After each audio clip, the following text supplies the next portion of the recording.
Sound check 1 2 3. Sound check 1 2 3.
Good morning, everyone, and I can quiet down the chatter, would be great, so we can start this long meeting together.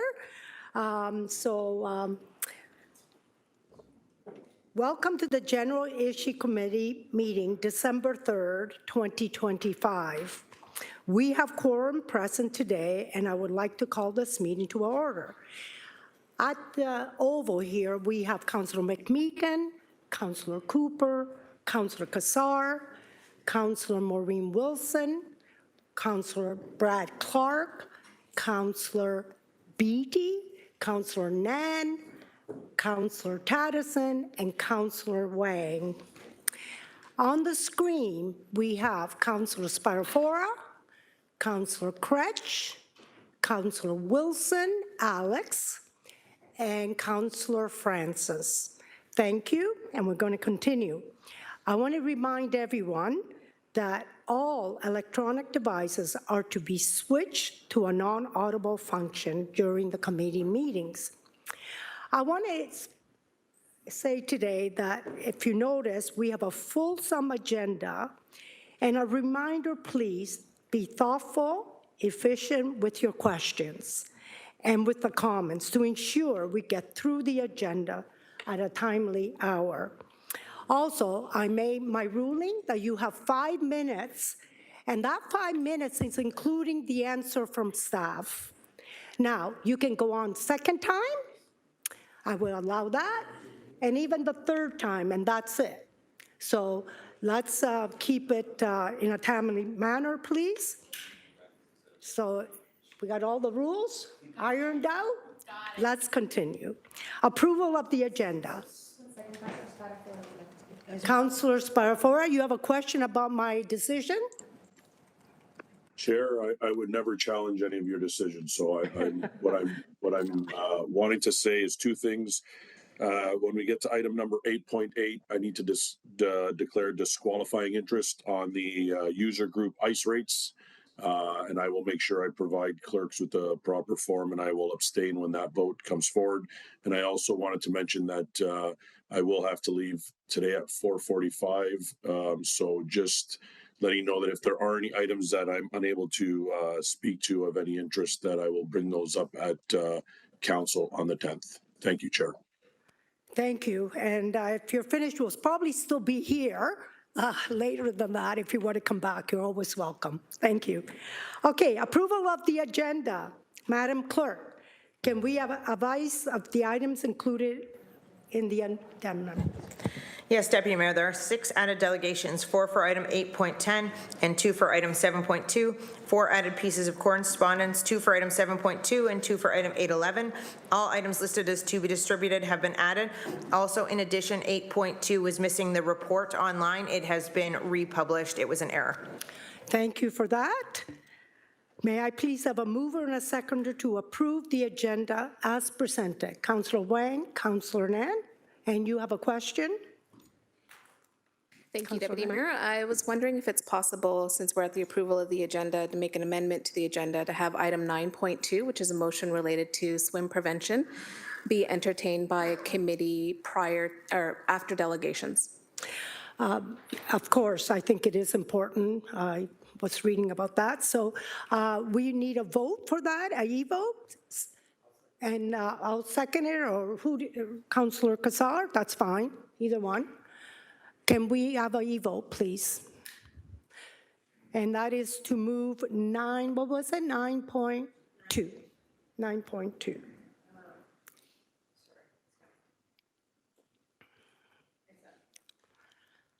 So this is to amend the agenda for 9.2 to move it up.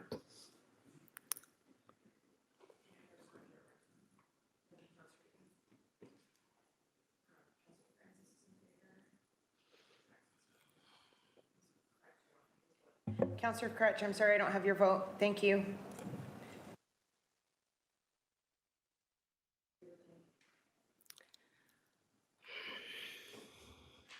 Thank you. And it passes 14-0. Thank you. Declaration of interest. Are there any declaration of interest? I'm looking around and I don't see any, so we're going to move on. So through the Deputy Mayor, just for clarification. Oh, just Counselor Spadafora. did have a declaration of interest. He just mentioned it earlier.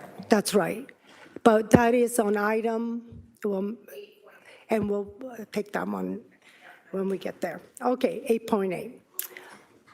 Approval of the minutes of previous meeting, GIC 25016, November 12, 2025. May I please have a mover and a seconder to adopt the previous meeting? Councillor Wilson, Maureen Wilson, and Councillor Clark. Thank you. Can we all show a hand? And it's carried. Thank you. Okay, delegation. Before we begin our delegation for today's members, I'll remind that the question of the delegations are for clarification purpose only, not for debate. A note to our delegates that are here today. You have 5 minutes to complete your delegation. You will hear a tone after 4 minutes, and then you will have an additional minute to finish up. And I want to tell the delegates that I will be really strict because we do have a lot of delegates, so I really appreciate your cooperation. Thank you for that. So 6.1, delegation respecting report, HSC 25022, residential care facility subsidy program modernization model. And this is citywide. A note to committee, we will take a vote at the end of receive all the delegation on this matter. So the first one is Chi-Ling Joanne Sin, Center of Integrated Care in person. Welcome, Chi-Ling. Thank you. And again, you have 5 minutes.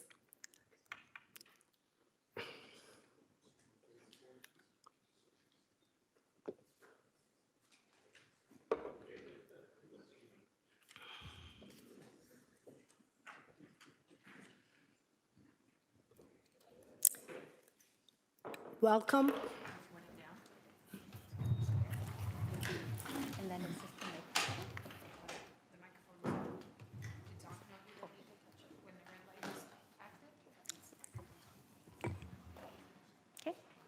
Good morning, members of the General Issues Committee. My name is Joanna Sin, and I am one of the researchers leading the Juravinski Integrated Residential Care Juravinski Integrated Residential Care Initiative. We aim to improve equitable access to care for residents living in subsidized residential care facilities, which house some of Hamilton's most vulnerable citizens.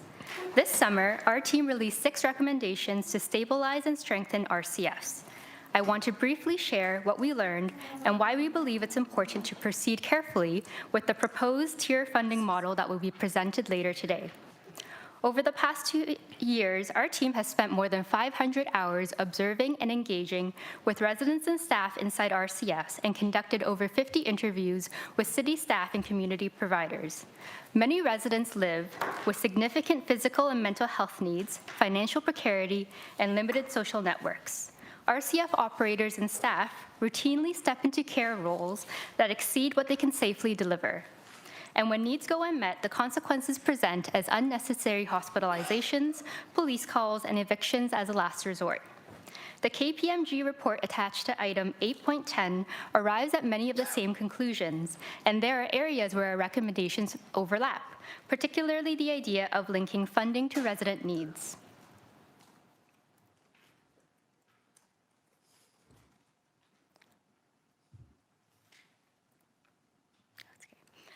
But we are greatly concerned about the creation of tiered RCFs. In other words, the proposed service funding model will tie funding to the building instead of the person. This design choice has serious implications. First, it is not person-centered. If a resident's needs change, instead of adjusting the support around them, the resident would need to move to a higher or lower tier RCF. This would be highly disruptive and undermine the residents' control over their housing. The KPMG report calls these planned transitions, but they are unplanned and would lead to greater housing instability. Second, our research shows that resident support needs would not differ drastically between tiers. The nature of congregate living, combined with the high prevalence of mental health illness and substance use, means there is a possibility of risk no matter the level of resident acuity. Expecting higher tier RCFs to hire specialized staff or take on intensive case management is unrealistic and reinforces the disconnect between the health and housing system. Finally, organizing the tiers around acuity will actually move RCFs toward an institutional model.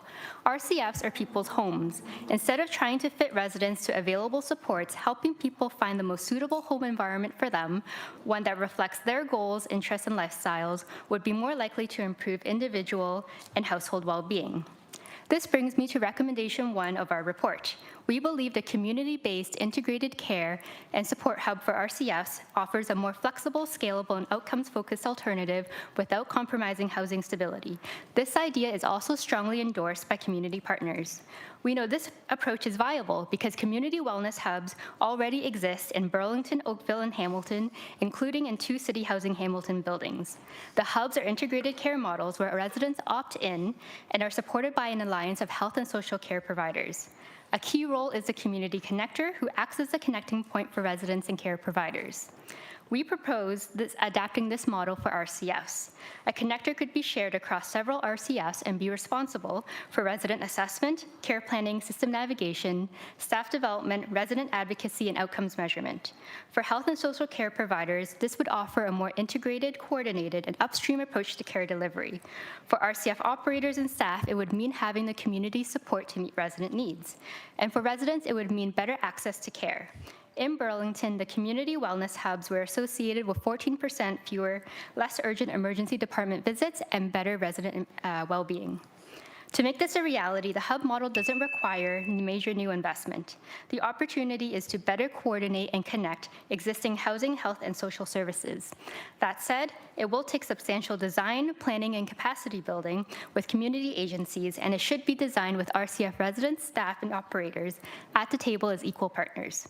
Their lived experience is essential to ensuring the hub works in practice. Thank you, and we are hopeful to see this and our other recommendations reflected in the future vision for RCFs. Thank you for your delegation. You still had 30 seconds, so that was great. Thank you. I'm looking around and wonder if there's any speakers. The first speaker is Councillor Wang. Thank you, Deputy Mayor. Thank you for your delegation and thank you for your presentation. I did have an opportunity to read your report, which was excellent.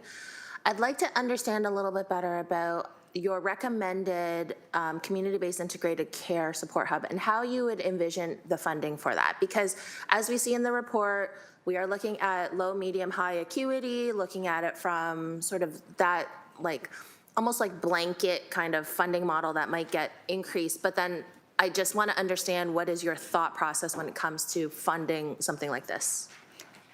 Thank you. So through the chair, in terms of the funding, as I said in my comments, the idea of the hub does not necessarily require additional financial investment. This is more about finding partnerships between the health, housing, and social care systems. So the model, it does come from Burlington. It is called Community Wellness Hubs, and primarily the funding would go towards the hiring of the community connectors, which at least in the Burlington model is hired out of nonprofits, and they find a way to kind of cost share the community connector. And then in terms of the other social and health services, that again is provided by nonprofit health organizations. They find their ways within the limited resources to be able to serve residents, and for many of them, they already serve existing RCF residents. It's more about how they can better coordinate their communication, the shared care planning, how do they do all that within the hub infrastructure. Does that make that clear? Yes and no. I think that for me, through you, Deputy Mayor, I'm still a little bit confused because in terms of what the report speaks to us today is about modernizing the funding model, right? So this is a completely different way of doing things. So this is where I'm struggling to understand your recommendation and how we would actually fund something like this, because as we know, RCF facilities are not funded well today. So this is where I think that modernization of the different tiers makes a lot of sense. My concern would be like, how do we fund for operations or fund for capital improvements or anything like that. So those were questions I was going to ask staff later on, but I am interested in this particular model. I'm just questioning how we actually fund and make this sustainable. So that might be an offline conversation. Maybe we'll chat about this later, but thank you, Deputy Mayor. Thank you. Next is Councillor Cooper, please. Thank you, Chair. Great presentation. I really enjoyed it. Wanted to really understand from you, like, as you know, with some of these RCFs, we have long-term residents that have been there for sometimes as much as 30 years. Under your model, it wouldn't be displacing these people, would it? They would continue to be where they are. Correct. And under the KPMG model, we'd be displacing people from what I understand. And I think you looked at it based on your presentation. Yes, and What drew you to the conclusion you drew to around these people? Like sometimes we can't lose, sight of the fact we're actually dealing with people and the impact on their lives. But I'm interested in your perspective on that. Yes, so through the chair, we do believe that we need to think about the people who are living there and the connections that they have. Certainly, a person might not have very favorable connections with every single person, but they do see these staff every day. They see other roommates, housemates every day. And to create a model where we're sort of building in that caveat that if your needs change, you might be moving to another RCF. We feel that's very disruptive, and it's better to find ways to wrap supports around them and modify the levels of those supports as those needs change. So this was really about the success of the person living in the RCF and how they're going to be successful under which model, the other model. And that was really what it came down to for you in terms of determining this, I'll say, model where people weren't affected. It was like a people first model, really. Yes, thank you for clarifying. Thank you. Thank you, Councillor Cooper. We're going to go to Councillor McMeekin, please. Thanks, Deputy Mayor, and thanks for your presentation. I'm interested in how our per diem benchmarks against other municipalities. That would be my first question. I believe in past city reporting, sorry, through the chair, I believe in past city reporting that it is at the same level as other municipalities, although that was not within the scope of our research. Okay, note that the suggestion's been made to move to a contractual basis rather than the per diem. What are your comments on that? Through the chair, we feel that it is an opportunity. Again, it would be important to consider the possible advantages and consequences of doing so. Advantages, perhaps making it clearer the distinction between the housing part and the housing part and the support part. Didn't catch the last 4 words. Could you repeat those? I said that there may be advantages towards moving towards a contractual model, perhaps making clear the contractual obligations in terms of providing housing versus supports, perhaps making it also more clear because as it currently stands, most of what we can find online would be relying on Schedule 20 in the public health guidelines, but we know a lot of that actually is, in terms of the care requirements, are written into individual contracts or service agreements between the operators and the city, and perhaps moving towards that kind of model where the contract comes first and being able to post that online, or maybe being able to similarly, like the local health integration networks, post quality improvement plans or things like that. Those are ways that we can continuously improve the model. Very good. I have other questions, but I suspect Councillor Clark is probably going to raise some of the questions I would raise. So I'll stop at that point, Deputy Mayor.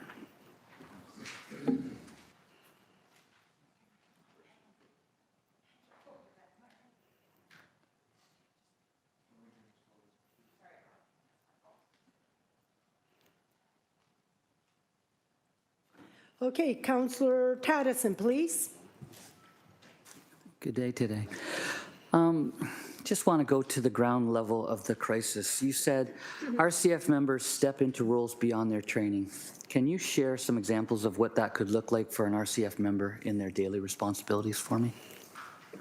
So there are many examples of when RCF operators or staff are stepping into care roles. I've personally been to I've lost count, maybe 10, 15 RCFs. I've seen examples of staff members who are taking people to appointments, but that takes 4 hours away from their day, and that's really hard staff time to fill. I've seen examples of staff members providing very hands-on personal care, requiring 2 members to provide a bath because home care providers weren't arriving on time for appointments and that person had elsewhere to go.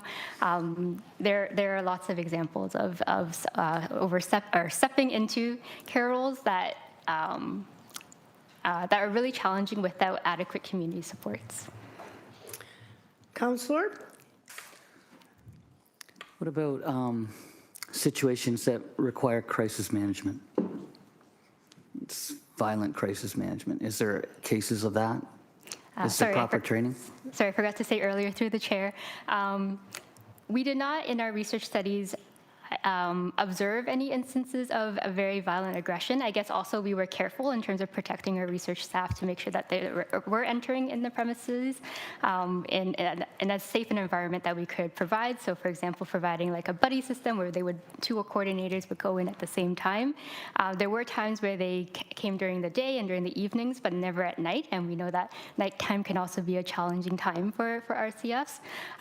So sorry, to answer your question, we did not personally see such examples, but we have seen in the news or anecdotally of that. Thank you for that answer. No more questions. And thank you. Counselor Clark, please. Thank you, Chair. I didn't know that my honorable friend from Ward 15 had developed psychic abilities. I'll try to live up to your expectations. The first question I have, Chair, is in your study, did you assess the impact, long-term impact of inflation versus the per diems that are there and have not been adjusted for many years? Through the chair, no, we did not. Okay. Did you happen to notice the age of the individuals that are in the facilities? Do you know whether or not they're young folks or seniors, elderly folks? Through the chair, we saw a very diverse age range from people in their young 20s up to their 80s and I believe even 90s. We did this through observing and going to RCFs and also asking as many homes as possible. I think we were able to reach 32 out of the 48 RCFs that are subsidized by the city, answering our questions. And I'm sorry, I forget the number of a report, but a substantial number did serve people in a single home between the ages of 30 to 60 years old. So there is a very diverse age range. Wide range. Yes.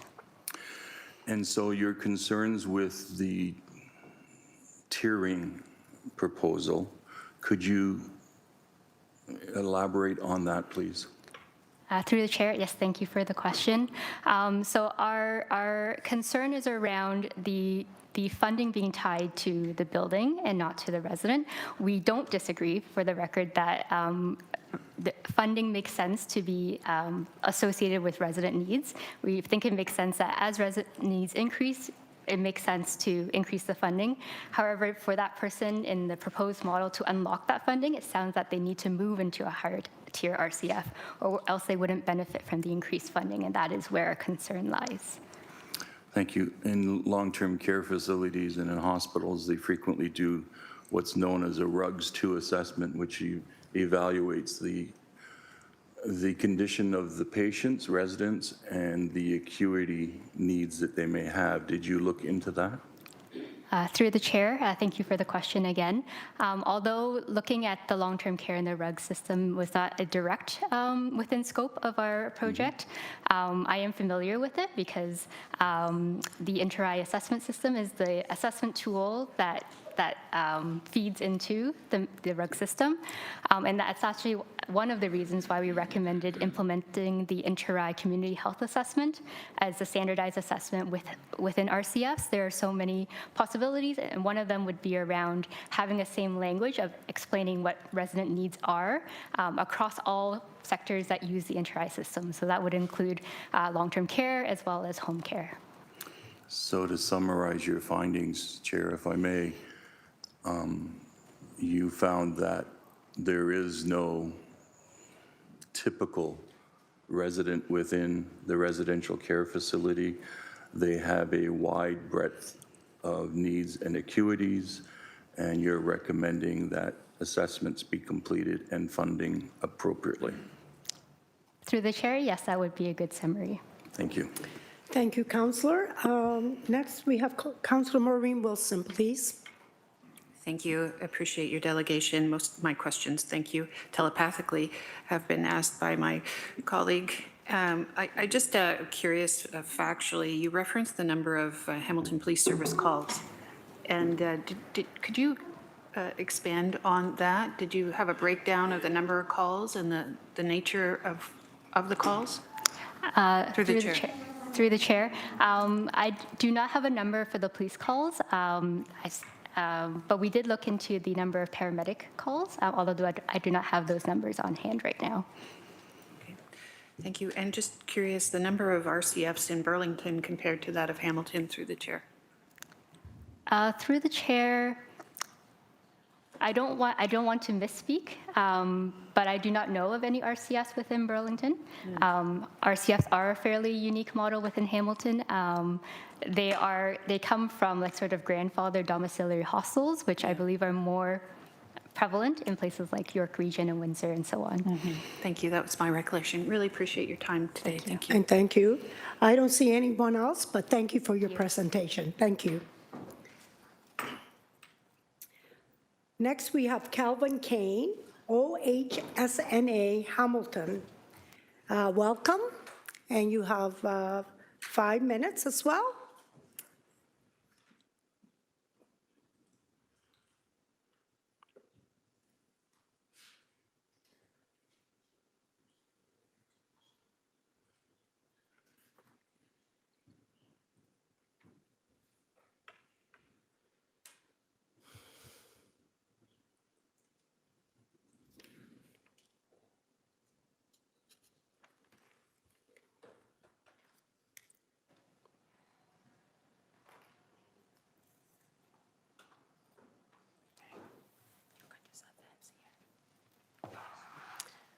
I see Sonia Brown with you. Will you speak later, or you? Later.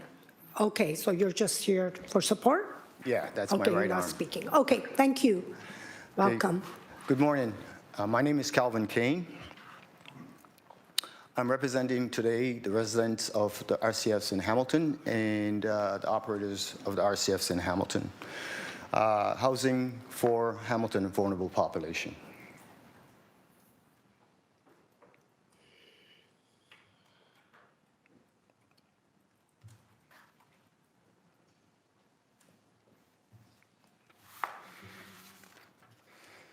Branding, the history of the RCFs.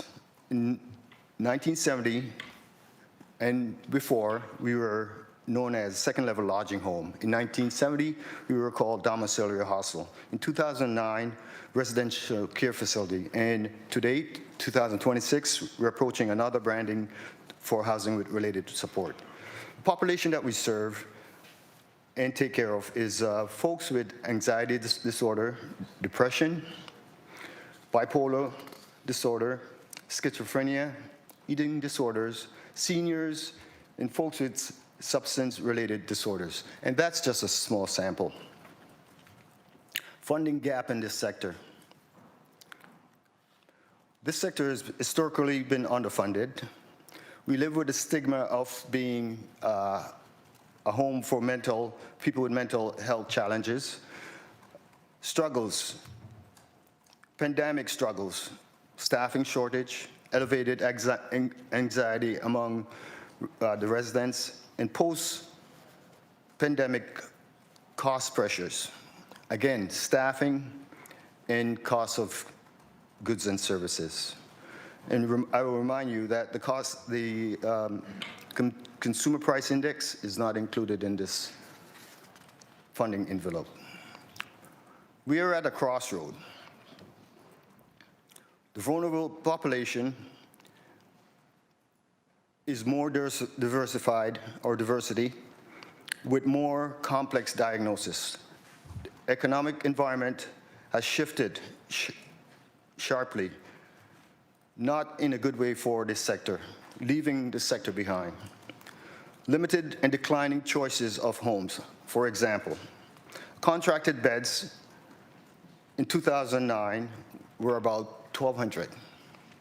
2025 is now 700. Number of facilities in 2009 was 62 homes. Today, it's around 46. A negative trend, a loss of permanent housing stock for the vulnerable population. Consider this trend. This is just an example. Extrapolate that 50% of these homes may close within the next 5 years, approximately 350 beds lost. This would lead to fewer housing choices with related supports, loss of experienced operators, hospital bottleneck and delays in discharge, burnout for next of kin and seniors, and of course, there will probably be a wait list, increased homelessness on the street, and increased pressures on the shelter system. Our keys for consideration for this new modernization, that we take a non-binary approach with true transparency. We are dealing with people's lives. Consider and implement an annual cost CPI increase mechanism, comparison analysis of operating costs. For instance, the shelter system versus the proposed housing with support model, and do a balance funding. Recognize and adapt measures for the complexity of the residents' need and the staffing requirements. Other keys are acknowledging the labor force pressures and funding the shortfall. Our ask for a one-time gap funding request, $630 per bed, per contract bed in 2025. For the new model, consider the annual cost of living increase to the per diem, and consider a base per diem for $77 to $79 a day. We also want to restart a working group that we established maybe in 2013. That's been pushed to the side at this time, and we would really appreciate if we get council representation to enhance collaborative decision-making in that group. Thank you. Thank you very much. You had 14 seconds left, so this is good. Okay, we're going to go for the questions. If you stay there, Councillor Clark, please. Thank you, Chair Pauls, and thank you for the presentation. Can I ask, have you done an analysis in terms of what your per diem represents annually and what the actual increase in inflation has been over the last 5-10 years? Through the chair, that's where that number came from, the $77, basically from 2009 to today. That would equate where the per diem should be, or where the rent would be for that particular time period. And what was the average CPI that you used to make that calculation, do you know? No, we basically used, through the chair, we basically used the actual numbers throughout from 2009 to now. So you went annually and you compounded it annually? Yes. So that you came up with the last calculation, correct? Through the chair, yes. Thank you. Can you speak to the recommendation of tiering residential care? Through the chair, I read both recommendation and reports. For the tier system, the issues that we have is actually having the home itself being of one level and not the resident or not the person. We feel that there's going to be a major problem in terms of, first of all, getting the amount of homes to be in one particular tier. Okay, right now, today, we have all the tiers of folks in one home. So we'll have folks there who are 29, 22 to 65 to 80 with different issues that we have to deal with. So yes, we do have them all in one home. So we have a difficulty having just one home that's specifically for that particular condition. Have you assessed any trauma that experiences when you have a resident client that needs to be moved to another location? To the chair, I have personal knowledge of that.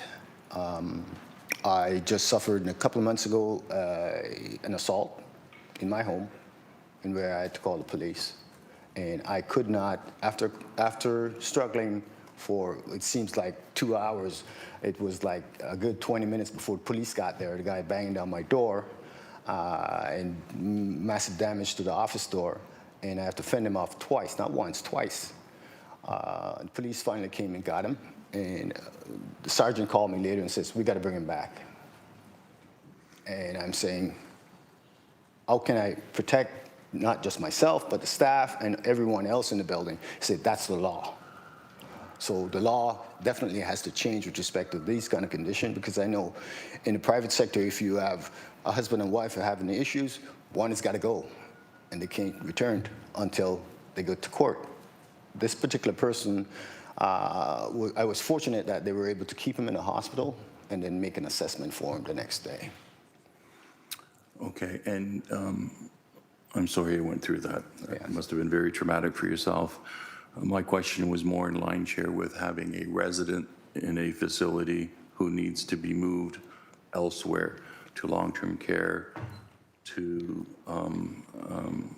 psychiatric forensic hospital. What's the trauma that that individual experiences? Because I know in the long-term care system, when we move seniors from one facility to another facility, their health suffers greatly and there's an increase in mortality. And that's been proven by multiple research studies around the world. What's the impact if you have to move a resident out of your facility into another facility? To the chair, there is mechanism to move the person. However, it doesn't work. It looks good on paper, but in actuality, it's a very difficult thing to do. It's traumatic to the patient? To the patient, to the home itself, depending on what the situation is. The person themselves might not want to go, or do want to go, but there is not enough room in the next facility for them to get there. So they're under stress. I have one more question if I have time. You have 30 seconds. I'll do that quickly. I have toured many of the facilities in the city of Hamilton a few years back, and what I experienced was that the residents living in those facilities bonded. They were like a family in that facility, including your staff. Can you speak to that experience? That's, to the chair, that's so true, where you'll have residents taking care of each other with respect to, if there's a problem, they'll get to the staff. If there is something that they notice, they will get to the staff and let them know, or even assist in, you're serving lunch and the person needs to get up and get some water, another resident will actually go and get water for him and give him the water. So rather than waiting for the staff, that sort of stuff. So yes, it's a family environment. Thank you. Thank you, Councillor. Thank you, Chair. Okay, thank you. Councillor Wang, please. Thank you. Thank you for your delegation. You'll have to forgive me because I am not familiar with OHSNA. So I wonder if you can give me a quick overview of what is your organization and how many residential care facilities you have, or are you the governing body, or are you an association? So if you can give me a little more information on your organization, if possible. To the chair, sorry about that. Ontario Home for Special Needs Association is a provincial body that oversees all the homes. Outside of Hamilton, there's no RCF. They're called second level lodging home, or they're called housing with supports. They're called, but they're not called RCFs. Domiciliary hostel, they're called that. And so this body represents the CHO program, Community for Home for Opportunity, which is funded by the Ministry of Health. And the Home for Special, the homes that we take care of are funded by the Ministry of Housing. Okay, so there's two different bodies, but we're dealing with the same sort of folks. In Hamilton, I think there is 2 CHO homes, and the rest are housing with supports. Okay. And this is right across the province from Montreal to Windsor, all these homes. And we have general meetings and everything to do. And they basically lobby the federal government for change. Oh, okay. So then through you, Deputy Mayor, just a question then. You did mention multiple ministries that fund your homes. So some are from the Ministry of Health, some might be from Minister of Housing. And then you would feasibly get a little more from City of Hamilton as the service manager, is that correct? Yes, the service manager direct the funds from the ministry to the different packages that are called. Oh, okay, thank you. This is a lot more helpful because I had a hard time understanding your presentation because I didn't know the background of OHSNA. Yes, yeah. SNA, so thank you for that. So, sorry, remind me again, how many RCFs are in the OHSNA here in Hamilton? Well, again, in Hamilton, because I'm the director for Hamilton, the president representing Ontario Home for Special Needs, which a majority of the homes, RCFs, are members. Oh, I see, okay. Okay, so so I will take the situation in Hamilton to Toronto, and we'll talk about the rest of the stuff that's going on in Ontario, and for them now to lobby the federal government either for ministry, for the Cho Home or for Housing with Supports. They basically do both. Okay, so then, So the how amount many? For Ontario, you're talking about 30, 40, 44,000, 45,000, yeah. 44,000 40, homes? no, 4,000. 4,000. I was like, 44,000? I don't know how that didn't 4,000, recognize. 35 to 4,000 homes. But unfortunately, just to let you know that a lot of the homes outside of Hamilton are also closing. Okay. Okay. All right, thank you. That was very helpful. Thank you, Deputy Mayor. And thank you. Thank you, Calvin, for coming. And that is no more questions, so we'll move on. Thank you. Next is Sarah Mayo, Social Planning and Research Council of Hamilton. Please come down if you're here. Oh, she's on virtual. Says in person. Thank you. Okay, I figured out the unmute, and you should see my slides, hopefully. Yes, we can see them. I am presenting a report that SPRC Hamilton has published recently called The Province That Forgot, about the personal needs allowance, which RCF residents get, and which is, I think, helpful context for today's report.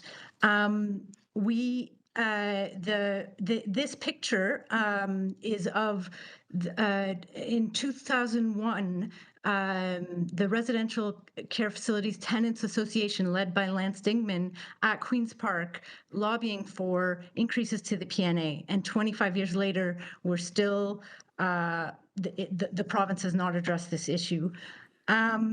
The PNA and the special border allowance are very low rates, $71 and $149 for anyone on ODSP who receives food and lodge from the same source.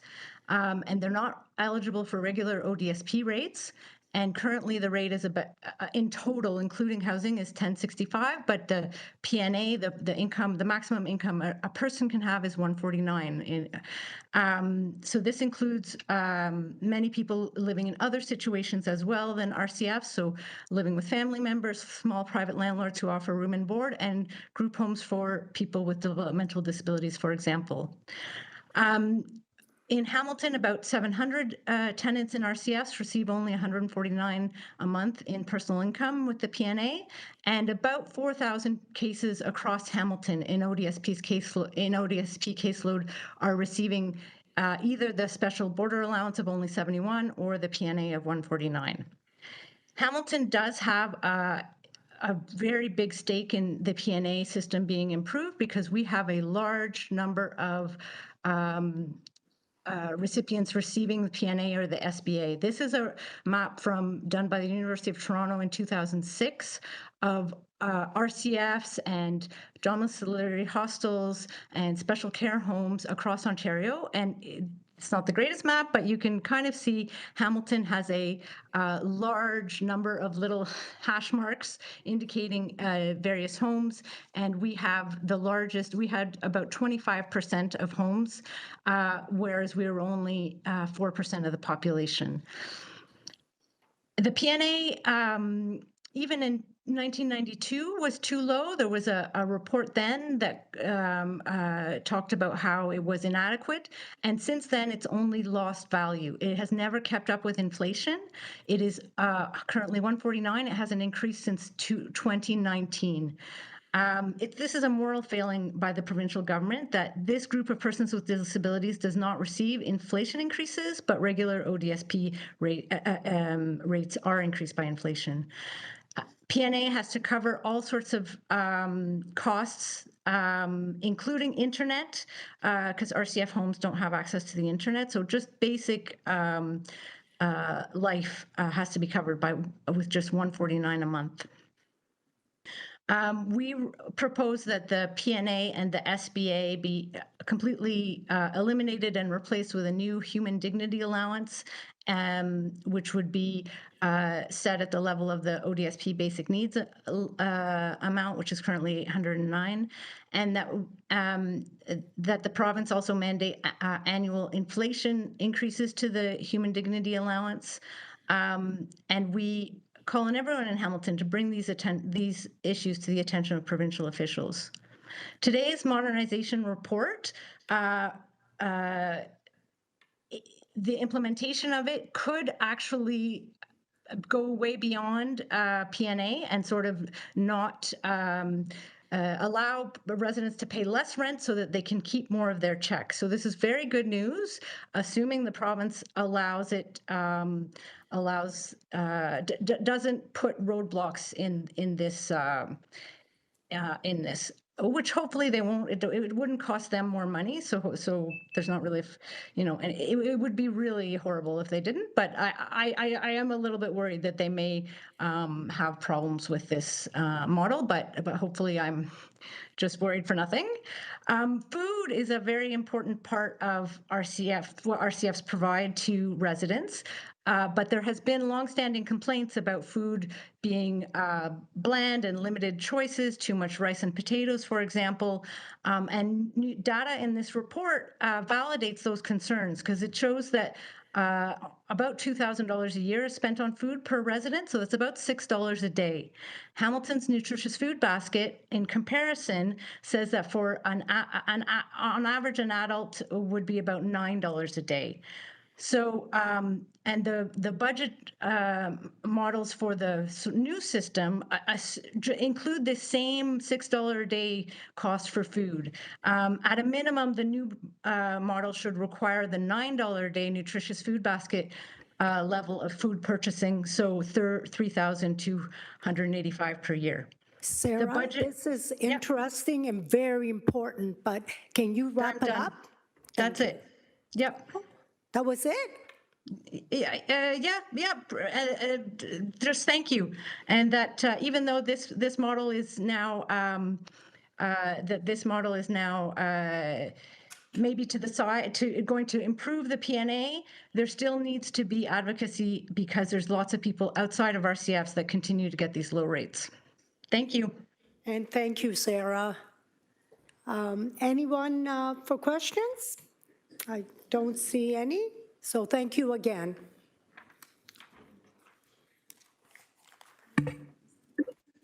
James Kemp is virtually. Welcome, James, and you've done this before, so go ahead.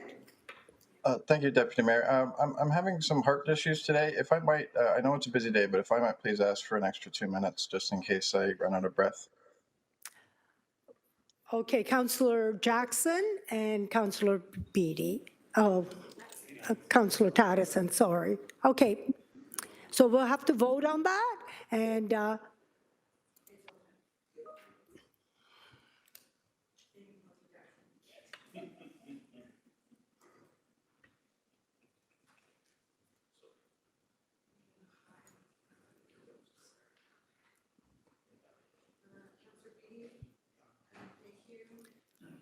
Councillor Pauls.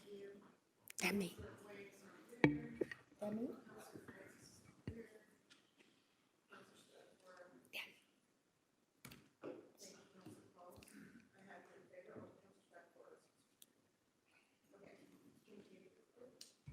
Okay, go ahead, James. Thank you.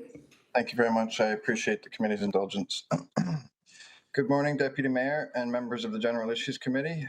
Thank you for taking the time to hear from me today. I'm here to speak regarding HSC 25022A, specifically the Residential Care Facility Funding Review and Modernization.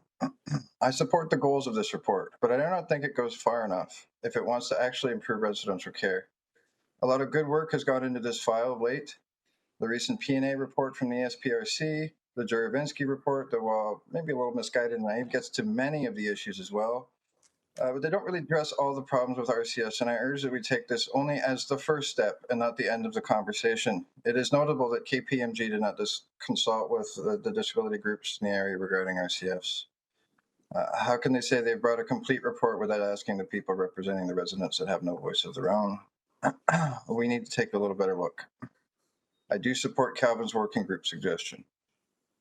I'm a passionate advocate for improving the RCF experience, as many of you know. I often refer to them as the Forgotten Thousand, however many there actually are, because they are. When institutions were closed, people recognized that it was inhumane to simply lock these people away, never have a chance to participate in society at large. However, to say that RCFs or domiciliary hostels were a step forward is an outright lie. All we did was put these members of our society into smaller institutions spread out through the city. Not only did we forget about them again, but we chronically underfunded the system, forcing them to struggle needlessly. This report is a great step forward, but the underlying issues are due to RCF design, and fundamental change will only come from constant and steady effort to improve the lives of RCF residents. While a number of issues living in RCFs have been mentioned, like entertainment, personal development, food quality, and personal needs allowance, some have not yet been given proper attention. For example, privacy is a serious barrier to residents enjoying their RCF experience. They have no private spaces available to them to sleep, take a few minutes to themselves, have fun with a friend, or even engage in intimate relations. They are adult human beings and have the right to privacy in some form. There's also a bit of a predatory nature in the relations with fellow residents, as they often manipulate and steal from each other. I'm glad some people find a family relationship in them, but that's not everybody's experience. This would be improved by each having their own space. Another big issue that drives people to the streets and prevents people from re-entering RCF residency is there is no vehicle to leave the system. To those living in RCFs, it is like they have been thrown into the mighty Sarlacc pit from Star Wars to be digested over 1,000 years. This is actually how some view RCFs, a trap they can never escape from. Teaching them life skills like cooking, shopping, and money management is a great first step, and I cannot agree more that we need to be teaching them how to live independently. However, we need to provide more options for them to plan for their future. They currently have no money for transit or much of anything else, and many of them are exploited to commit crimes or trade sexual favors for money, as they have no other options. I learned a lot about RCS from my late member Lance Dingman. Forever he will be missed. What I've never told you before is that my brother lived in residential care. He also died in residential care. Boy. I'd like to share his story with you briefly. My brother had developmental and intellectual disabilities all his life. When he was 16 or 17, just when he was learning how to be an independent adult, he was in a horrific car accident at Dundee, New York, that destroyed much of his brain. My brother began a downward descent into madness, confusion, and despair, lashing out at anyone in an effort to cope with his condition. Jesse lived in several, sorry, I shouldn't say his name. My brother lived in several RCFs in Hamilton until his VSPADAT rating was too high and he had to move to Brantford and started the process all over again. After a few more residents and a once again too high VSPADAT, he decided he was going to transition and was placed at a special RCF in Guelph. It was there that he died of an overdose. Having taken meth that morning, another resident brought home fentanyl, and he tried it for the first time. Because of the meth, it was his last. How many sons and daughters, brothers and sisters, nieces and nephews are locked into this system with no hope of escape? I want to be clear, I'm not demeaning the RCF operators, more the framework that we are operating under. We need to do more for these people, and we need to do it now. Today is International Day for Persons with Disabilities, and there's nothing about us without us. Thank you. Thank you very much, James Kemp. And James, thanks for sharing a very difficult personal story as well about your brother. Members of committee, I'm filling in for Councillor Deputy Mayor Pauls. He just stepped out for 2 or 3 minutes. We'll be back. Demi, anybody on the speakers list for questions here at this time? No, there isn't. James Kemp, thank you again for your very personal and emotional presentation. All right, next. Who's next on the Tom Cooper. Tom Cooper, our wonderful advocate for the Hamilton Poverty Roundtable, many years involved on many social causes and concerns in our community. Tom, welcome. Good to see you again. And now I will turn the chair back over to our December Deputy Mayor Pauls. Thank you, Councillor.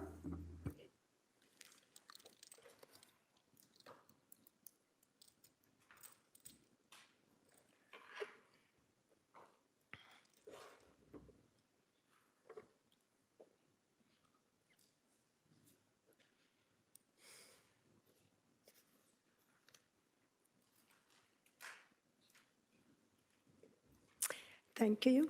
You have 5 minutes. Deputy Mayor, good morning. And you've heard a little bit about Lance Dingman this morning. This is Lance. I think he's looking down on us right now.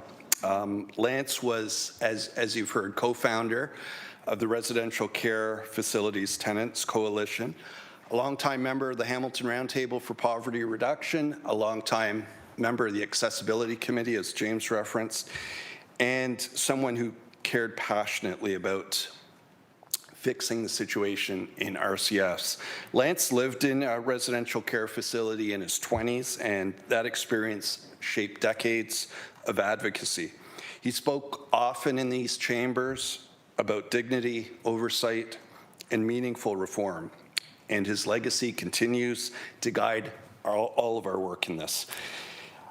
Turning to the staff report, the Roundtable is generally supportive of the direction the city is taking. Moving to a tiered funding model with supports aligned to residents' actual needs is an important and necessary step. We concur with staff that the old RCF one-level model was inadequate, and we appreciate the emphasis on clearer expectations, improved standards, a higher personal needs allowance, as Sarah talked to, and a shift towards genuine housing with supports. But ultimately, success depends on whether residents see better food, more connection, safer homes, and more autonomy in their daily lives. Modernization must address issues that have persisted for years, including the inconsistent food quality, significant social isolation, as James referenced, and safety gaps that have caused real harm. We're only 5 years out from the situation at Emerald Lodge, which closed. It remains a cautionary tale when conditions of neglect become so severe. We saw in that case tenants tied to radiators. We also know we recall the tragic death of Attila Siani, examined in the coroner's inquest, and showed how isolation and inadequate supports can contribute to a preventable loss. As noted by Sarah, RCF tenants live in deep poverty. The $149 a month personal needs allowance, unchanged for years, is simply not enough. Advocacy to raise it goes back years, as Sarah mentioned, and I can recall traveling with Lance and Paul Johnson when he was still executive director of Wesley Center to Queen's Park to advocate for an increase in the personal needs allowance.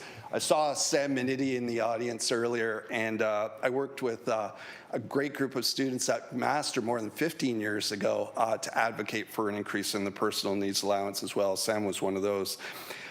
As Kendall David of Carleton University has written, we have normalized sub-poverty incomes for disabled people in Ontario. So one way to improve that is certainly an increase to the personal needs allowance, but there's another possibility as well. It's through the new Canada Disability Benefit.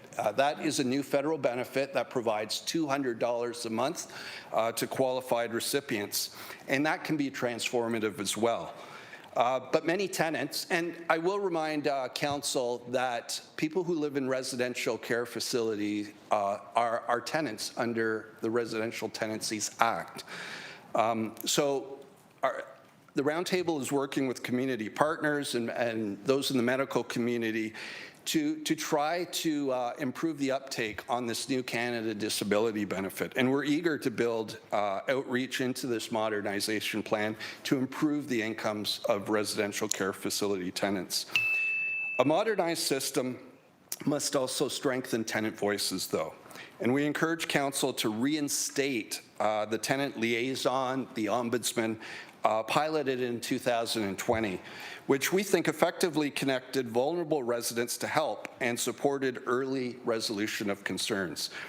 This role, I think, would complement stronger oversight and help ensure tenants feel heard and protected.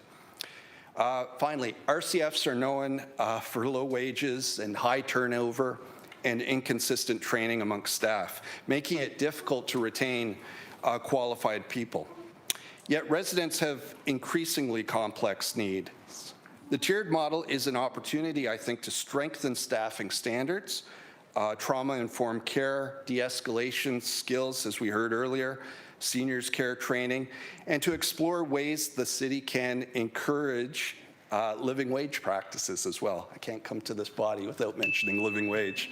But certainly a stable, well-trained workforce is essential for high-quality care.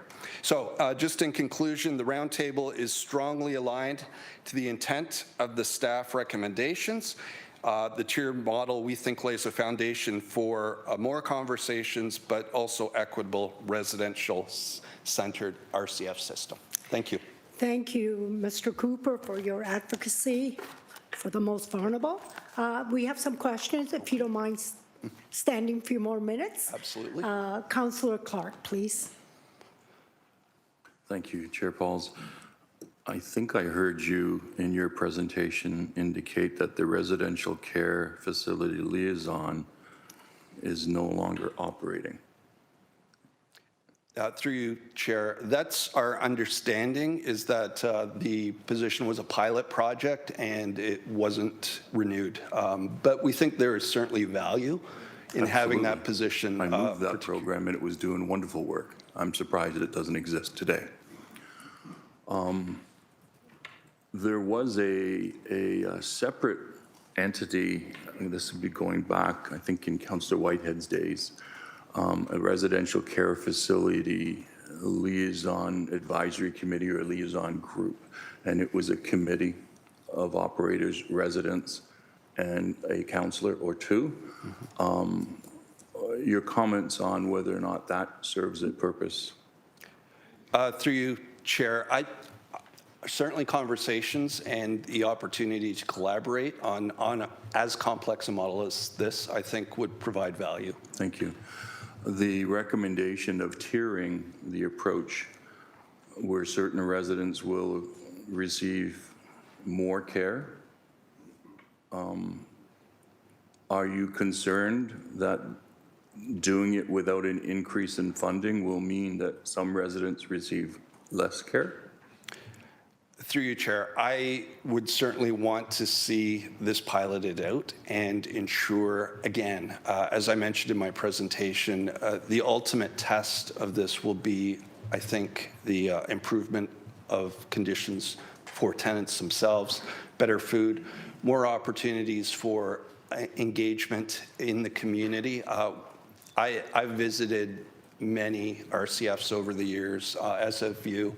And often one of the biggest challenges is boredom, quite frankly. And folks sitting in front of the TV all day watching The Price is Right, you know, there's more to life. And I think this presents us with a real opportunity to build in a sense of community engagement, skills training, particularly around food preparation, if that's a possibility. So yeah, certainly we will advocate for an improvement in funding. I think if we can ensure that tenants are receiving an improved personal needs allowance, potentially get them that extra $200 a month through the federal Canada Disability Benefit, I think we could look at doing some really interesting things in RCFs. Thank you. Last question, if I may. Do you have any comments or ideas as to how we would prevent unscrupulous owners? I won't mention past individuals. Everyone around this table knows who they were, knows what transpired. How do we prevent operators from abusing this process and keeping more of that money for profit for themselves?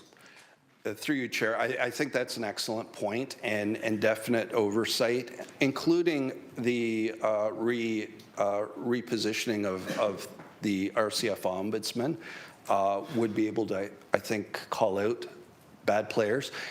One of the other realities about the system is that it's based on a profit model, and like that or not, at the end of the day, sometimes profits take concerns over people. And I know there's a large number of great operators out there who care about their tenants and are working with them, and they spend a lot of volunteer hours. But as we've seen in the past, there could be bad players too, and so that's why we need the oversight. So the oversight with the RCF liaison or ombudsman, as you described that person, and random inspections from the city of Hamilton would help to prevent the abuse of residents. Through you, Chair, again, remembering this is an extremely vulnerable group. It is, so absolutely. Yeah, I think proactive inspection is absolutely necessary, but also having a mechanism where tenants can reach out and issue concerns or complaints about their homes. Let's be clear, many of the residents are incapable of speaking for themselves. Yeah. And so the inherent risk is there at all times. Absolutely, through you, Chair. And the other reality, of course, is that while some tenants, residents do have family members involved, my experience has been that tends to be a fairly small number. Yes. And many don't have that level of support in their circles. So I would agree. Many of them feel abandoned and are. Thank you. Thank you. Thank you, and thank you again. We have Councillor McMeekin, please. Thanks, Deputy Mayor and Tom. Thanks for coming. Of course. Over the years, I've learned a lot from you and your folk around the round table, and I've always enjoyed your presentation and your the stuff that you've taught many of us. A couple quick comments. We don't have a good history with pilot projects. I think of the basic income one as another one. Council, as you may recall, was unanimously supported asking senior levels of government to move towards thankfully, a basic income. We're still waiting to hear. Though I understand PEI, anyhow, it didn't go anywhere. Yeah. But pilot projects only work when the pilot can land the plane. And Deputy Mayor, and that's been a hassle. You mentioned the importance of tenant voices, and I'm a little, yeah, I agree with you, but I'm a little troubled with later in the agenda we're going to be dealing with Bill 60. Yeah. We're not in a tenant voices era, it seems, at this point. So we've got some work there. I guess my question would be, it's because it's so complex and so many things going on. I really enjoyed the Social Planning Council presentation as well. But you referenced the Canada Disability Program, $200. That would be a major accomplishment if we could get that word out. I know in a previous lifetime, we discovered that about 80% of the people that showed up at the office weren't even aware of the basic programs that they were eligible for. So my question through you, Deputy Mayor, is what can the council do to expedite and spread the word about this in ways that would be effective and would benefit people with these challenges?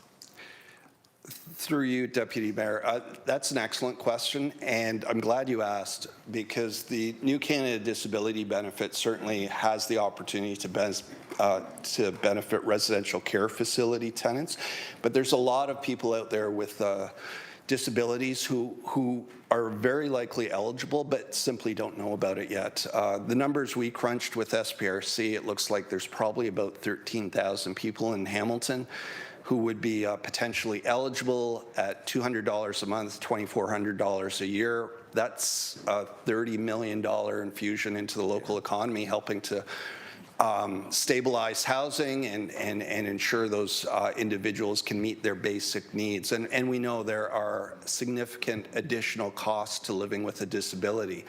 And so this benefit could help. Looking specifically at RCF tenants, our suspicion is that the uptake on the Canada Disability Benefit is much, much lower amongst that population. It's because of the cumbersome process you have to go through to get it. The individuals applying need to first get a disability tax certificate, and the numbers we've seen indicate that only about 20% of eligible individuals are getting that certificate. You can imagine the number amongst RCF tenants who have a multitude of other challenges would probably be much lower. So I think a potential for outreach within the community, working with the city, working with the medical community and social service providers, food banks, other social agencies is absolutely essential, and the Roundtable has started to put together a bit of a plan of action for that. So we're hoping to come back early in the new year to Council with some ideas. Thanks. I'd like to see us do whatever we can to help. It's wonderful to dangle something out there, but we should remember not to put barriers in the way at the same time. Thanks, Tom. Thank you. Thank you, and thank you again, Mr. Thank Cooper, you. for your hard work, and thank you. Okay, we're going to move on to Sonia Brown, CLS Retirement Home, in person. Welcome, Sonia. And I wonder if you could state what CLS means. So we'll get it right from the beginning. Thank you. Welcome, Sonia. Good morning. So CLS stands for Caring, Loving, Sharing. So my son came up with that name. He would be third generation in the RCF. So good morning, Mayor and members of Council. My name is Sonia Brown. I've been operating Lotus Retirement Home, an RCF located at 12 Lotus Avenue in Ward 8 for the past 15 years. I'm here today to bring forward a critical issue, the per diem rate for the domiciliary hostel RCF program has not kept pace with the cost of living for more than a decade and a half. In 2009, the per diem rate for RCF in Hamilton was $47.75. Today, in 2025, the rate is $65. That is 46.92% is ODSP, and the city puts in 53.8%. At first glance, that may look like a progress. However, when we measure this rate against real inflation using Ontario CPI, we see a very different reality. If the city had applied for a modest standard cost of living increase each year, the 2009 rate of $47.75 will be equivalent to approximately $77 per day in 2025. Instead, we are at $65. That is a shortfall of about $12 per day per resident. Over a month, that is $360 per resident. Over a month. Over a year, that is $4,300 per resident. and that gap is absorbed entirely by the operators. During the same period, every operational cost required to run an RCF has increased. Food cost, utilities, insurance, staffing wages, repairs and maintenance, transportation and supports, services. None of these costs can be frozen, yet the per diem rate was effectively frozen or minimal increase for more than a decade. RCF operators provide housing supervision, meals, medication reminders, life skills support, and a safe, stable environment for residents with complex needs. These are individuals who cannot live independently and would otherwise be in a shelter, hospital, or unsafe condition. As we move forward towards March 2026 contract, I'm asking Council to recognize two things. One, the current per diem rate is $65. That does not reflect the true inflation adjustment costs of care, which should be approximately $77. The program requires predictable annual cost of living adjustment to prevent this gap from widening again. This is not a request for special treatment. It is a request for a funding model that reflects basic economic reality. Operators want to continue providing high-quality care. We want to remain a part of the solution for housing, homelessness prevention, and community stability. But we can only do that if the per diem rate keeps up with the cost of living.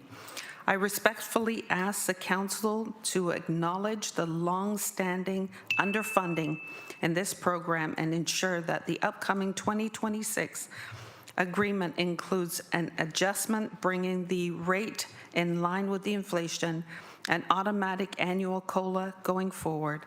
This ensures financial stability for operators, dignity for the residents, and accountability to the city.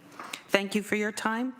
I appreciate your attention to this matter and your commitment to Hamilton's most vulnerable residents. Thank you.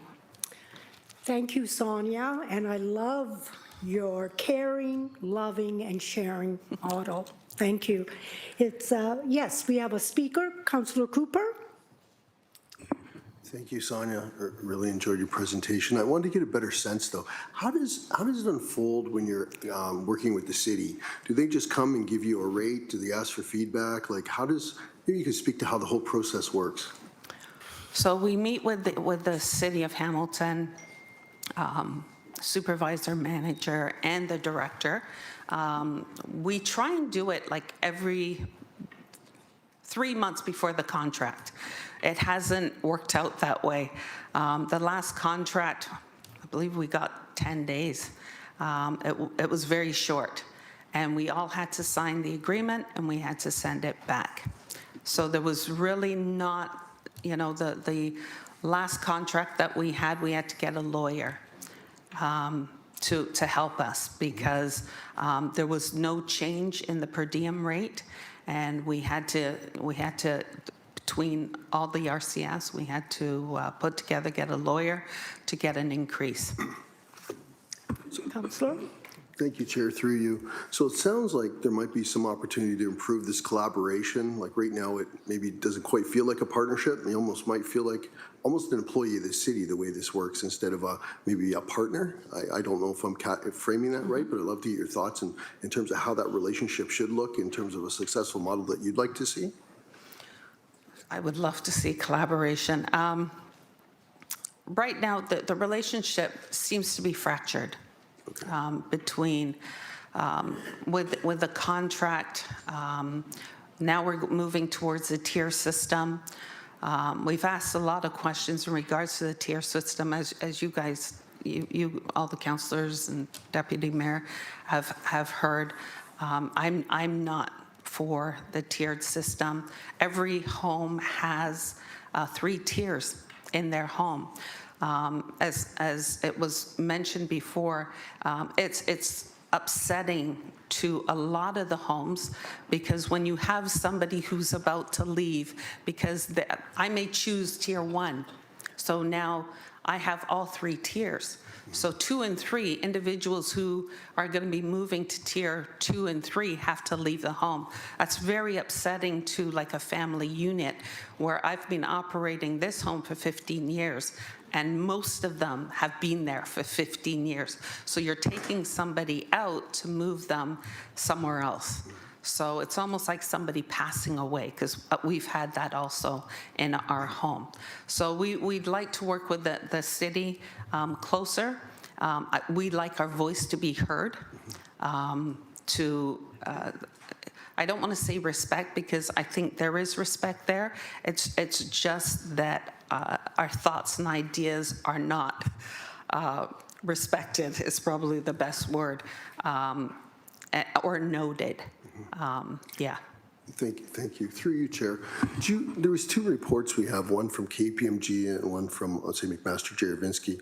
What's your thoughts in terms of your voice being heard in those reports? I thought the JRI that Joanna brought forth even earlier, I thought that report was well done, very in depth.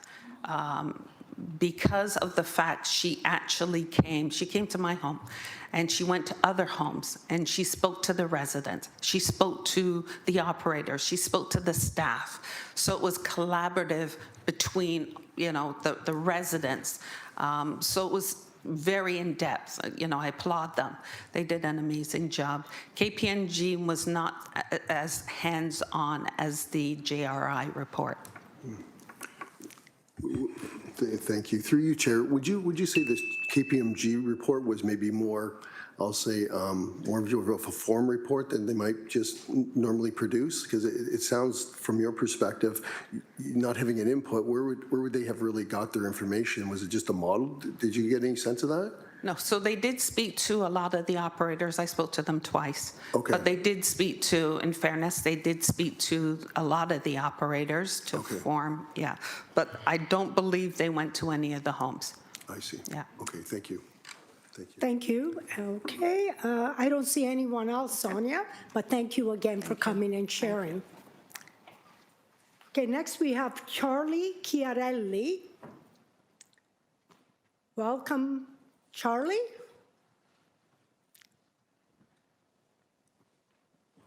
A good Italian name I can pronounce. Thank you, Charlie. Thank you for pronouncing it perfectly. And thank you for having me as a delegate.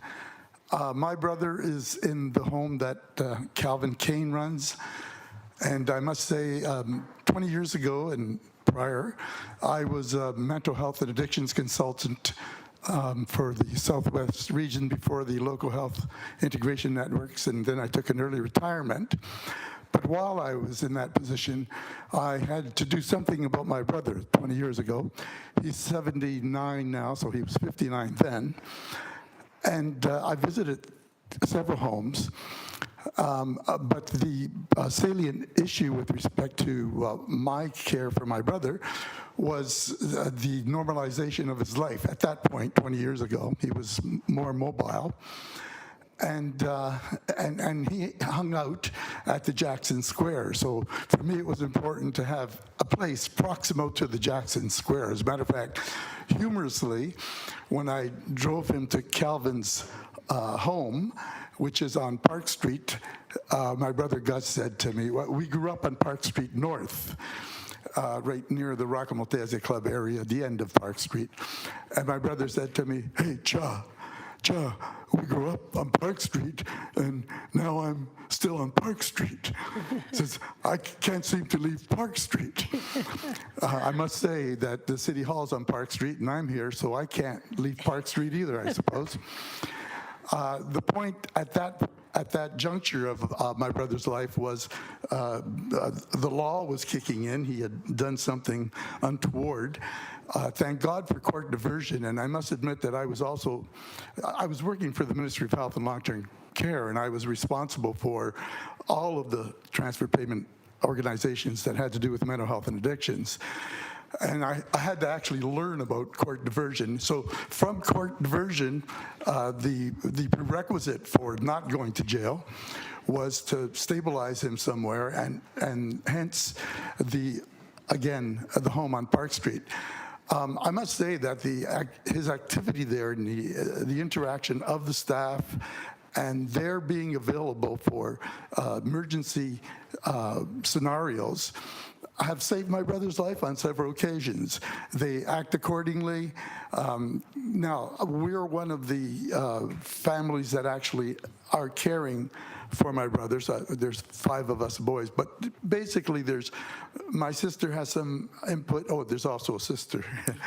My sister has some input, and my brother Joe and I, he's more boots on the ground, so he gets them out. I'm often out of town. My career since being a mental health and addictions, and I was a psychology professor as well, has been in show business, so I move around internationally. But my brother, with boots on the ground effort, takes him out to restaurants and makes sure he goes to Hutch's once in a while. But the fulcrum of his life, the centered aspect of his life, is the home itself. And the degree to which he wants input is minimal, especially at this stage, at being 79, etc. And his disability is such that he just wants to be in a stable place. As a matter of fact, so stable that the arrangement I'd made 20 years ago was that I like this room, and can we please keep him in this room? And there was a transition in ownership, and he's still in that room. I think I'd like to underscore the importance of stability and the difficulty with transition. So anything that would minimize transition, as stated by the previous speaker with respect to tiering, is extremely important. And somebody else made the relationship between these transitions and risk of life, etc. I'd just like to say that if you want to study the pinball machine, then you have to know where the little silver ball goes. And my brother is the little silver ball, so I hope I've represented his needs and the home adequately. And again, I thank you. Thank you, Charlie. And I love the personal stories when people delegate. It's wonderful. Thank you. Thank you. I don't see anyone on the list, so thank you again for coming.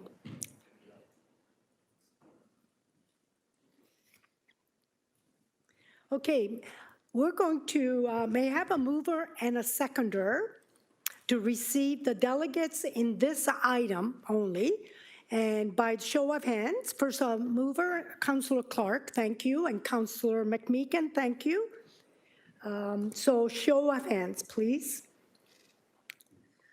And I see it's carried, thank you. We're going to move on to 6.2 now. Rudy Wallace and Yolanda Wan, Hamilton Community Foundation, Respecting Report HS C25018, Affordable Housing Acquisition Plan. And it's citywide, and they're in person. So I think they're here. I don't, oh, there they are.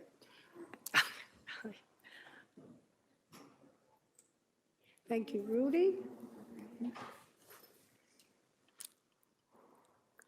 You by yourself, Rudy? Stuck with me. Okay, that's good. Is in the gallery. No problem at all. You have 5 minutes, and thank you for coming and sharing. Thank you. Happy to be here to delegate on the Affordable Housing Acquisition Plan. My name is Rudy Wallace, President and CEO of the Hamilton Community Foundation.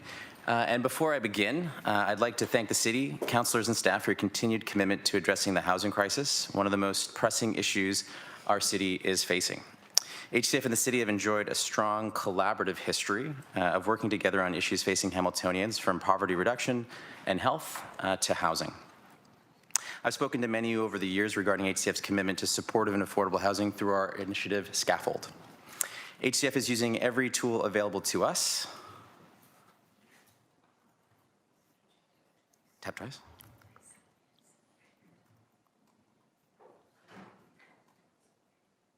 Abracadabra. No, that's okay. No, no worries. We're using every tool.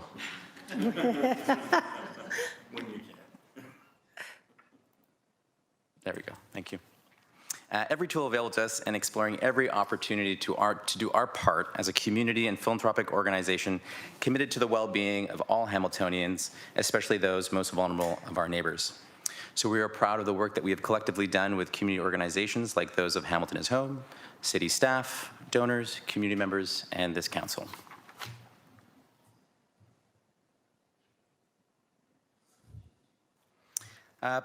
This slide here shows some highlights from HCF's work from deploying capital to finance the creation and acquisition of supportive and affordable housing that has seeded just over 1,000 units over the past 10 years, to the advocacy work we're continuing to do with the federal government regarding the Canada Rental Protection Fund. Additionally, supporting the development of financing tools like the Social Innovation Canada's Canadian Alliance for Transit-Connected Housing Fund, and a partnership with the Hamilton Spectator to increase accessibility to newsworthy stories regarding housing in the public interest. Perhaps most critically is the partnership and collaboration with the City of Hamilton. HCF has been on a journey with the City of Hamilton since the ideation of the Housing Sustainability and Investment Roadmap, and now sits on the HSIR's Advisory Committee. We are providing funding to the Secretariat for a staff position that supports the critical work that team is doing, including the creation of the housing project stream and working across departments, a whole Hamilton approach to find innovative solutions collectively with community and their colleagues.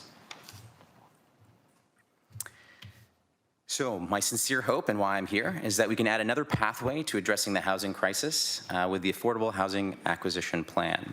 A pathway to ease and slow the erosion of affordable housing stock, often through the treatment of existing affordable units within the market as depressed assets due to low rents through long-term tenants, to be churned into profits through rent evictions or by attrition. You've all heard the stat: for every housing unit Hamilton builds new, we lose upwards of 23. This exacerbates the affordability and housing crisis. The federal government has committed $1.47 billion to a national acquisition fund, the Canada Rental Protection Fund mentioned earlier, and Hamilton creating a pathway like the Affordable Housing Acquisition Plan would be a big step in getting Hamilton investment ready to keep existing affordable units affordable. HCF has already incorporated acquisitions into our own strategy scaffold and supported community-based organizations in acquiring 3 properties totaling 98 units in Hamilton.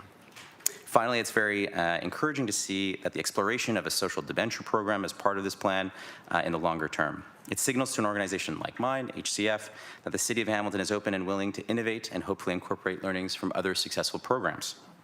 Leveraging every tool available to us to address this crisis is imperative, and raising and attracting additional capital to augment existing funding from all levels of government from the public interest would be a bold and impactful step akin to the rent eviction bylaw that went into effect January of this year, thanks to this council. Having the city, y'all around this table, and city staff, and philanthropic capital like us and community partners at the ready with an acquisition strategy in place would send a positive signal to the federal government that Hamilton is investment ready and has a viable pathway for federal acquisition dollars.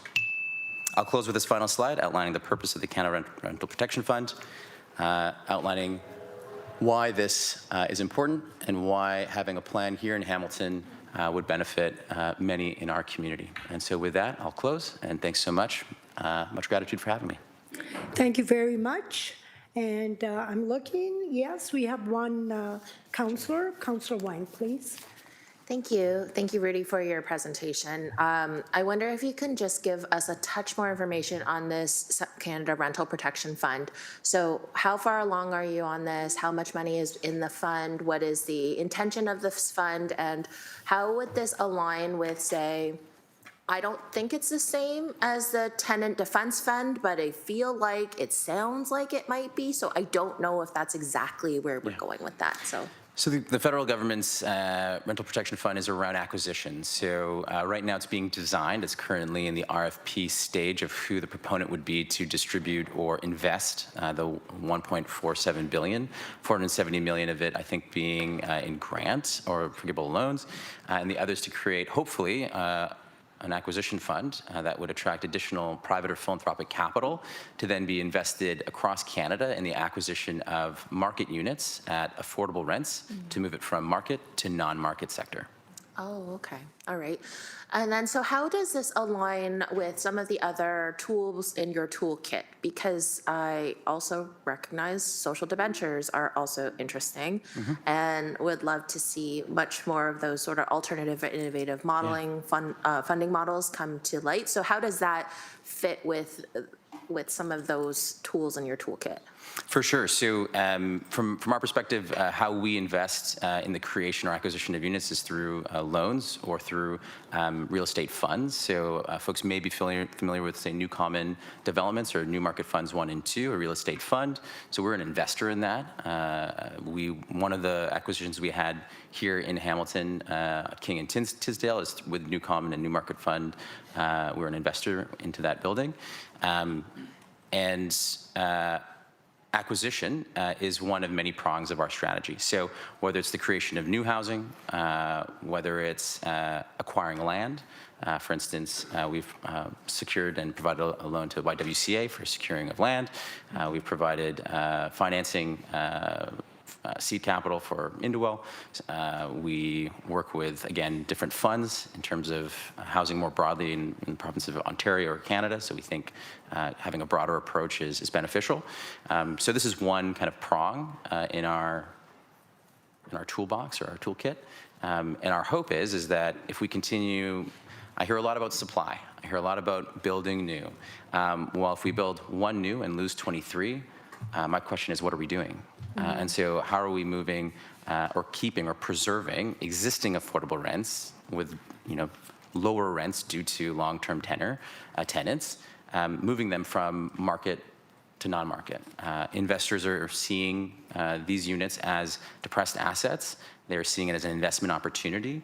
And either by attrition or renoviction are moving tenants off, increasing rents, and making a profit.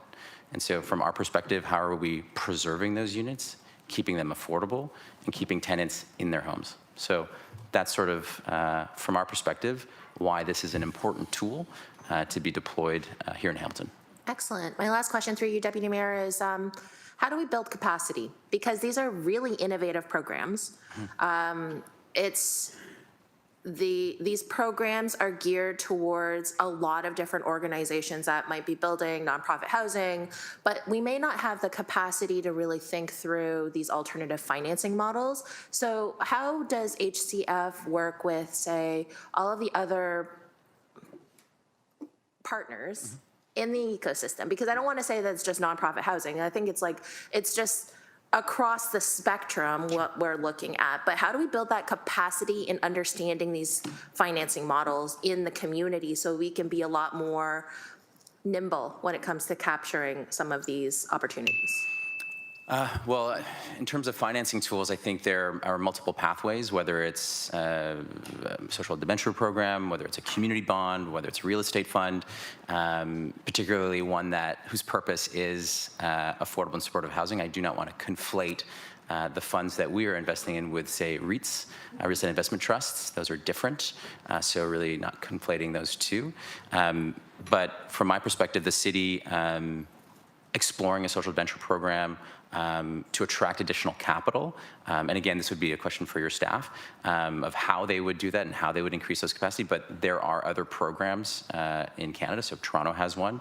There are a number of community bond that are structured across Canada as well that could provide some insight, maybe not apples to apples in a municipal context. But that's where I would stop. There's Tapestry in Toronto. I think they're doing a raise in Ottawa. So there are a number of case studies that Hamilton could draw on. So you're asking me to make Justin Lewis's job harder. Make him a lot more knowledgeable. If I can make Justin's life harder, I will always do my best. Okay, thank you so much. Thank you. Those are my questions. Thank you. Next, we have Councillor Nan, please. Of course. Thank you, Deputy Mayor. Everybody who's working on housing solutions right now have a hard job to do, right? A big plate to fill. So thank you for your presentation, for your work, and for your collaboration with the city to date. The 8.9 million in preservation of the 98 units. Can you speak a little bit more about that? Like, what can you share with us as a committee in terms of how were you able to do that through HCF? And is that in partnership with the Hamilton is Home Coalition partners, and what role the city plays? Or say a little bit more about what the collaborative path going forward needs to be. Sure, yeah. So I can speak to some. One is not publicly announced, and so I'm not at liberty to discuss that yet. As a partner, we want to make sure our folks doing the work are able to do that. But one of the acquisitions is acquisition of a church with a loan through Indwell to support Indwell's acquisition of that church the church congregation was amazing. They wanted to fulfill their mandate in their community and provided us with a better price as they amalgamate congregations, and through a wonderful partner like Indwell, we're able to secure that property to be redeveloped for housing. And another one, again, was the Tisdale project, two walk-ups that we did with New Commons. And the other one I'm not at liberty to disclose currently. But those are two examples of acquisition where we provided financing or a loan at a concessionary return to ensure that we can preserve parcels of land or property and ensure two walk-ups don't get snatched up by investors that have a more focus on profit than, say, housing. Thank you. And in terms of, through you, Deputy Mayor, you mentioned the ongoing collaborative relationship between Hamilton Community Foundation and our Housing Secretariat. Anything there that you feel like committee needs to hear in terms of being able to maximize our strategic nature as a city of Hamilton as a whole partnership? What I would say is having a central team or department that is really coordinating across city departments. I mean, it takes a whole city to address such a critical issue, and from real estate to finance to housing services to the Housing Secretariat, having a central team or group that we can work directly with, coordinate investment. What has been an exceptional part of this team and approach to the HSIR has been we've been able to coordinate investment. That was not the case previously.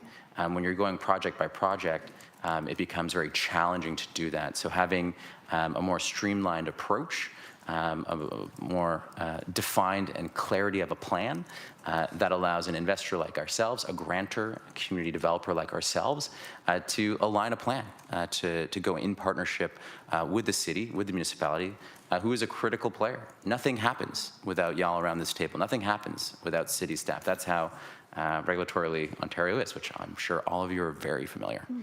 Thank you so much. Thank you.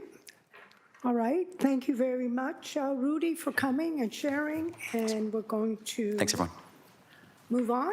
6.3, Andrew Selman, respecting bylaw enforcement. I'm sorry, through the Deputy Mayor, could we just receive this delegation first? Oh, do you want to receive it? Okay. Can I have a mover and a seconder, please? Councillor Wang, Councillor Beatty, thank you. A show of hands, please. Okay. Thank you. And it passes. Andrew Selman, respecting bylaw enforcement, response and reporting particularly related to the property standard and neighborhood level transparency to address the process of tools in the city uses to manage, track enforcement, as well as the absence of reporting since 2023. You're here in person. Thank you. You know the drill. You've been here many times. Many times. 5 minutes. Thank you. I'm just waiting for my presentation to come up, which I submitted. I should have made that longer. That was a long run-on sentence. Well, you only have 5 minutes, Yeah, so. yeah, I submitted a presentation last week. I submitted it on Friday at 11:52, or somewhere like that. Just give me a second. Yeah, no worries.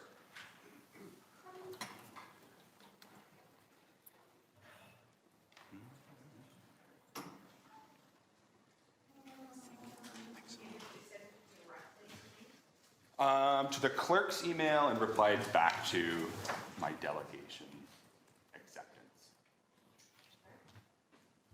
I can tell you when exactly. I don't believe so. Yeah, I do, yeah. It'll take just a minute or so to do that, or less. Just want the public to know what's going on.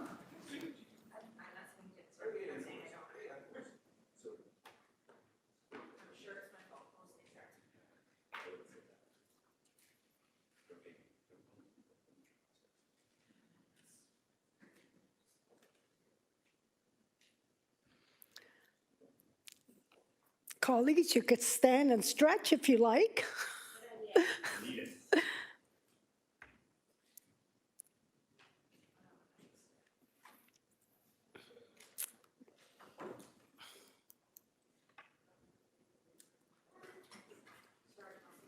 No problem at all. We'll just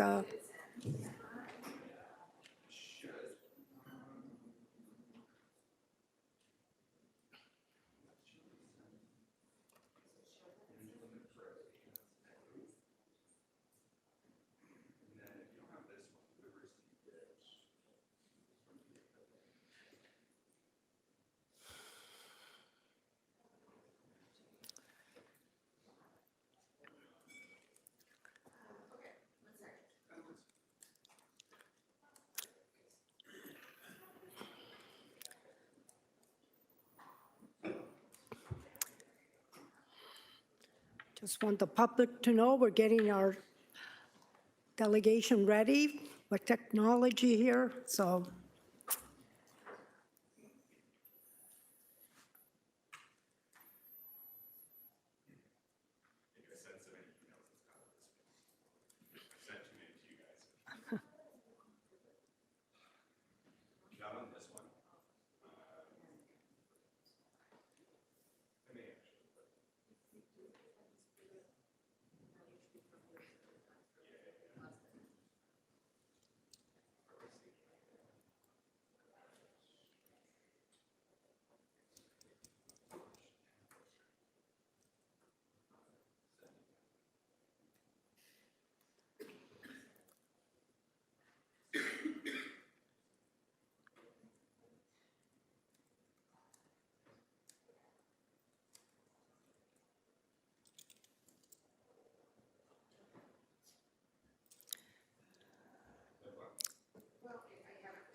So Andrew, you think we could do it without the visual, or?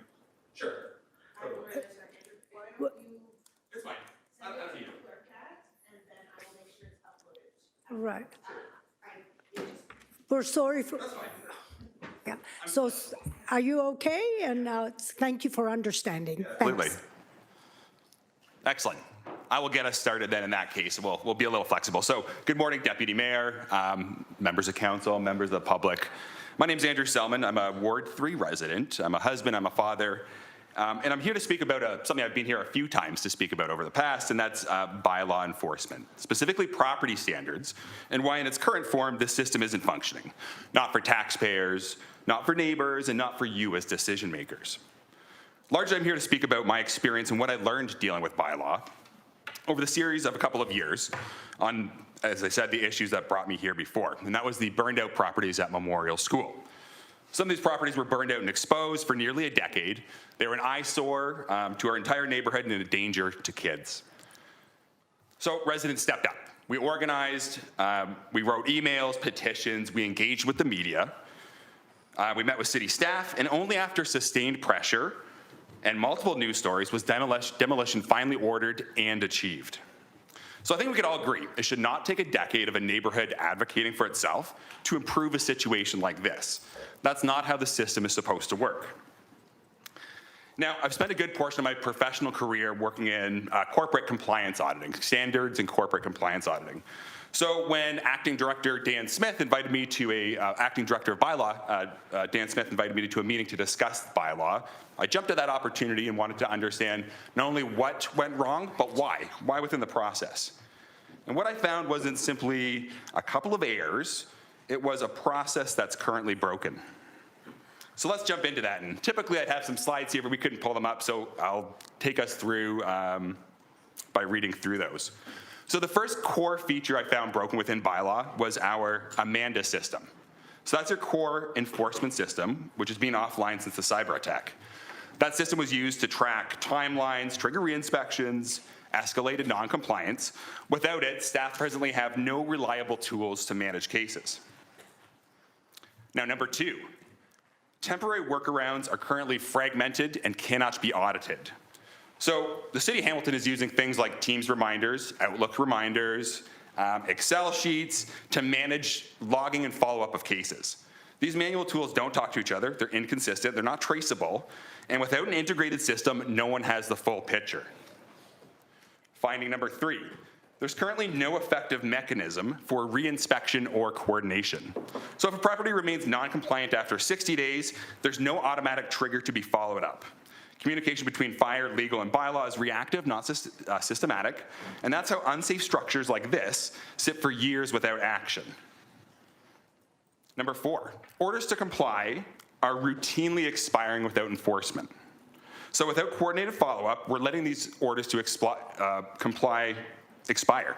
So as a taxpayer, ask yourself, is that an effective use of our taxpayer money? Having individuals go out to these sites, issue orders to comply, allowing them to expire, and then starting that process all over again. Issue number 5 I came across was enforcement capacity was reduced by 50% during the sanctioned encampment period. So staff were diverted to other tasks. This created a significant backlog within our system. Now, unfortunately, no one within our bylaw team can tell us what that backlog currently sits at. What's our case numbers? And that all manifests itself in the fact that we have no meaningful metrics, oversight, or public reporting. So the City of Hamilton, you leaders, have not received the bylaw enforcement strategy update for years now. The last one you received was October 17th, 2023. That would have represented 2022 data. So we've now gone years without a meaningful update for yourselves as leaders or for the public. So today I'm asking you to act. I'd like to see you bring 3 motions forward to restore a functioning enforcement system. Motion number 1, deliver an updated bylaw enforcement strategy report. So direct staff to deliver the updated bylaw enforcement strategy report post-2022. Residents, as well as you elected officials, deserve transparency on inspection volumes, enforcement outcomes. The public deserves this information as well. Motion number 2, examine and publicly report the current state of bylaw. So direct staff to detail the current state of bylaw. How are we tracking cases? How many orders to comply have expired over the last 3 years and the 3 years prior? So we can measure a baseline as well as how we performed post-cyber attack. Detail what interim tools are being used, Teams, Outlook, reminders, spreadsheets, and what risks they create. And then finally, motion 3, develop a structured recovery modernization plan. Direct staff to table a comprehensive, time-bound plan to restore a structured case management system. This would be a clear timeline for replacing Amanda, defined milestones for pilot testing, validation, et cetera, and as well as an integrated plan with fire, building, and legal divisions. We'd be looking for a targeted launch date within this plan. And to close, the intent of these motions is not to look backwards. It's to fix what's broken. It's to restore public confidence and rebuild a system that the city and residents can rely on. Because when we restore structure, we restore trust. And when we restore trust, we can ensure that no neighborhood, no child, has to fight for a decade just to restore safety to their neighborhood. Thank you very much. Thank you, Andrew, and I hope we could ratify all those issues. I'm sure we will. Look at the list here, speakers list. I don't see any. Oh, Councillor Wang, please, thank you. Thank you for your delegation. Thank you. I know that you're going to send the presentation to clerks, but are you able to send those wordings as well? Like in It's, your- yeah, that's in my presentation that I sent last week. Okay, thank you. Yeah. That's all I wanted to know. Thank you. Great. Thank you for doing that. Welcome. Sending it to us. Through the Deputy Mayor, when I publish it online, I will also send it to all members of committee so that they can see it as well. That's Thank you. great. I appreciate it. Thank you, Andrew, for taking time and for coming. Thank you very much. Have a great day. All right. The next one is Michael Williams. Could we just take a motion to Oh, receive? each one? Okay, I thought all together, but if not, a mover and a seconder, please, to Councillor Wang. And I'll second it. To receive the delegation, all in favor, please raise of hands. Thank you, and it's carried. 6.4, Michael Williams, respecting drowning prevention and swim safety in Ontario. Please come down.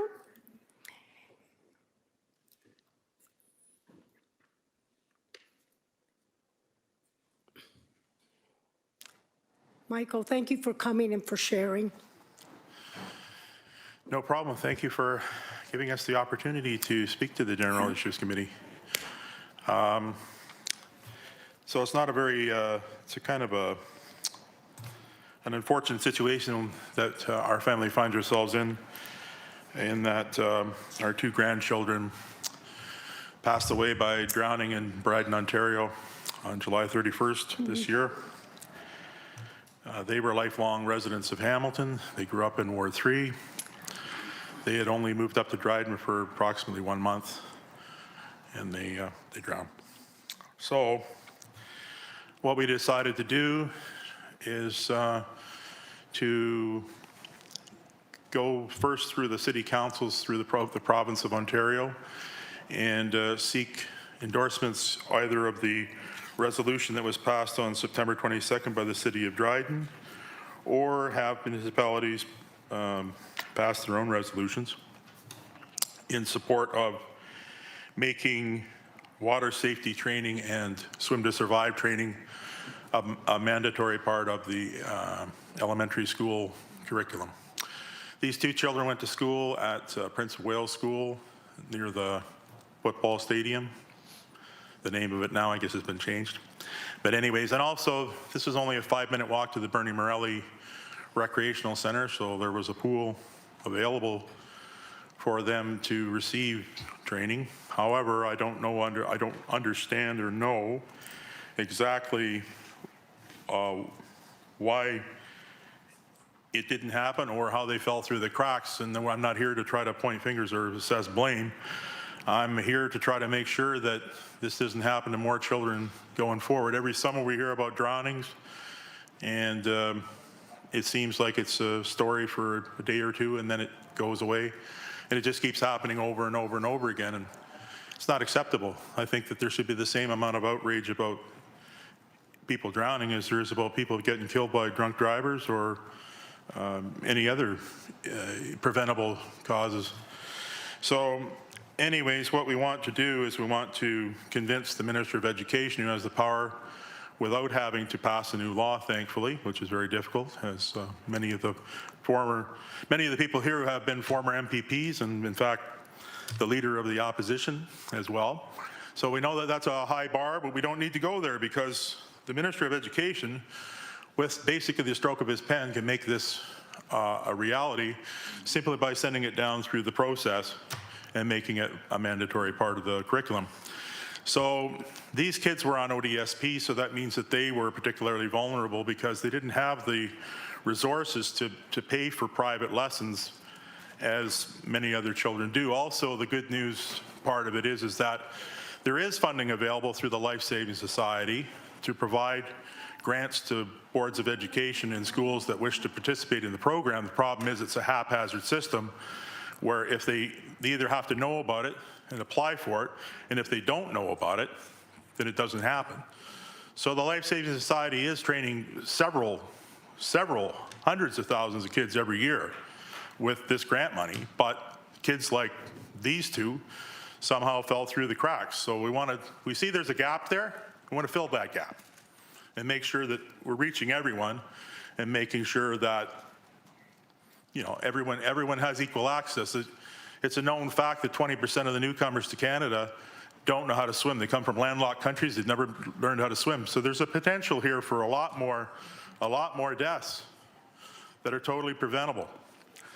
So we want to change that. So we also know that if the Minister of Education was to make this a mandatory part of the curriculum, that would trigger that those kids that are on ODSP would pay for the safety training and also the Swim to Survive part. So Swim to Survive is basically very, very simple. Know how to tread water for 5 minutes or so in order to be able to keep your head above water long enough to be rescued. In this case, I can tell you, based on what I know from what happened, if these kids, first my granddaughter fell in, my grandson jumped in after her. If she had known how to tread water and keep her head above water, she would have been rescued. If he would have known how to swim, he would have been rescued. He wouldn't have jumped in. So this happens so often that there's a secondary drowning that happens when somebody tries to effect a rescue. Thankfully, in the city of Dryden, they've done a great thing. They have installed life rings and lines along the walking trail that is adjacent to a river that is instantly deep water. So this is a big victory. So we're very happy with what the city of Dryden has done. The Mayor, Jack Harrison, has been extremely helpful in this, and he has been with us every step of the way, working on getting through to the Minister of Education, Paul Calandra. And I think he's having some great success. I think that this is something that will come up in the spring, and I think that we're probably in a very good position to have it happen. So basically a resolution from Hamilton, similar, that asks all other municipalities to sign on and to contact Minister Calandra and all the MPPs across the province would be extremely helpful, and that's our ask today. So that's it. Thank you, Mr. Williams. Words of condolences, and we're sorry it's not enough, but taking action shows that we really care, and so sorry what's happened. Mm-hmm. So thank you for sharing. I have Councillor Nan on the list. Thank you, Deputy Mayor. Thank you, Michael, for coming to delegate today, and thank you to Evelyn for being with us as well. Your advocacy is a testimony of your love for your grandkids, and it is absolutely remarkable and deeply honorable that you can transform grief into system-wide change that would benefit every child in Ontario for generations to come. So thank you. Thank you for being an incredible grandparent. I also just want to say, I want to thank the United Steelworkers Union that I was involved with for 36 years. They taught me how to lobby, they taught me how to fight for change, and they taught me how to advocate for everyone, for all people. And so it's not just a love for those two grandchildren, it's a love for all children to make sure that this doesn't keep happening. It's preventable, it's not acceptable. Let's get something changed, let's just get something done. Right on, Michael. So it is my hope that with your advocacy and the motion that we have on the agenda today, that Hamilton City Council can join you in that advocacy. In the motion, similar to the one in Dryden, we've added the language of making sure that we're sharing this motion with all 444 municipalities across Ontario, seeking their advocacy support. Wondering if you or Mayor Harrison had any updates to share regarding getting a similar policy support from the Association of Municipalities of Ontario. So we were at the Association of Municipalities of Ontario to meet with Mayor Harrison over lunch during that time. It was only a couple of weeks after this happened, but he very graciously met with us over lunch, and we explained to him what we wanted to do. We thanked him for what he was doing to make sure that he lived up to what he said, that they needed to put safeguards into place. That's been done. That's fantastic. He did pose a question to Minister Calandra in that assembly, and he got a positive response that they would look at it, right? Mm-hmm. So, you know, that's nice. I'm glad they're going to look at it, but I think that it takes a little bit more push than just a one-line answer like that to have it actually get done. But I'm pretty confident that it will get done, because from what Jack Harrison, the mayor, has told me, that he has spoken to Minister Calandra's policy advisors, and that this is something that they are definitely going to take seriously. And I think that's probably just a matter of timing. Right now, we're in the winter season. We're not hearing about drowning because people are not, going to the water for recreation as they would be in the spring and the summer. So I think that, yeah, once we get into where we're coming back into where people will be around the water and participating in recreational activities around the water, I think that before we get into next summer, that this is something that I think is going to get done. Thank you so much for that response. And once this motion does pass today, it will be circulated to all of the municipalities across Ontario. We also have a board member on our council of the Association of Municipalities of Ontario, Councillor Huang, and she'll also have the opportunity to raise it through the board as well. So thank you so much. All right, thank you. Thank you. Right. If you could stay here, we still have Councillor McMeekin. Oh, okay, sorry, didn't realize. Yeah, thanks, Mr. Williams. Thanks for making a difference. I have a 4-year-old grandson, and we're making darn sure that he learns how to swim. You've experienced that tragedy. I tell a personal story. When I was 7, I was walking to school through an open field with my friend John when the ground under me collapsed and I fell into an abandoned well. And fortunately, John had a strong voice. He summoned his mom, Mrs. Melnick, who had CPR training. And she applied CPR to bring me back to life. And so the training, I can attest personally, is critically important, both learning to swim and learning CPR. As well. So I want to just share that as my personal way of saying thank you to you. And I'm going to make sure my little guy knows how to swim, because if he ever falls into a well, I don't want someone having to give him CPR. I would just respond by saying, there by the grace of God, you're still here, and thank goodness for that. I would also say that I was not aware that the children didn't know how to swim. I was not aware that school didn't still teach this, because I'm pretty sure when I was a youngster that it was being taught, at least the very basics of water safety. So yeah, I learned the hard way that don't take things for granted, because if you do, you can sometimes wind up on the bad end of the stick, and this is what's basically happened here. I took it for granted. I didn't know if I had been approached or asked for, to provide funds or whatever for those kids to be trained, learn how to swim, to survive, whatever.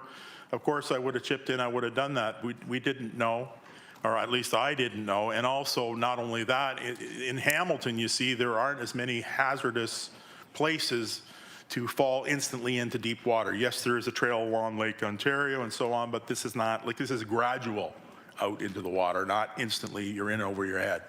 So in St. Catharines, where I live, we do have some places like that along the Welland Canal that we're taking a serious look at, making sure that we get some life-saving equipment there, or get some fencing up or whatever, so that makes it so that it's not going to be an issue there anymore. So we've got that.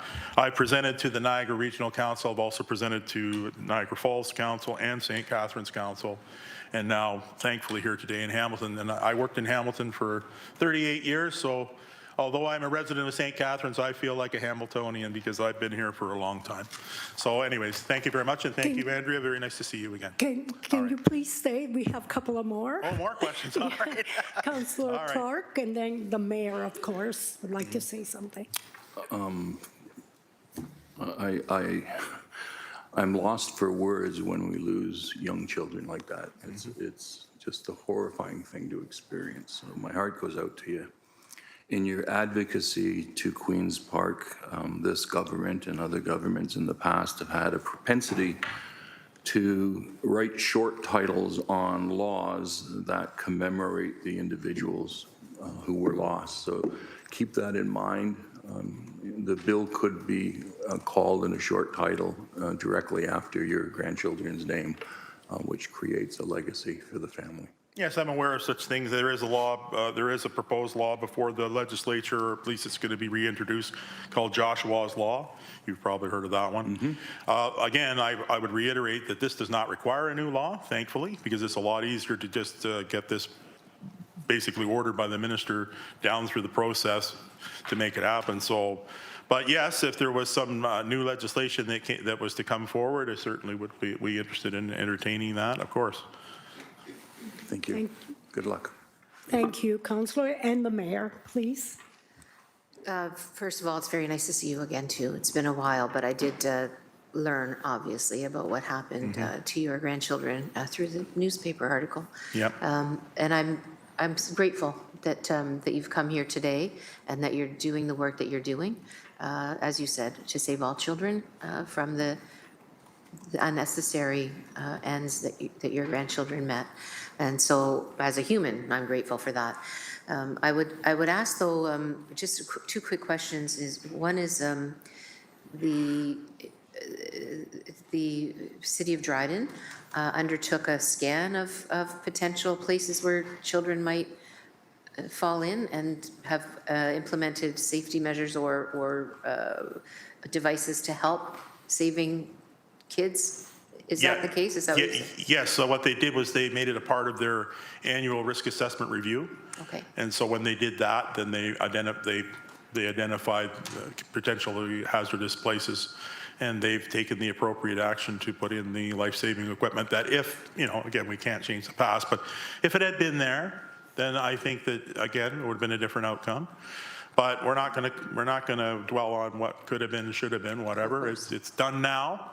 So this means that there is definitely a much safer situation there than there was, and I think that hopefully the amount of drownings that happen there going forward is zero. And I think it's quite possible to achieve that because of their actions. Thank you, through you, Deputy Mayor Pauls. The second question is around the programs that you identified that are available to help with the training of children in their swimming capacity.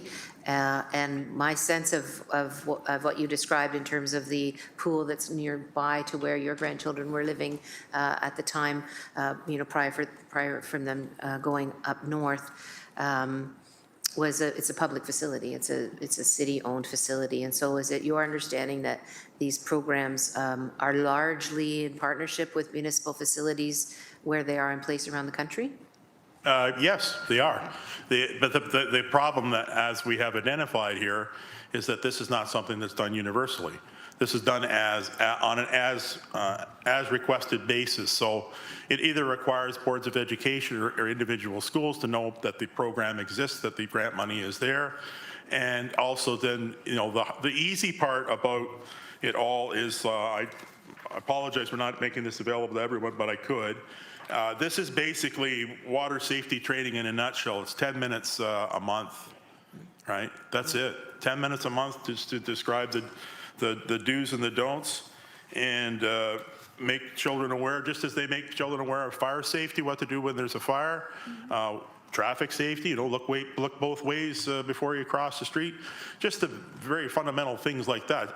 Fundamental life skills that you'll carry with you for the rest of your life, and swimming is one of them. I mean, it is. It's a life skill, and I'm sorry to learn that it wasn't something that was offered universally across the province, and I think that needs to change. And so I'll fight to my last dying breath to make sure it happens. I know where you got me, that fighting spirit. I do know that. All right. So thank you again very, very much. And I would just say, I don't have the detail of the motion in front of me. I'm scrolling through, but I would just say that we have some obligations that stem from this conversation as well in terms of our spaces where there is access to water that's dangerous. And I would say that exists in our piers and that exists at our waterfront. And so maybe not the lakefront, but there are areas in Hamilton that probably could use this kind of attention, although I'm not certain. Yep. So we'll have to do that kind of When you do your risk review. assessment. I would expect. Yep. The other would be ensuring that we have capacity at our pools to make sure that a universal program would be able to be realized. And so that will take resources as well. And I just wanted to make sure that that was identified as something, listening to what you're suggesting and recommending, those would be other follow-ups, I would think. Thank you again very much. And Yes, my no sincere problem. condolences.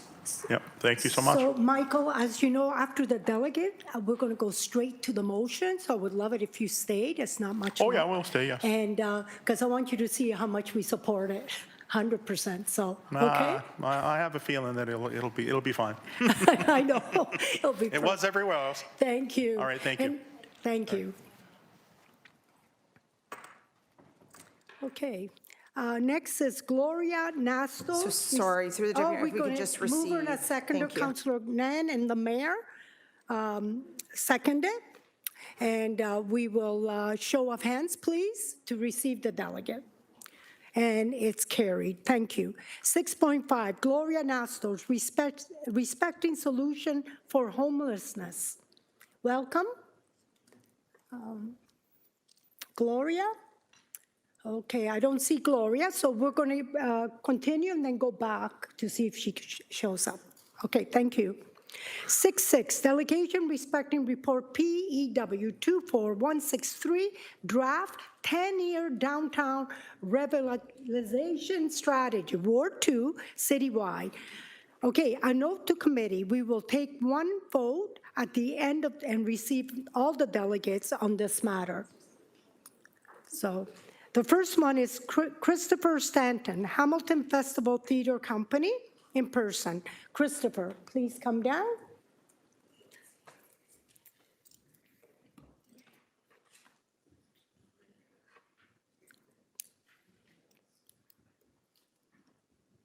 So we're at 6.6. Thank you. And Christopher, you have 5 minutes. You've been here before, so. Deputy Mayor, Mayor, members of council, thank you for the opportunity to speak today. My name is Christopher Stanton. I'm the executive director of Hamilton Festival Theater Company, that's HFTCO, the producers of the Hamilton Fringe Festival. I'd like to start by thanking Phil Caldwell and also the tourism and culture team who invited us and others to a downtown revitalization roundtable in May of this year.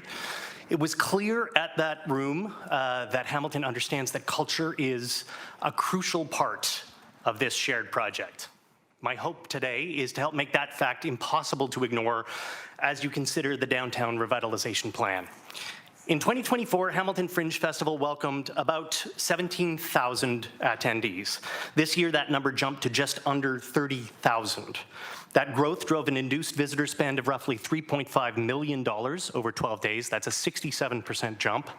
And that money went towards hotel rooms, restaurants, cafes, parking, transit, retail, all into the local economy that we're all working so hard to strengthen. The key driver of that growth was our free outdoor programming in the downtown core. Now, our twin initiatives, Fringe Boulevard and Fringe on the Streets, brought 2 weeks of free, high-quality live performance to the James York King William corridor. There was lots of opportunity to discover us by accident, but our metrics also show that we drew people into the core who might not have otherwise come. 40% of festival goers were discovering us for the first time. Our programming gave them a reason to come downtown and then hang around to try a restaurant, to take a chance on a show, to see their own city in a different light. Less than 1% of respondents, this is an important one, mentioned safety or crime in our surveys, showing how high-impact arts activations can reshape perceptions of our city center and, by extension, of our city. And this is my central point. As you consider the downtown revitalization plan today, consider that cultural events are more than window dressing. They are essential infrastructure around which we can rebuild how residents and visitors feel about the downtown core, how they interact, how they engage with Hamilton as a whole. In conversations with Fringe staff, artists, and patrons, we often heard some version of, "I feel so much better bringing my family downtown at night during Hamilton Fringe or Art Crawl or Super Crawl." The moments when the streets are alive with crowds, music, food, art, a sense of gathering, of shared experience. When Fringe Boulevard was animated with performances and partner activity, people reported feeling safer. On nights without programming, even with peer outreach support from Keeping Six and on-site security, people felt less safe. Now, I do want to digress briefly here to acknowledge Keeping Six. No one is doing the work they do the way they do it, meeting people where they're at, centering care and dignity through lived experience. They've shown us how to integrate safety and social support in shared public space. And if you don't know Keeping Six, get to know them. They deserve your attention and your support. Now, with Fringe Boulevard on King William last summer, we believe we cracked something open. Our partnerships with local cafes and restaurants along the Strip created a small-scale example of what an integrated strategy can achieve. We shared programming details so businesses could adjust their hours and menus to better align. They offered specials, extended patios, and co-presented events. We cross-promoted each other. It was bumpy at times, but for 2 weeks, these unique Hamilton spots were operating with us and city staff as part of a coordinated cultural corridor. Can I? Yep, thank you. Can I please? Okay. Okay, can you please? Okay. Thank you. Can you please? Thank you for coming. You can step out. Touch them, okay? Move them from a position of all Lord, okay? We'll be all spending the life in a piece of rest of their life, okay? Put them together, okay? Okay. Okay, sorry about that. Can you please continue? Thank you. So it was bumpy at times, but for 2 weeks, these unique Hamilton spots, yeah, bumpy, a little bumpy. But for 2 weeks, these unique Hamilton spots were operating with us and city staff as part of a coordinated cultural corridor. There is a model here. Shared planning between event producers, local businesses, and the city, intentional collaboration with BIAs and harm reduction partners, predictable dates and infrastructure support, and visible, accessible arts programming as the central framework that benefits everyone. An activation like this would not have been possible without city support. It's important to say that this is a citywide project. When we animate downtown successfully, we're serving every ward. Our ticketing and survey data show that over 45% of our local audiences came from wards 5 through 15. We're working with your residents to change the story Hamilton tells about itself. The draft Downtown Revitalization Plan names culture as one of the 9 interconnected levers of change, integrated with public space, safety, housing, and economic opportunity. Having seen several of these elements working together this summer, I believe there is a path forward. HFTCO is just one of many world-class arts organizations in Hamilton, and we are ready to be active partners in the work ahead. What we need from the city going forward is strengthened, sustained support and meaningful partnership, recognizing arts and culture as a critical part of the Downtown Revitalization Plan. Thank you for your time. And thank you. Thank you for that. Can you please stay? I think our mayor, Andrea Horvath, would like to ask some questions. Great, thanks. Welcome, and thank you for your positive comments. I guess the question I would have is, what's your experience? Have you been involved with the Fringe Festival for some time? Yeah, I've been with the Fringe since 2020. And so has there been any change over that period of time from, I mean, other than COVID? Yeah. between then and now that you can identify, or anything that you would flag as being something the city may be doing differently that is, you know, that is creating more of a draw or assisting more in terms of the success, or identify where there might be some gaps that you see? Great. Thank you, Mayor. Through the chair, I would say that there has been, in the last 5 years or so, a real uptick in the transparency and availability and communication through the city. Like we have been in deeper relationships with Tourism Hamilton, with the placemaking and public arts folks. We have seen real buy-in from members of council. I think that availability and that shift in sort of a more communicative style has really been key to the success that we've seen over the past 5 years or so. Thank you, Mayor. Thanks, and then are there any gaps that, that you might still see, that you know, would want to you?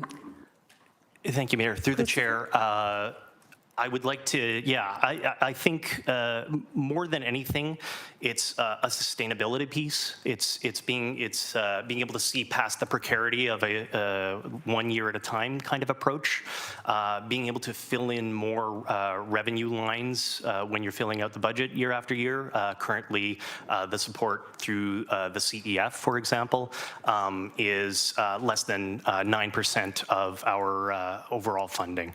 And as we grow, that number has not shifted largely since 2018. So, you know, there's the folks at CEF are making great steps towards that kind of sustainability with multi-year funding. That shift in the model made a big difference. But I think, you know, things like Fringe Boulevard, things like our free outdoor programming, knowing that there's support for that in a year after year sort of ongoing capacity, I think that would make a giant difference to our ability to deliver. Yeah, Thank you. I don't see anyone else. Thank you for coming. Okay, thank you. Thank you. Next is Greg Dunnett, Hamilton Chamber of Commerce in person.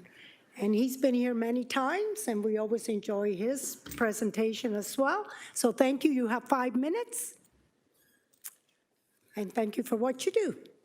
Oh, thank you. And what an adventurous morning we're having today, aren't we? Yes.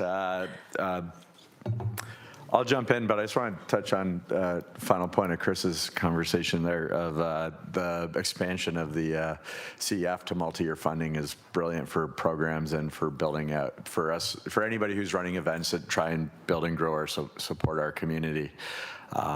It's a really meaningful thing because it allows you to build multi-year plans, because sometimes when you launch something in the first year, it needs more than 1 year to grow. So it's really impactful, and I can speak on behalf of our Hamilton Day programming. We really appreciate it. So, okay. They didn't even start the clock on me, so I'm not counting that as my time. Madam Mayor, members of council, thank you for the opportunity to speak on behalf of the Hamilton Chamber of Commerce and the 1,000 businesses and 75,000 employees we represent in downtown and across our great city. I want to first acknowledge staff and the Cultural Spaces team for a thoughtful, honest, and well-written draft strategy. As the report notes, and as we have heard from our members, as well as chambers from across our great country, cities across the province and country are facing unprecedented pressures in their downtowns. Safety issues, social needs, and public realm decline are intersecting in ways we have not seen in our lifetimes. And that is our current reality. And yet, as the draft strategy makes very clear, downtown Hamilton remains one of the greatest economic assets we have here in Hamilton. It is home to 28,000 jobs, 13,000 residents, and over $5 billion in assessed value, and a concentration of cultural institutions, small businesses, and employment clusters unlike anywhere else in our city. That is both the risk and the opportunity of our downtown.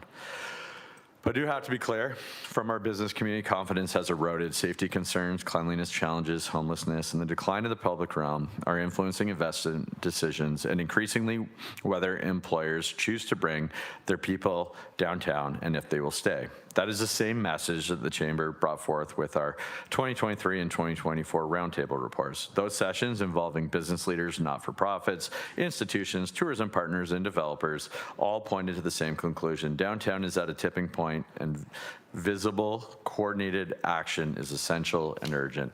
So within the report, let's start with the good things. First of all, the mission and priorities of the strategy reflect exactly what our members have been calling for: the focus on safety and well-being, cleanliness, public order, storefront activations, and supporting Main Streets is aligned with every roundtable conversation we've had. The community is asking the city to focus on the basics, fix what's broken, and create a sense of momentum. Second, the emphasis on the next 3 to 5 years, not just a 10-year horizon, is critical. Businesses need visible, confidence-building progress now. Many downtown leases are coming up for renewal. The absence of meaningful change presents a real competitive risk for Hamilton. Third, that the draft strategy calls for a downtown governance and partnership model. It's a huge step forward. I had a call with a partner at McMaster yesterday, and we were sharing information that neither of us had from the other group, and it was really relative to what we're talking about, both on an economic and a social scale.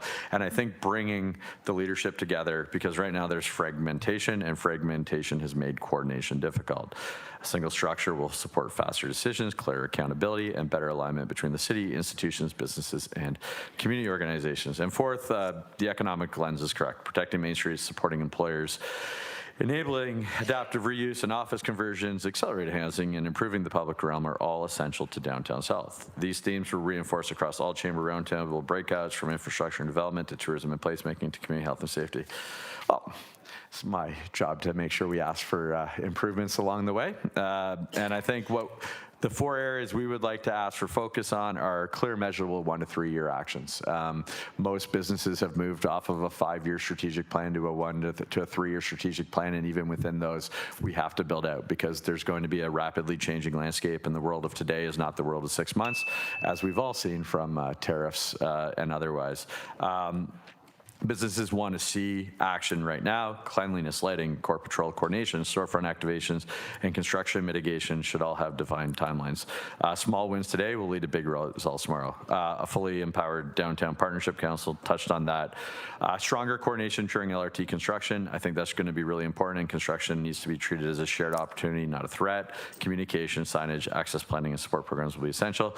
And as Chris said, a renewed focus on tourism, culture, and the visitor experience. Downtown is Hamilton's front door. The Chamber roundtables make clear that wayfinding, mid-sized venues, safety, and hotel capacity all influence how visitors experience our city. All of these factors have a direct reflection on our brand, Hamilton's brand, and whether it is perception or reality, we need to take the steps to improve the brand of our downtown and our community as a whole. I have a closing, but it's just repeating everything I just said, and I only have 4 seconds left, so thank you very much for your time and energy. I didn't know the time was there. Good. Thank you. Any questions from Councillor Wang, please? Thank you, Mr. Dinette, for your delegation today. I am very hopeful that we can continue to support the downtown revitalization strategy. I think that one of the areas that I would like to get a little more clarity on from your businesses is a lot of that is put onto the city to do a lot of that investment and work. How can we also engage with the business community to have them come alongside and help us with some of these investments as well? Yeah, through the chair, I think that coordination piece and the coming together is really important. One of the things that I see as a huge opportunity here, and we ran an event in the last few months have kind of flashed by. I'm going to say it was in October. We had a Hamilton Next event where we talked with Porter in the airport about the fantastic work that happened at the airport. And so I think one of the biggest opportunities we have is getting the right people in the room at the right time to have an understanding of where progress can be made and where supports are. I think we are all over inundated with information right now. And I was cleaning up my inbox from yesterday afternoon, and I probably had 30 newsletters in it. So did I pick up all that information that was shared with me? Respectfully, probably not. So I think if we can get people in the room, understand where the opportunities for coordination, for collaboration, and progress are made, I think there's a want from all aspects of our community, across the public sector, our institutions, the private sector, to strengthen this core. I can tell you that there's a very engaged aspect of our community who really truly believe in what we can become and want to see that. And again, I think we've seen some of that coordination around the launch of the Coliseum, and I think we need to continue to determine those areas, because I think a week and a half ago, we saw what happens when we have these major events in our downtown core. Every restaurant was jam-packed. We left it a little late before we booked reservations, so we ate in Dundas before we came in. So we even had the spillover effect anyhow. So. All right, thank you. My second question through you, Deputy Mayor, is when you read the report from Cultural Spaces, there are a lot of different recommendations. There are, I think it was like 8 different. What would you say is your business's top number 1 that we ought to be focusing on at this moment? So thank you, and through the chair, and before I answer your question, I think there are a lot of aspects, and this is what within our organization, our team has, we kind of, through our strategic plan, we have about 15 things we want to accomplish every year, but we have 3 big pillars. And those are the 3 objectives that we are striving towards. And if I have to make decisions, I make sure that they're within those 3 things. So there is long-term investment as an objective, but the current priority has been, will be, continues to be community safety. And it's about how our employees feel coming into the Corps, how our visitors come into the Corps, and I think that's that is the number 1 priority, and it probably has been for all of my term in this role, which means for all of us around this council table as well. And I think we have to maintain that as a priority. And I think that's specifically why we're speaking to the kind of 1 to 3 year goals is, it can't be like, hey, we're going to get there in 5 years. People need to see action now, because I think the unsilent concern are those individuals that are looking at different communities for their offices, because they're not verbalizing it, because they're not going to tell you until after that they're moving, but it is a real considerable risk right now. Supplemental to that, Deputy Mayor, just last question. Mayor put on a community safety summit. The police services have increased foot patrols. One of the challenges that I hear from residents is that they also feel like they're in a police state when they go into the downtown core. So I'm struggling to understand, or how best to look at it from that safety aspect. And I'm not entirely sure if policing is the only lever we can pull here. So I think what I'm looking for is ideas and opportunities beyond putting more, say, police in the Corps. And I want to support all of our businesses, but I just want to make sure that what does community safety look like? Because what it feels the conversation is like is putting more police in the Corps, and I'm not really sure if that's the right course of action. Through the chair, I think it's a very, to the point of this is a whole new world for all of us. I think it is a multi-pronged approach to finding a solution. I think ensuring that there is a presence that ensures that people feel safe is important from a policing perspective, and I think it's about addressing these needs. But again, I think the big thing is being able to see results and see progress. And so I definitely cannot shape that narrative, Councillor Wang, in the time running, but fully think that it is definitely a multi-pronged approach. Per Chris's note, when we have big events, when we have people in the Corps, critical mass does support that feeling of safety. Agreed. So, yeah. Yes, agreed. Thank That's you. your last question. Thank you. Next is Councillor Maureen Wilson, please. Thank you, Chair.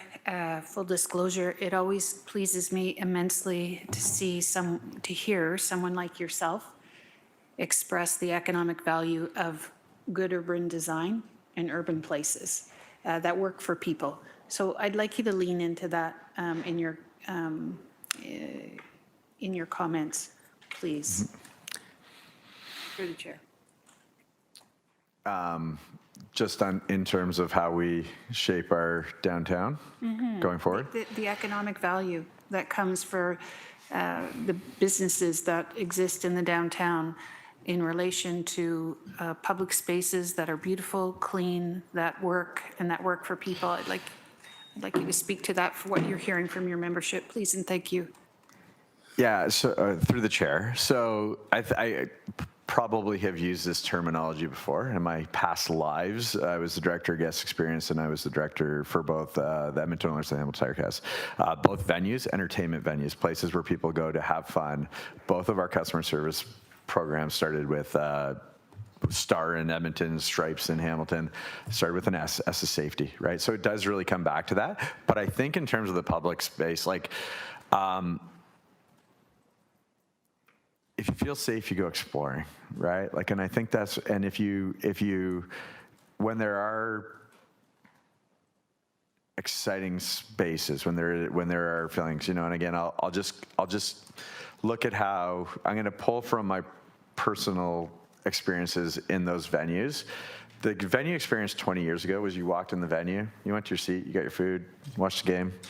Now there's activations in almost every corner, because when you can bring people into the core, when they can go from place to place and experience and work through, they stay there longer, they spend more money, and they come home and they tell their friends and they tell their families that they had this incredible experience, and they bring them to Big Back. So that's why I think not the programming, but all activations of public space is so important, because it creates a sense of community pride. And I think that conversation that we have, if you look around at other communities, a lot of downtowns have these situations, right? We are not alone in our, but our brand right now is that our downtown is unsafe. So how do we change that narrative? Because it is an important aspect of this. And it is really, really important that we prioritize that. I'm not sure if I really answered your question, but I think that is, again, to the conversation with Councillor Wang, I think we've got to do a lot of things. I think we've got to prioritize, and I would go back to, let's pick the 3 big pillars we think are going to drive the most change, and let's really strongly invest in them and get the ball rolling in the right direction. Thank you, Councillor. We have Councillor Cooper. I know, but I'm just following. Was the mayor next? Okay, sorry about that. Okay, Councillor Cooper. Thank you, Chair, through you. Your message of safety in the downtown resonates with me. I heard it loud and clear when I was knocking on doors. People don't want to come downtown, it's too dangerous. And for a number of reasons, people have been shot and killed and just they actually don't even feel safe in my own ward, okay? Because same things have happened in our wards as well. It's like, you can be in any part of Hamilton today and feel unsafe. But I came across people, as you'd mentioned, who were business owners. One gentleman I can think of, he came here with a handful of employees. He's now over 100. He said, I'm leaving. My employees don't feel safe. I can't attract talent here. I'm a fintech firm. I need to attract talent. And so what I'm interested in is just how your members connect with the city and have that conversation before it gets to be too far along and we're losing these businesses, because there are some things that are happening. I've talked to Chief Bergen and he's got a robust plan that's happening, but maybe so much as it is communication and perception, because if we're not talking, sometimes people can have the wrong perception of what's happening. So I'm interested in your thoughts around how your members connect with the city. Is there anything we can do to improve on that? Yeah, through the chairs, it's a great question, and we shared word around that there was an opportunity to delegate today. Hi. Yeah. I think that's. I wouldn't want to wager a guess as to why that is. It's the time of year, I think, is probably it. I'm ready to curl up in a ball and have a good nap most days by noon. But I think that's it. But I think. We definitely work closely with both the ECDEV team and the tourism team to make sure our voices are heard. But again, maybe to flip it a little bit on a there's a reason that I, in this role, have been at the forefront of the tariffs, and that's because there are organizations that do not want to face a backlash from the U.S. government in any way, shape, or form. So, I think it's a very fine line, and we would be very open, and this was in my closing, so I'm going to, we're going to explore things. The importance of downtown, the importance of this implementation of this program is going to be at the top of our 2026 priority list as we head into a very important year for our community. And so creating opportunities for both the city and the businesses to hear each other. And again, we did have staff representation at those roundtables so that they could hear it firsthand. How we get that message directly to council is very respectfully something that I will take away and think about and see if we can identify opportunities to do so. Thank you. Through you, Chair. Go ahead. Okay. Just also wondering, like, sometimes with communications, push versus pull, right? And so, a lot of businesses in our community right now are in survival mode, whether it be tariffs or whatever. We see what happened with Algoma the other day, right? And so, priority might not be coming and talking to us, right? And if there's a change we need to have in our model, as you start to consult with the business, say, how can we have this conversation? Because it's really going to be iterative. It's not going to be one conversation at all. If there's things that we need to change within our model, if you could bring that back to us as well, just to see how we can make sure that we're responsive to the needs of our business community in our downtown. Absolutely. And then through the chair, and again, I think just as I stand up here and let the hamster in the back of my head run. One of the things we do when we have a provincial or federal minister in is we often have a roundtable with 20, 30 people, and maybe that is something we need to explore within certain capacities of saying, hey, let's get the voices in there, do it in a spot where nothing is attributed to a singular organization, but get the cold hard facts on the table so that there is a clear understanding of the concerns and the risks, because the chambers are one voice in our community. We represent our entire business community, but it is definitely more impactful when there are 12 businesses up here speaking their truth than me or the chamber being the one who's consistently coming up. So. Thank you. Through you, Chair, if we need to come to you, okay, because of what's happening with the businesses, let us know what the format of that would be. Because as you said, they're not here today. And so, what we need to do to be present in their community, just let us know and happy to be responsive to that. Brilliant. Thank you very much. Thank you, Councilor Cooper. And now the mayor. Thanks very much, Deputy Mayor Pauls. Appreciate that and welcome. Nice to see you again. You as well. I guess there's just a couple of things that I just wanted to quickly point out and then ask a question. So we talked about safety, about environmental design, safety kind of principles, SEPTET, et cetera, animating the downtown. We talked about the need for housing. Many of these things are addressed in the presentation that's going to be brought forward that was done with the downtown revitalization plan. And so that's a positive thing. We're seeing changes, I think, in terms of, as you've identified, Mr. Dunnett, in terms of the environment and the moving parts that we're all in with this kind of very disruptive moment in time, tariffs being one, housing market being another, et cetera, et cetera. One of the things that I think was identified was what happens when you focus on animating the space. So we heard from the Fringe Festival in that regard. We've heard kind of some feedback around what happened when the events were occurring at the Coliseum, and they will continue to do that, obviously, animate the spaces as you identified as well. But I guess my question would be, you've identified that you've come a couple years in a row with the same message. We're now kind of getting this plan today in terms of where we're at. So I guess it's a two-part question. One is so when will you know when there's, like, how are you measuring that there's change happening or there isn't? That would be one.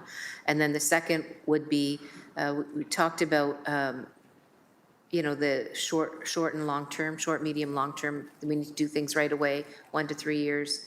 No longer 10-year plans, et cetera, et cetera.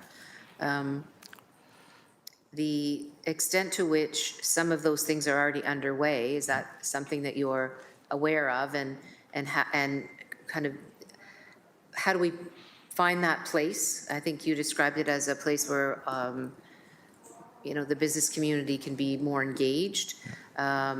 So we kind of make the plan. but then we have to, like, you plan the work, then you have to work the plan. Yep. And so is that, I mean, so there's three kind of, I guess, overall things. One is measurement of what's happening and whether you're seeing any change at all. As you described it, you're coming back with the same message, but yet we have police now there. We have animations happening in a better way, as was described by Fringe Festival folks. We have more animations writ large by our tourism department. We've had lots of, positivity around some of the activities at the Coliseum. So that's the kind of one piece. And then the other piece is, I know that there are a number of BIAs that are developing around the entertainment district. Also the Hess Village new BIA. So the BIAs, in fact, when the report comes forward, there are some responses from the BIAs as well that are quite positive. So I guess I'm just trying to figure out what the missing pieces are. If you could identify some now, and if not, then maybe we can have a conversation further in that regard. Through the chair, and I think that is a very fair question, Madam Mayor. I think I can probably answer it better in the coming weeks. We have our membership survey closing next week, which could help us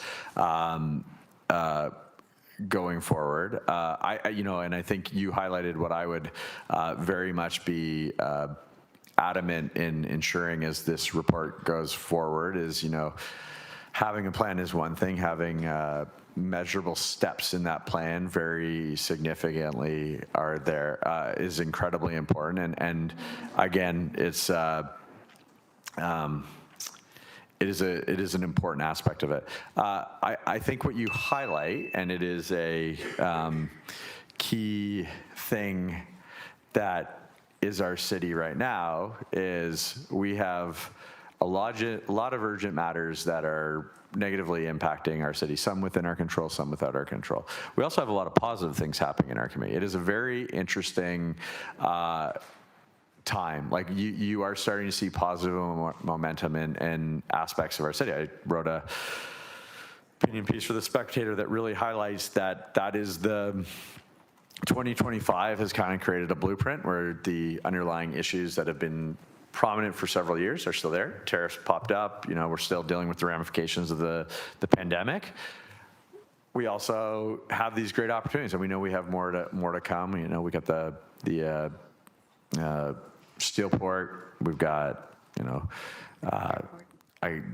hopefully investments in our hospitals, and you can go through it. Like, there are really, really good positive things happening in the city, and there are still needs that need to be addressed. And I think that's the one thing we have to take away from the excitement of the arena opening is the arena opening can be a catalyst for the support of our downtown, but it is not a one-stop fix-all. And if we said, hey, we opened the arena and so now downtown's fixed, then we're gonna find ourselves in a very precarious place in the next few years.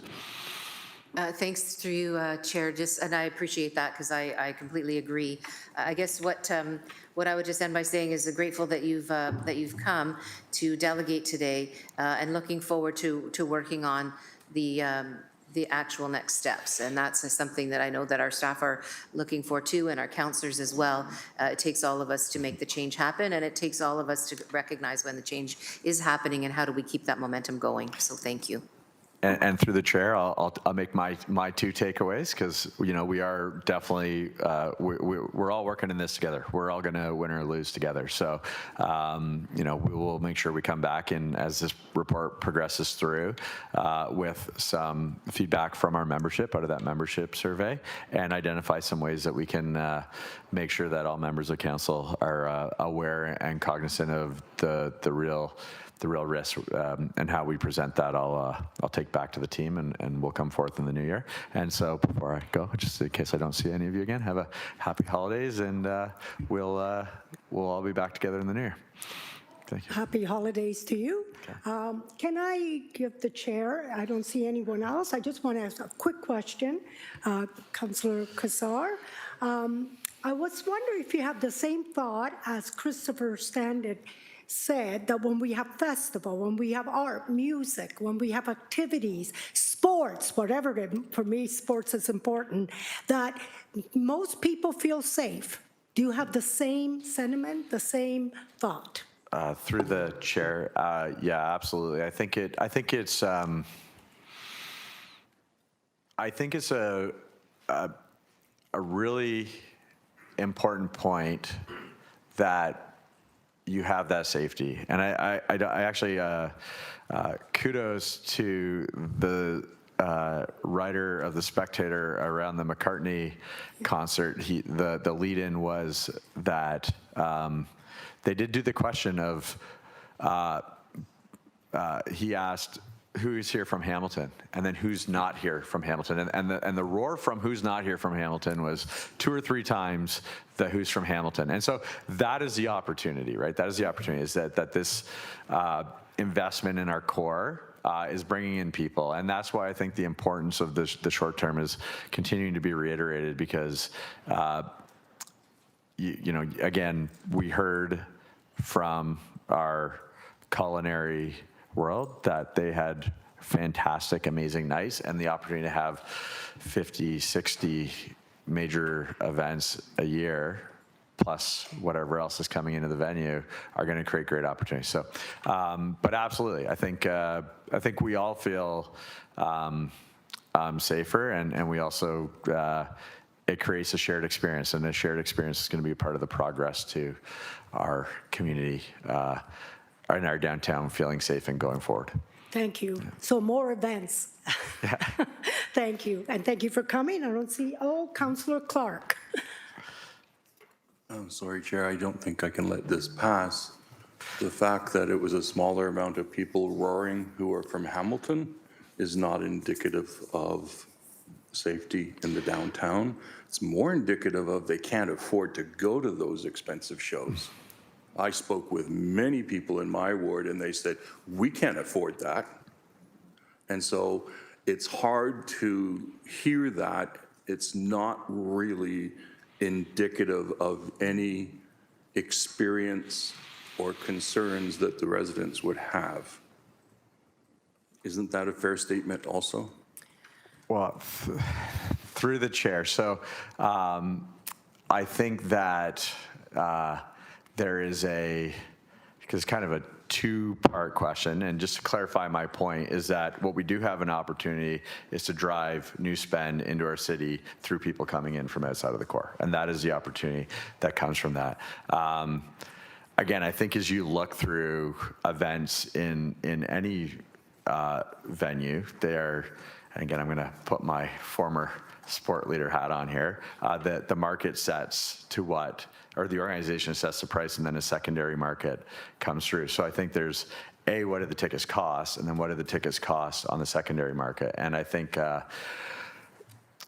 respectfully, that's 2 very different things, and high-level things. Again, you know, you could look at Blue Jays tickets throughout the season. We were able to attend Blue Jays tickets for $20 at the start of the regular season. We were not able to attend World Series games at that rate. So I think there's lots of opportunities to experience the venue, and I think there are. I think the secondary to reflect on the secondary market and how major events are. I mean, there are major events that are coming in the future that, you know, probably will be, you know, they'll be outside of, you know, many people's price points, not just here in Hamilton, but otherwise. But I don't think that doesn't mean we don't want to drive traffic and spend and support the businesses in our community, because we have the opportunity to bring people in from outside of our community. Thank you, Councillor Clark. Thank you. And it's just important that we acknowledge that the price point of tickets may be indicative of the challenges in our community with their ability to pay. And it's not indicative of any social issues that are happening downtown. So the fact that people were staying home does not mean they didn't want to go to downtown. The fact is that people who didn't go from Hamilton may not have been able to afford Paul McCartney. I know my family couldn't afford it. So I'm just making that point. After all, you raised it, not me. Okay. Through the chair, I think, very respectfully, I think it's it's a very layered question. There's distributions, there's signups, there's like, I think it's very hard to say. I think, again, my point was the opportunity that we are bringing people in who are experiencing downtown Hamilton who may not have, and if we have a great experience, we can bring them back and increase the spend and support our business community and showcase our city. I think that would be my point back. Thank you. Thank you, Greg, and Merry Christmas. Yeah, you as well. Thank you. Okay, thank you. All right. Next is Carrie Yang, McMaster Student Union, in person.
Welcome back.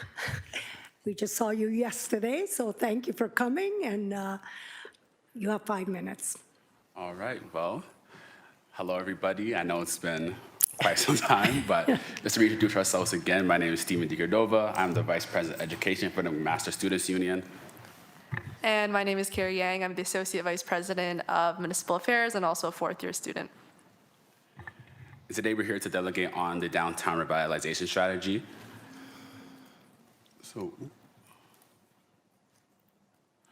So firstly, I would like to thank Phil for all the hard work that he has done on this and for really ensuring that student consultation was a key part of putting this plan forward. As I stated, we are from the Master Students Union. We do represent 32,000 undergraduate students here in Hamilton, Ontario. And a lot of the stats and statistics that we're going to pull from today have derived from our Your City survey, which was results that we gathered for 500 plus student respondents regarding their feelings about different topics regarding City of Hamilton, crossing safety, housing, and transit. Now, I know we've heard perceptions about how students and other people feel about downtown. I know we've heard sentiments such as downtown scares me and that I would prefer to live in a safer downtown. But from students, we've also heard perceptions such as I live in downtown Hamilton, and I think that students who don't have a very skewed and unrealistic perception on the ins and outs of actually living here. I have never felt unsafe at, for example, Jackson Square. So among students, we already see a disconnect within their perception about what downtown Hamilton is like from those who are genuinely forced to live here and be here on a regular basis versus those students who oftentimes are only able to really explore within Ward 1. Now, I think with the downtown revitalization strategy, there is a great avenue to further increase student involvement within the City of Hamilton and really start to expand McMaster students farther beyond Ward 1 and that Ainsleywood-Westdale bubble. When we look at graduation or convocation, McMaster University has 8,000 plus graduates every single year. Students are guaranteed at least 2 tickets for their mother and father, and a lot of students end up bringing more people from their family. I know me, myself, I had my entire family come out for my graduation. So this equally weighs out to around 25,000 visitors who are coming to the City of Hamilton solely to watch their child or family member graduate. And I think with the current perceptions of downtown Hamilton, we are not utilizing and utilizing and advertising what Hamilton can provide and really showing it to those people. Because with this many people coming into the city of Hamilton, I think there really is a large opportunity to grab them and use them, because honestly, there is revenue generation profits coming from them, not just students, but also their extended family. And especially when you do look at international students as well, the numbers go up. So we've shared this statistic multiple times before. 45% of our respondents told us that they were not considering staying in Hamilton after graduation. But what's equally as important as the statistic is that it's not a fixed statistic. And in fact, it's actually quite easy to change. And we've seen that students who explore out into Hamilton are at least 1.5 times more likely to consider staying after they graduate. We also know that downtown is sort of the gateway to the rest of the city. It's usually the first stop that students will come when they move to a new city such as Hamilton. And how do we get students to go into Hamilton, to go into downtown, when we know that it'll increase their chances of staying and contributing their skills and talent to our economy after graduation? So that's sort of the context of what the student buy-in is in terms of this strategy, why we care and why it's important for students and also the Hamilton economy and our social fabric. So all that being said, we have a couple of recommendations for the team to consider as they go into the further phases of the draft when action items are actually being formed. But the first one is, how can we activate public spaces to celebrate student identities and achievements? Stephen mentioned there's tens of thousands of people coming to Hamilton for convocation that's usually hosted at First Ontario Hall. And it's not just students, it's also their family members. And while I like to think that I'm independent and I can choose where I want to go after graduation, what my mom and dad tells me also carries a lot of weight. And if they tell me this is a city that celebrates you, then I'm going to want to stay here after I graduate. So that's number one. How can we have banners that celebrate graduates or any sort of public space activation that celebrates student identity? The second recommendation is something already sort of in the report. It's how can we streamline event permits and processes during high traffic events? For example, during convocation or during homecoming or during times when there's a lot of students as well as alumni and family members coming into town, how can we support businesses and our local tourism to offer more services, to offer more business to those people? And our last recommendation is also pulled similarly from the gender-based safety audit. It's a recommendation that's mirrored in that audit, which is to improve lighting in all of downtown. But from the student perspective, something we've heard often from students, especially first-year students who have moved into the 10 Bay residence, is how can we increase lighting in those high-traffic corridors, especially from major transit hubs to the 10 Bay residence. And that's something that the city's already shown a lot of commitment towards. It's not a huge corridor that's lacking in lighting, but it's something that would make a big difference, especially as 10 Bay has opened itself up to first-year students who are 17, 18 years old, living on their own for the first time, and having to go between campus and downtown every day, sometimes multiple times a day. So that's a snapshot of some of the recommendations we'd like the team to consider, but we also do want to say a big thank you to Phil as well as the consulting team for having included us in the consultation process. We're really excited about the strategy. We think that we align on the same vision for a safer Hamilton, a city that prioritizes student engagement, and one that is a city that students want to live in the long term. Thank you. Thank you. Questions? And yes, we do have one. Councillor Wang, please. Thanks for coming again to committee. So my question is around that 45% statistic, because in those consultations, did you talk about what are some of the factors that would make students want to stay in Hamilton? In particular, what are some of the, amenities or key investments that we need to make in order to make students feel more welcome in the downtown core? So I wonder if you can just elaborate a little bit more on, one, what was your consultation with Phil? Like, what were some of the key points that you really wanted to highlight? And then two, talking about the 45% statistic about students not wanting to stay in Hamilton post-graduation. Yeah, obviously that statistic it's a nuanced statistic. There's a lot of things that students are considering. If they're applying to grad school, if they're being employed from their co-op right out of graduation, those are factors that we usually can't really sway if a student is signed onto a job in a different municipality. But what students are telling us from that 45%, what was important is that not that they were not going to stay in Hamilton, but they weren't considering Hamilton. as a place for their future, which means that it's potential that they're not seeing the employers that they need, they're not seeing the skills development opportunities. But what comes out in conversation more prominently is that they're not seeing a city that celebrates them. They do love the arts and culture. That was a big part of the survey and what students said that they loved about the city. But in terms of factors of affordability and transit, students are just like any other resident when they're looking for a city to live in. They want to see those factors top of mind.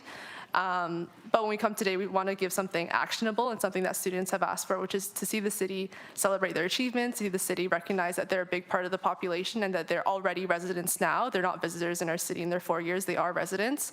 So that sort of sentiment, I think, can drive a lot of change in terms of that statistic, because if we can get more students to consider staying in Hamilton, it could change what employers are looking out for and what they're looking for after they graduate.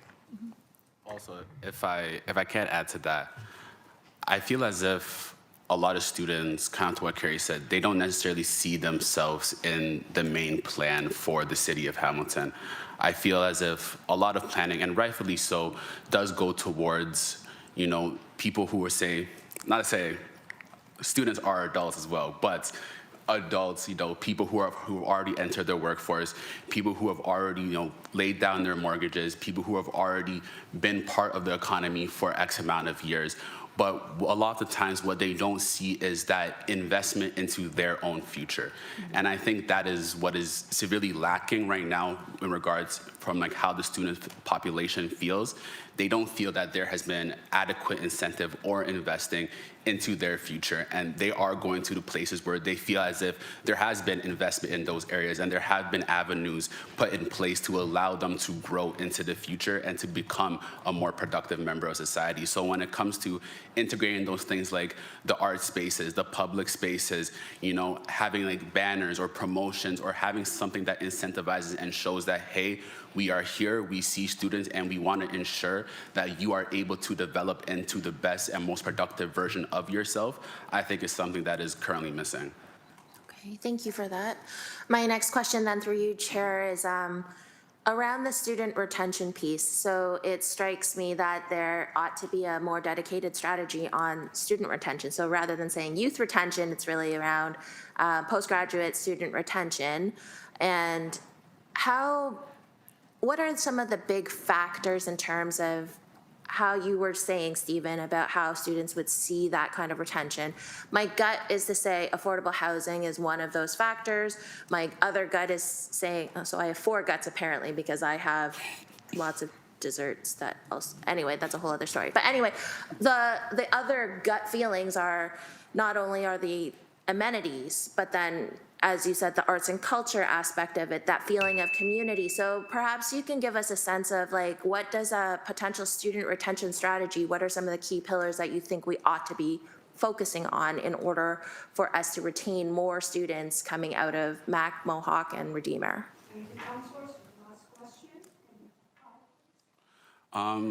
Yeah, for sure. Of course, affordability is always going to be something that's top of mind. I think that is something that spans far across solely just students. I think that is an Ontario and a Canadian problem at this current moment. So, of course, affordability is always going to be an answer. It's always going to ensure that people stay here.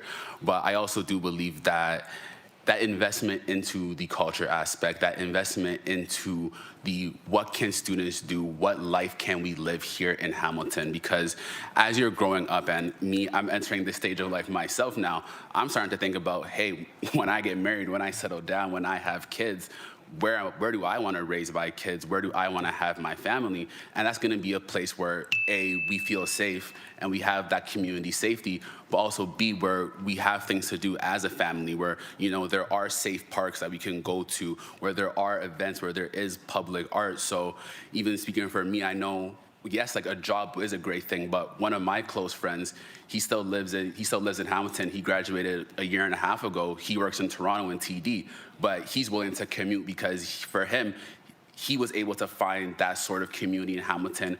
A lot of our friends are still here. He has family that is out here. So even though he works in Toronto, he's still willing to be here because he has what he needs. But when you have rural or northern students or other people coming from outside the GTA, they don't necessarily have that same connection to the city. And I would say when it comes to the pillars are the same as most residents. When they're thinking about, should I stay here or should I go? It's affordability, it's transit. We can share the survey details about when we ask specifically students what a city is important for them. But when it comes to students, we're sort of uniquely positioned because we're making that choice. We're guaranteed to have to make that choice when we graduate. And the one thing we know from the survey that's different from other residents is that the students who come here aren't naturally going out to explore. And we also know that if they do, it makes such a drastic difference in their decision afterwards. So if there is a strategy or an approach, I think it's how can we get students to explore the city and how can we show that the city celebrates them and also reflects them. Oh, okay. Thank you for that. Okay, Councillor Cretch, please.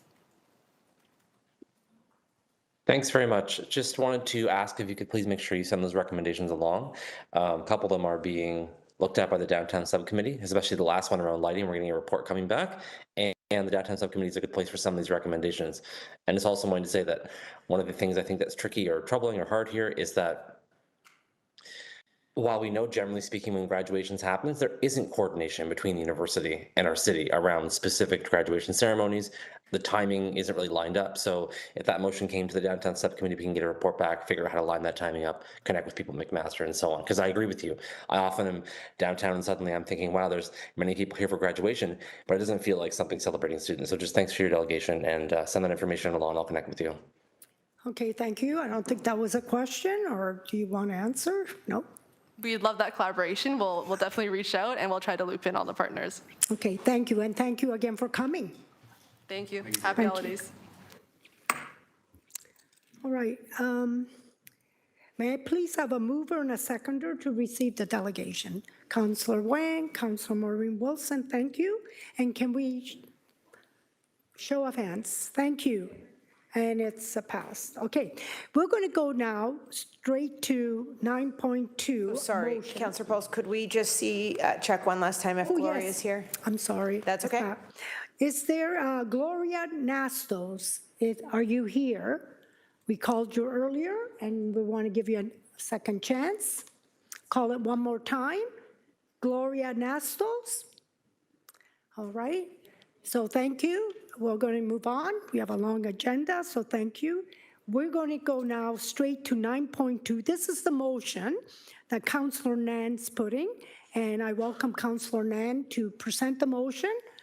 And thank you, Deputy Mayor. It's moved by myself and seconded by the Mayor that whereas drowning is one of the leading causes of preventable deaths among children in Ontario, whereas research by the Life Saving Society of Ontario shows that most children who drown never intended to be in the water, and whereas evidence demonstrates that even basic swimming and water survival skills significantly reduce the risk of drowning, and whereas many children in Ontario do not have equitable access to swimming lessons outside of school due to financial, cultural, and geographic barriers, and whereas several municipalities across Ontario have expressed strong interest in improving water safety education for children, and whereas the Ministry of Education has the authority to incorporate water safety and survival training into regular elementary school curriculum as universal, life-saving skill comparable to fire safety and road safety instruction, therefore be it resolved, A, that Hamilton City Council respectfully urge the Government of Ontario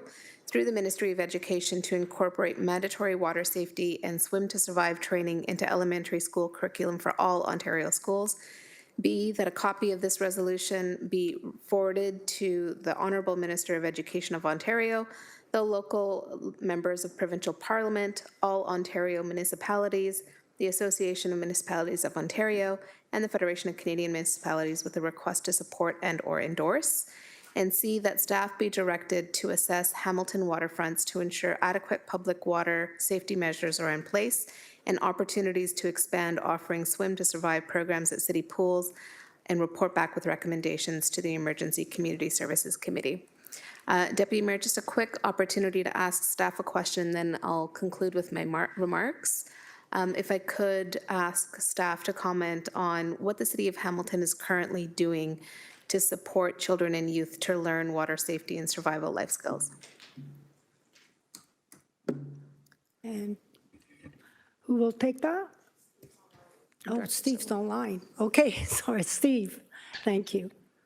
Thank you. Through the Deputy Mayor, Steve Savor, Acting Director of Recreation.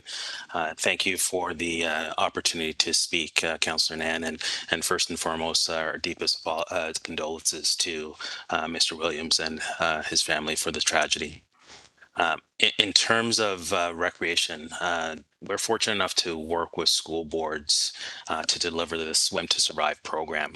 We've had a longstanding relationship with the Hamilton Wentworth District School Board to apply annually for the Life Saving Society's grant program. And so this Swim to Survive program is primarily aimed at children.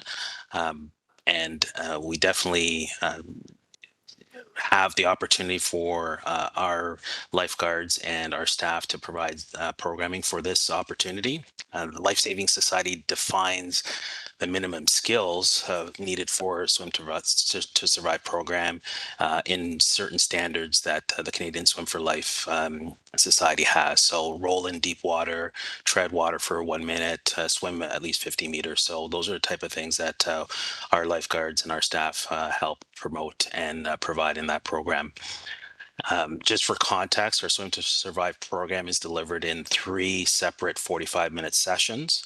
So schools typically come on the day that they're able to for 3 consecutive weeks. And we currently have a program cost of just shy of $36. It's something that, again, we work with the specific school boards to apply for grant programming to deliver those programs. So we've currently have an application for the 25-26 school year, but the grant has not been communicated in terms of evaluation as of yet. Just for further context, in terms of this past year, the 2024-25 school year, we've received funding for approximately 990 students to participate. So the funding that we received through the Life Saving Society was $15,000, just shy over that. So that really equates to about 67 grade 3 classes participating in that program, and a total of about 1,400 students. So from a staff perspective, we provide in-kind instructor support and also pool access, and the school board provides transportation costs and in-kind opportunities as well. So that's just a snapshot of what the city does through the Recreation Division in terms of this program. Thank you so much for that fulsome response, Director. Deputy Mayor Jocelyn and Caden were the 2 Ward 3 residents who lived in Ward 3 up until this past summer. They grew up in the ward, they attended our local schools, and they were loved members of our Ward 3 community. And tragically, a month after moving to Dryden, they both tragically drowned. And so my deepest condolences to the Williams family and the Grants family and all of their loved ones. This is an unimaginable tragedy, and it is wholly preventable. All it requires is integrating survival swim skills as a mandatory part of elementary education. If we had done that, and if it could be done now going forward, tragedies like this will be prevented, and society as a whole will see swimming as a life skill. It should never take tragedies, the loss of children, in order to see the value in investing in life-saving skills and doing everything we can from a ministerial level to make sure that that gets done. Our colleagues at Dryden City Council, specifically Mayor Harrison and Councillor Kuning, responded quickly in moving a similar motion and making improvements to their waterfront with life-saving rings and other safety enhancements. The SOAR Chapter 10, representing United Steelworkers retirees in the Hamilton area, have also unanimously passed a resolution on having swimming lessons and water safety in all schools. And since then, the City of Kenora has also endorsed this call. My goal, along with our AMO board rep, Councillor Huang, is to have each of the 444 municipalities in Ontario to endorse this motion and join us in this call for this change to the public education requirements. Once this motion is ratified by council, both Councillor Huang and I will work our Rolodex and get in touch with all of our counterparts across Ontario. Thank you, everyone, for considering your support on this resolution. And thank you for the motion. And we have the mayor would like to say something. Just very briefly, I want to thank Councillor Nan for bringing the motion forward. And of course, I want to thank the Williams family for being such strong advocates on behalf of their grandchildren in the face of such a horrific tragedy. I would say that I also appreciate Councillor Nan's willingness to put another piece to that motion, as we discussed after the presentation took place, just to make sure that we are doing everything that we can possibly do at the municipal order of government, and appreciative of Steve Savor's explanation of what's happening already. Really do look forward to making change with advocates like Mr. Williams, as well as others around the province. This kind of action is obviously very necessary, and I'm just sad right now, but very grateful that we are, I believe, unanimous in making change happen to protect kids in our community and across the province. Thank you. Thank you, Mayor, for sharing. Councillor McMeekin, please. So somebody once wrote that the world breaks all of us, and then some of us become stronger in the places that are broken. I think that's what we're seeing here today, and I think it was Hemingway. I want to make a quick connection of the dots between Director Savor, Councillor, the Councillor and the Mayor around the school, Councillor Nan and the Mayor about the school possibilities. We're fortunate in some ways to have the YMCA in Waterdown, but there are some communities that don't perhaps have the same kind of access to swimming facilities. The Mayor mentioned doing everything we can in our power to make sure that those who need assistance with learning how to swim have that opportunity. So just want to make sure that when we are looking at that, and Director Savor referenced communication with the boards, that also includes schools in Winona and Glenbrook and Waterdown where there isn't a community recreation center. And, I just flagged that, and I know Steve will be on that. Thanks. Thank you, Councillor. So now we will go to the motion, and it's going to be show of hands or electronic, right?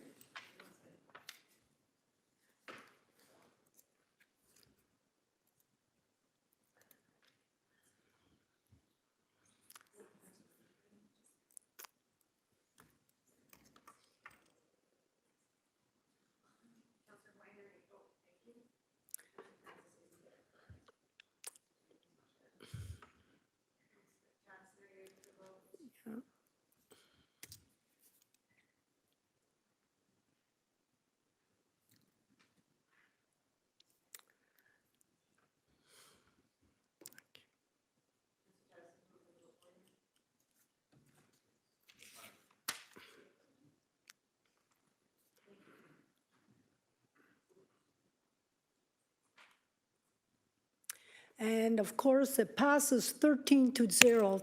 Thank you. All right, committee. Oh, I was just going to ask. It's almost 12. It's 5 to 1. We have a long agenda, so I was wondering if we only could take 20 minutes, 11:20 sharp back, and we're going to 1:20, 11. What am I? Okay. 1:20 sharp, I'm going to start, whether you're here or not. So please be here. We have a long agenda. Thank you.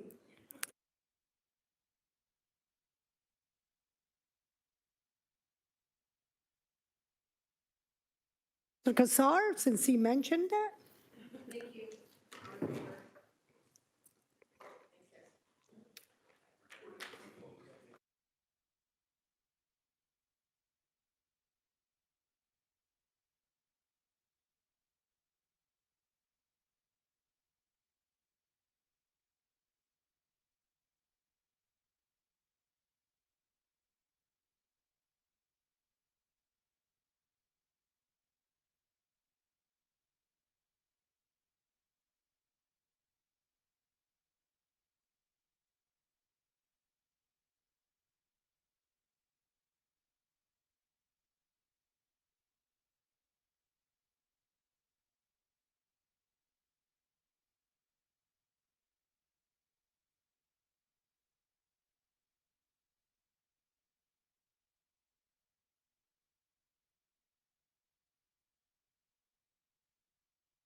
We're going to start because we have a full agenda here that we have to finish. So we're going to go to 7.1, FC S25074, review of the open capital project and works in progress balances for potential 2026 net levy savings. Now, before we do this, I would like GM Mike, he's not here.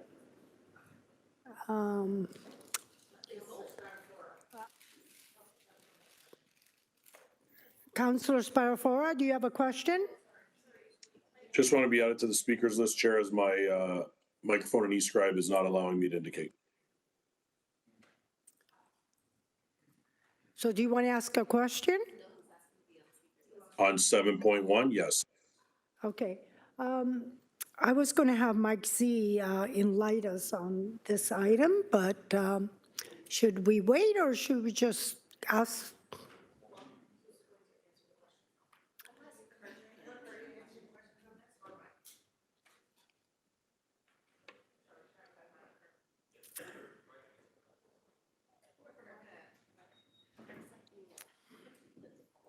I know I gave a shorter lunch hour, so it's probably, we should have taken a half hour, but we only took 25 minutes.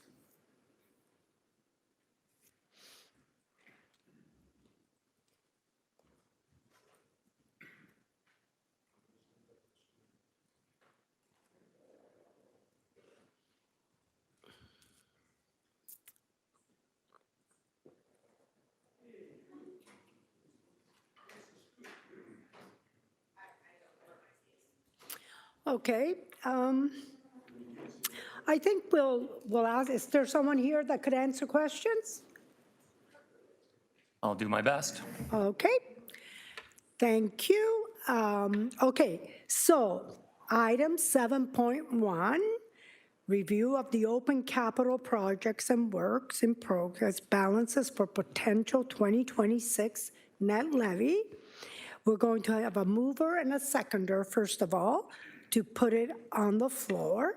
Councilor Kassar and Councilor Wilson, Maureen Wilson. We're going to put it on the floor. And now, is there any questions for 7.1? Councilor Sparafora, did you have a question? I do. Okay. Go ahead. Thank you, Chair.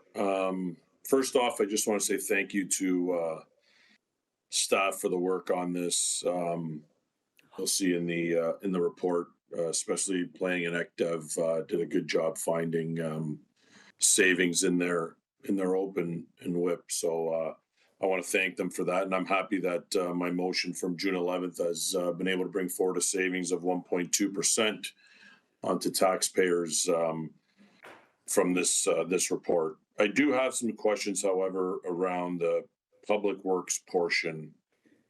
When we look at the Public Works portion, I think it's just under a $700 million balance in open WIP, and I think we found around $8 million, so about a 1% find, I guess, in savings from the PW portion. My question, and I believe it'd be the GM of Public Works, I think. Do we have a timeline or a best guess on the timeline to complete the $700 million worth of work that remains open in the report? Through you, Chair. Councilor Sparafora, I see our GM Mike Z here. Would you like to enlighten us a little bit about this first on 7.1? Are you asking me or the GM? I'm happy to wait until after the answer to this question, and if you can come back. That's great. Thank you. Thank you. Jackie Kennedy, General Manager of Public Works. There are, as you, I'm sure are aware, through you, Deputy Mayor, many active projects in Public Works that we are working our way through at various stages.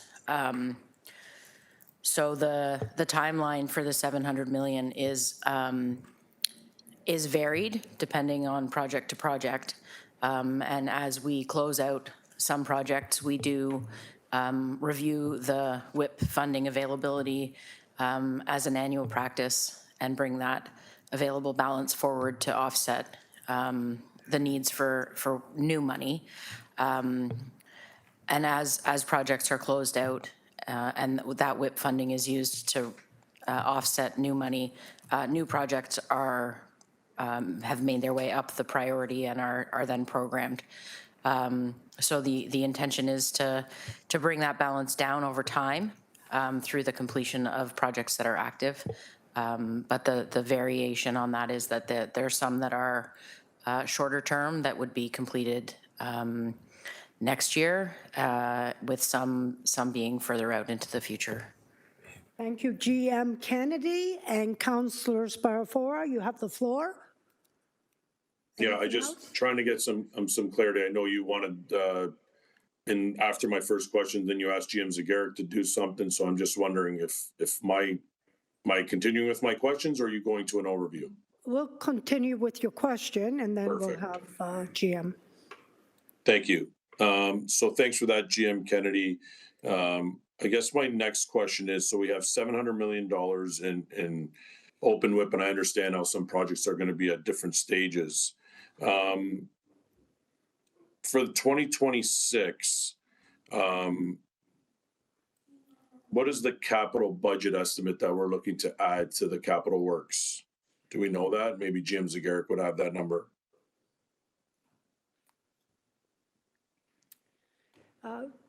GM? Yeah, through the chair, if you can come back to me in just a minute. Okay. Okay. So I guess where I'm going with this is if we have $700 million in open capital WIP in Public Works. I believe the number for the capital budget for 2026 is $200 million. So the reason I'm asking about delivery time is because, you know, the 700 million plus the 205, that's, if it gets approved in 2026, you know, we're close to $1 billion in funding that we would now have between the 700 million in open WIP and the 200 million that could get approved for the 2026. How do we plan on delivering all these projects in a timely manner? Because we're having a lot of money that we're bringing in and projects that are taking a long time to come through the pipeline. So it's more like we've taxed and unspent the money. So I'm trying to understand, you know, is the 200 million needed? We're going to take this $200 million in this year in the 2026 budget with an open WIP of 700. What's the expectation that we're going to deliver on this project and be able to bring the open WIP balance down? You said you wanted to get the balance down. I guess two questions. How do we get the balance down, and what is a good amount to be at for open capital WIP in Public Works? Is it 200 million? Is it 100 million? Is it 700 million? Through you, Chair. Okay, so we're going to go to GM Mike or GM Kennedy for the Public Works. Help me out here. Okay. GM Kennedy there. Sure. Excuse me.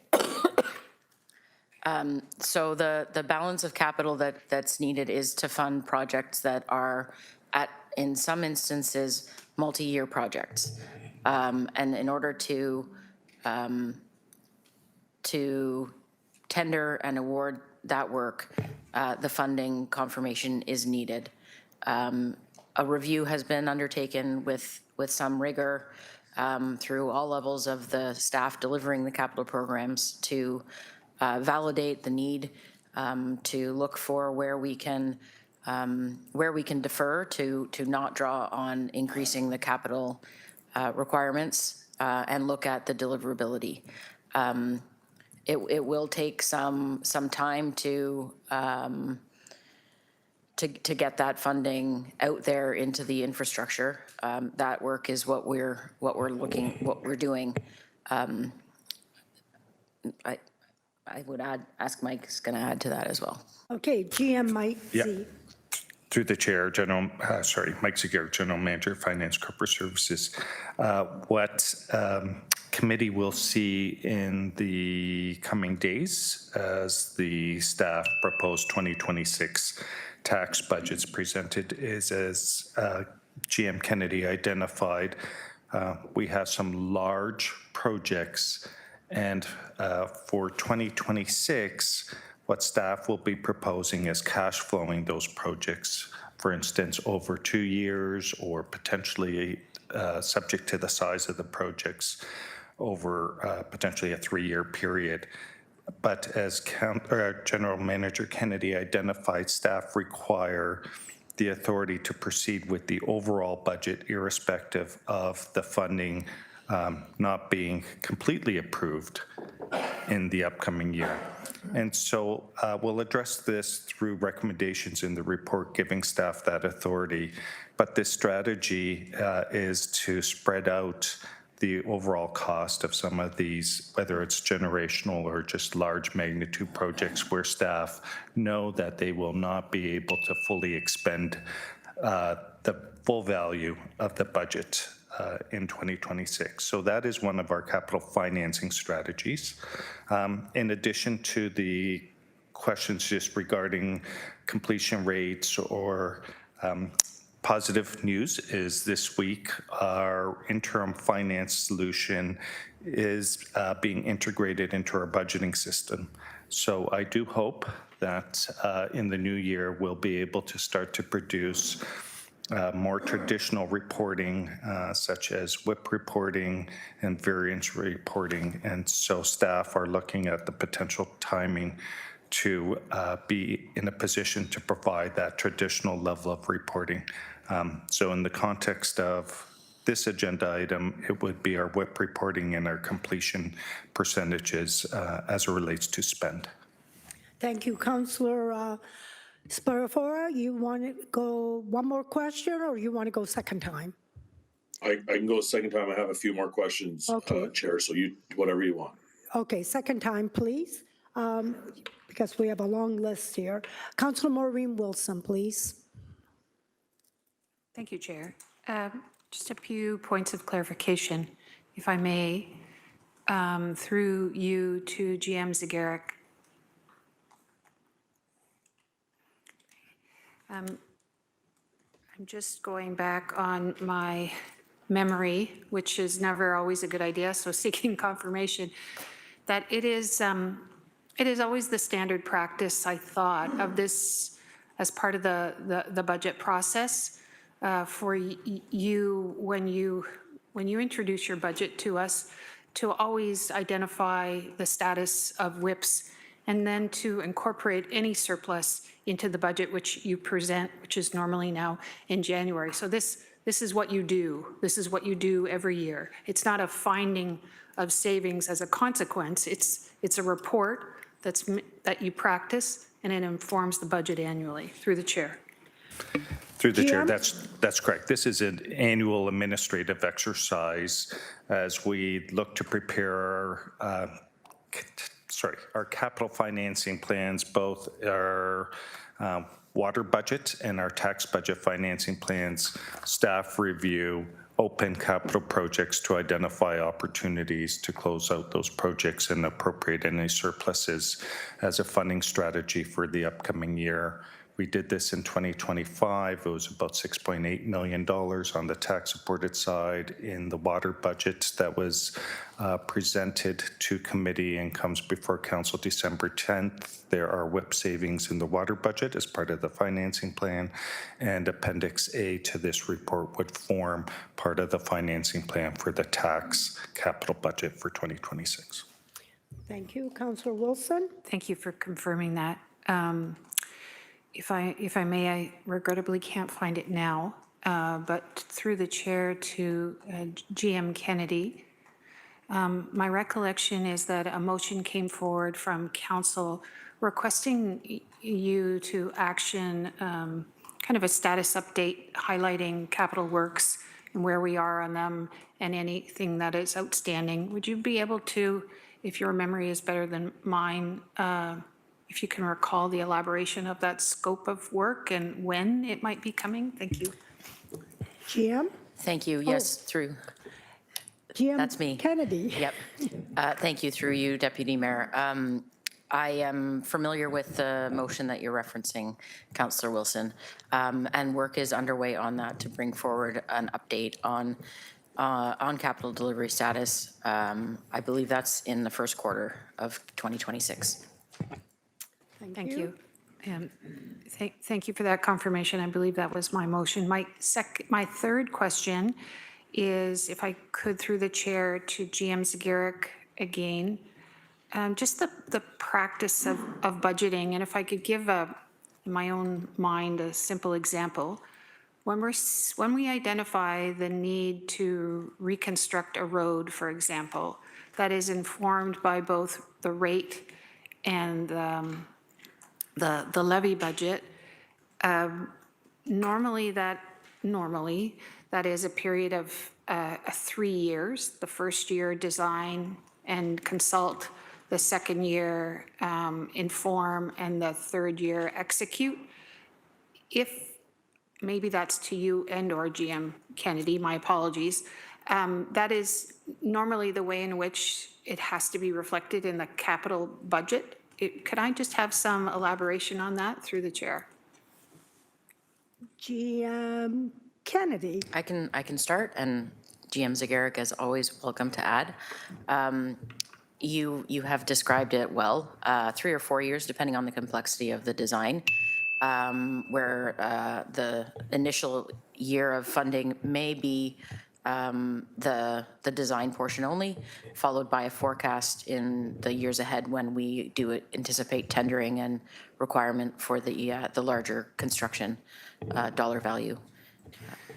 Thank you. Thank you. So just confirming that when we're looking at a capital budget and a multi-year strategy, it's likely that we see the smallest amount earmarked in the first year, but the execution in the third year is important. It's not that it's undelivered or undeliverable. It's just that the schedule of work has to be phased over a number of years, and it has to be reflected as such in the capital budget, through the chair. Thank you. That's correct. Thank you. Thank you. And thank you, Councillor Wilson. Councillor Crutch, please. Thanks. My questions are a little more specific to the appendices themselves. And so when I look at the appendices, I see two kinds of things happening. One, there's a group of projects that are being, I presume, from planning and economic development specifically, taken off the books. When I look over to Appendix C, some of them are there, so I can see the completion, right? How much has been completed, some are not there. So I'm left with a question about 4 specific projects. So two-way conversions feasibility studies, downtown and commercial districts improvements for $448,000, the 2016 commercial facade grant, which is a smaller amount, and then heritage property improvement grants, which are $760,000. What I'm trying to understand here is how we're deciding to take these things off the list and then not do them. And then I have a second question about Appendix C. So can I understand better what's happening here? Because when you read a title for something, it's not necessarily indicative of when that project started, what it was. We don't get a description with the title. We just get a title and an account number. So I don't know if these are projects that are happening somewhere else now, are funding in a future year. None of that information seems to be available. So for these projects, how do I understand what I'm looking at? GM? Can you identify yourself? Sure. I'm not here for this item, but you mentioned items that are within our shop, so I'll speak to them since I'm here. Manager Phil Caldwell, Manager of Commercial Districts and Small Business and Economic Development.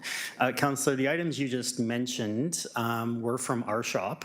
And in our case specifically, we had multiple projects funding single programs. And so what we did this year is try to clean that up a little bit. So we closed some of the projects, and where we felt comfortable with the existing funding in other projects to fund those same programs, we returned some funds where we could. Thank you, Councillor Crutch. So if I understand what you're saying correctly, we're still continuing with the conversions feasibility studies. We're still going to be doing district improvements, and we're going to be still funding heritage property improvement grants. we're not losing the funding here, we're simply amalgamating some accounts, or I'm just trying to understand exactly what you're saying. Yeah, through the chair, that's absolutely correct. We are amalgamating accounts to streamline our funding and projects. None of what you see being closed is ending. It's simply that we are using other projects and accounts to continue funding those efforts. GM Marvin Prasad, Planning and Economic Development. And that generally what Phil is saying applies to the entire department. We did take a look at every single project. And, there are times when you look through these things and you see duplication or you see opportunities to eliminate things because of that. So that's what's really the brunt of what we're doing here. On the growth management side, there are some pieces that just will not, in 2026 will not be moving ahead because of whatever reasons, development hasn't caught up and so forth. So we also looked at some of the growth projects from that perspective. But yes, absolutely a lot of cleanup happened. Good. And so through the chair, through the growth projects, they're going to be heading into a future year, I presume. Is that correct? GM Prasad? Yes, absolutely, through you to the councillor. Growth projects will happen to a future year and when most appropriate. Thanks. Briefly, just want to make a comment, then I have a second question.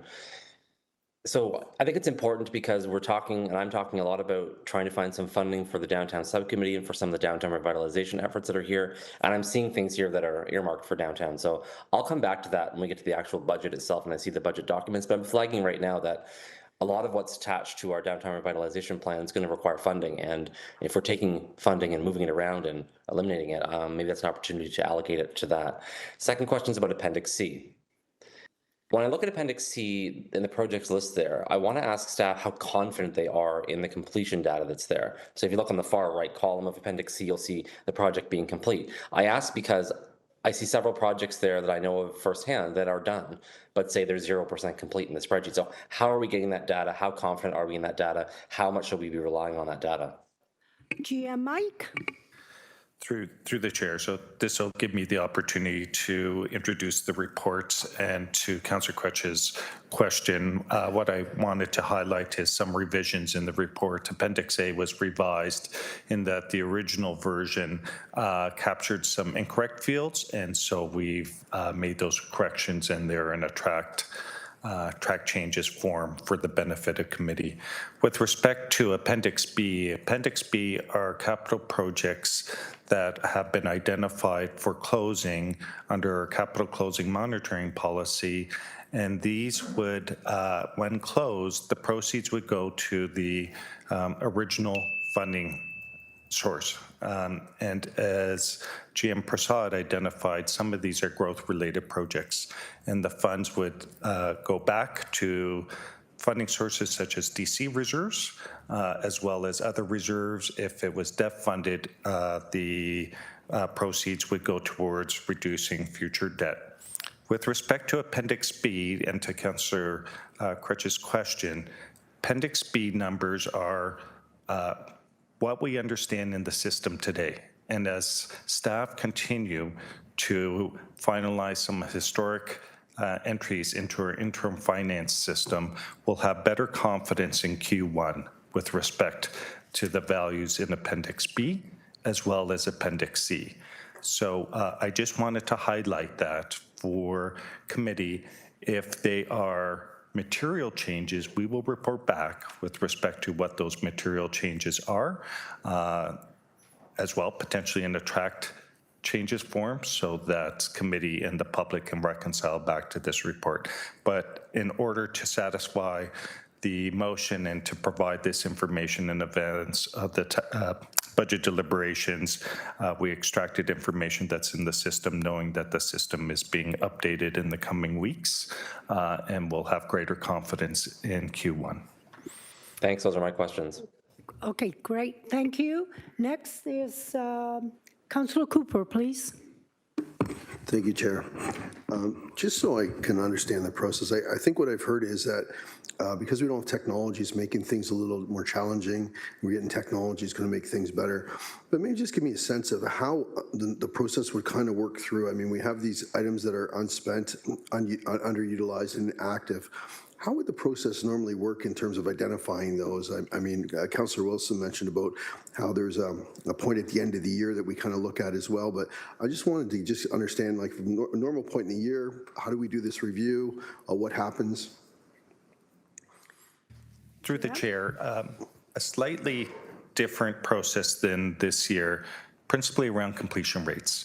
And in the past, we would have looked at completion rates as it relates to actual spend and commitments relative to budget. So not in terms of activity, but the financial status of the project as a indicator of activity. That, the ability to do that, I'm hoping we will recover that ability to do that some point in Q1 of 2026. As I just mentioned, we're just this week looking to integrate our finance system with our budgeting system to be able to do those variances. So, thank you. So through you, Chair. So it's kind of become maybe more of a manual process where we're maybe depending more on project managers than maybe the system as we normally would? Through the chair, combination of two. So a bit of the effort in terms of system is cleaning up. So where a cost was applied to one particular project, but there may be two POs for that project. And so then those costs have to be reconciled. And so I describe it more as a cleanup in terms of how the costs are being reflected. So one project today may say 110%, and through the subsequent reporting, it could show that that 110% is split up between two projects, and so the project isn't overspent. We've just more properly captured it, the spend relative to the actual project. So again, we needed to ensure that we had some controls in place in terms of POs and requisitions, and now it's a bit of that cleanup of that process. Councillor Cooper? Thank you.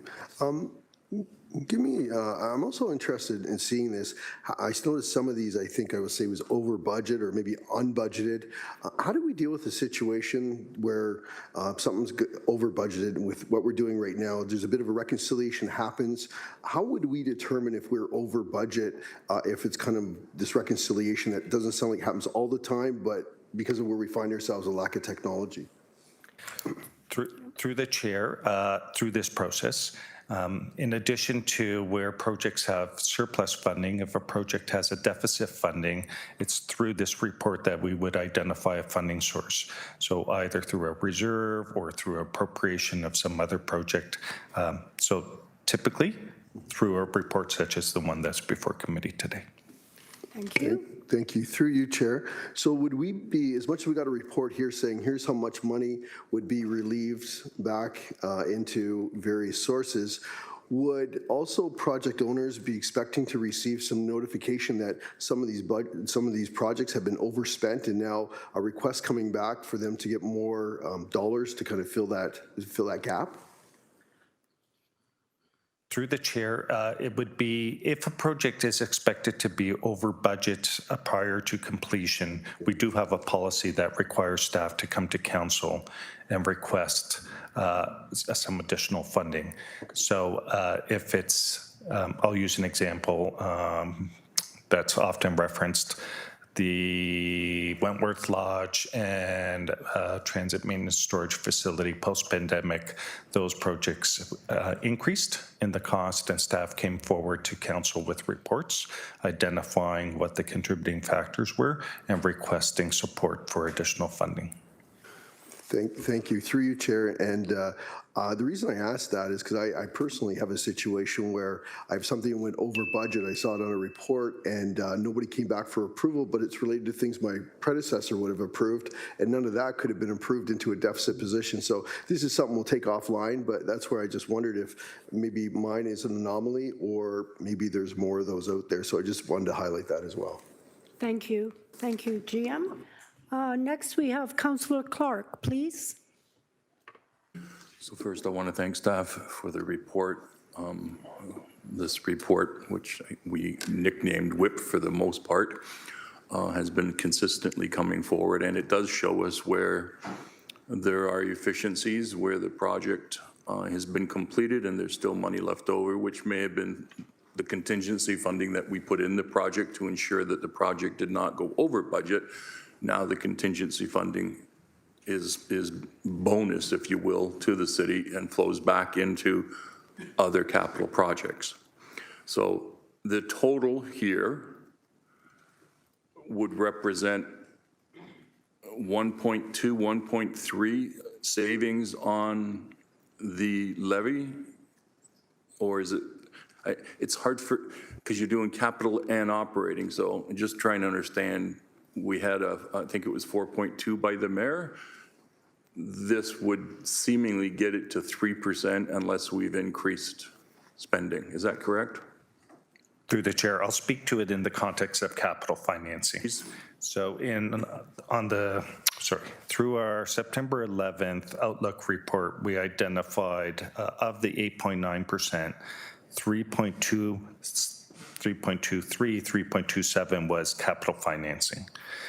The report that's before you today will revise that 3.2 down to 2% in that we will apply the $15 million to reduce about 1.2% of the capital financing requirements to Councillor Spatafora's question. We're still reflecting a gross tax forecast for 2026 of about $556 million for 2026. So again, a portion of that $15 million would be funded through Appendix A of this report through the projects.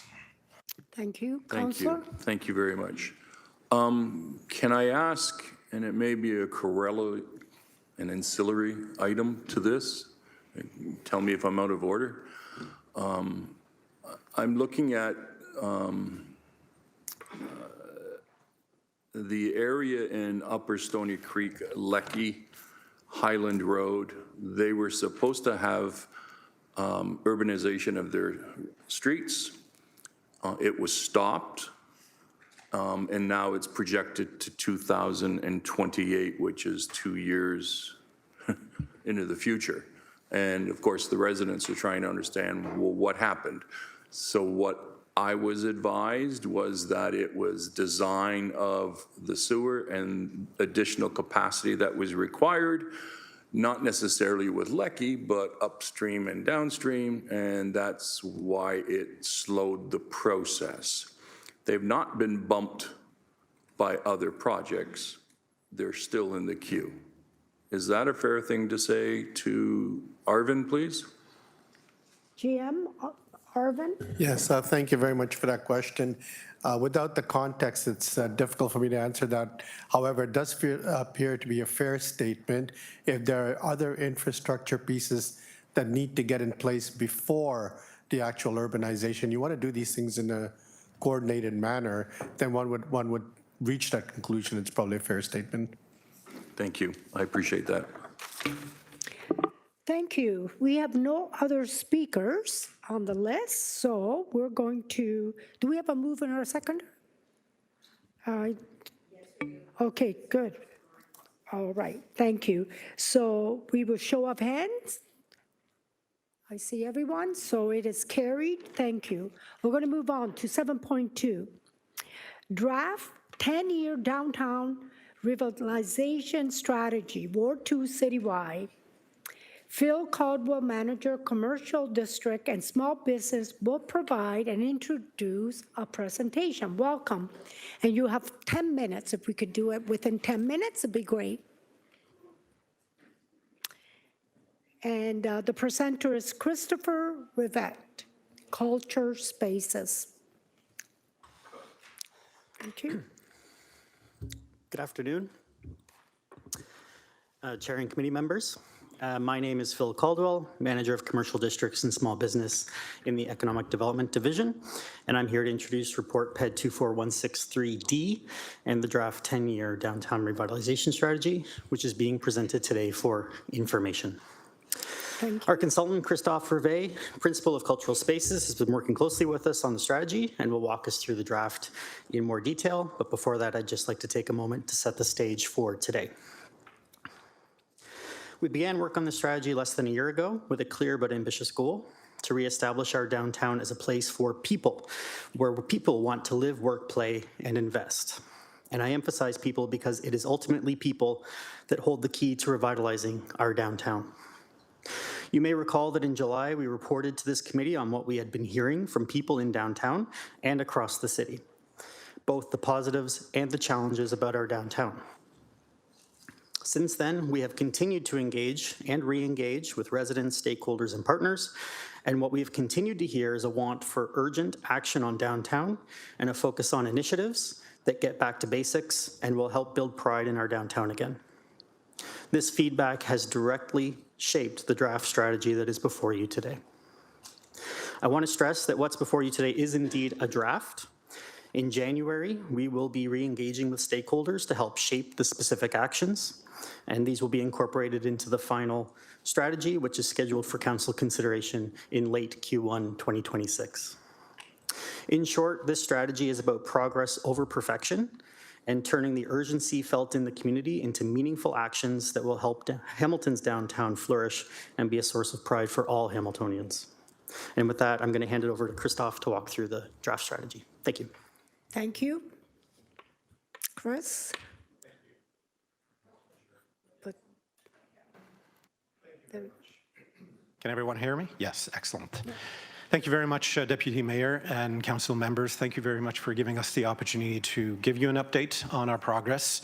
There has been. We have been working very, very hard for a number of months now to get not just the pulse, but get to the essence of what the stakeholders and the citizens of the city want to see for their own downtown. And as Phil mentioned, there's much work ahead of us, but I'm very pleased to share with you the progress to date. I will take also a moment to thank everyone that's been consistently involved in the conversations, in the work that we've been doing. And I'm grateful for everyone who's taking the time to offer a delegation today. I'm sorry. Is it progressing or not? There's a delay. Okay, there is a delay. Thank you. So quickly, we'll be presenting, I'll be presenting today just an overview of what we've done to date, and I'll emphasize the vision and the principle as well as the priorities and give you an inkling of what the next steps look like. So in terms of the review, this is what we hear, and it's not just what we heard.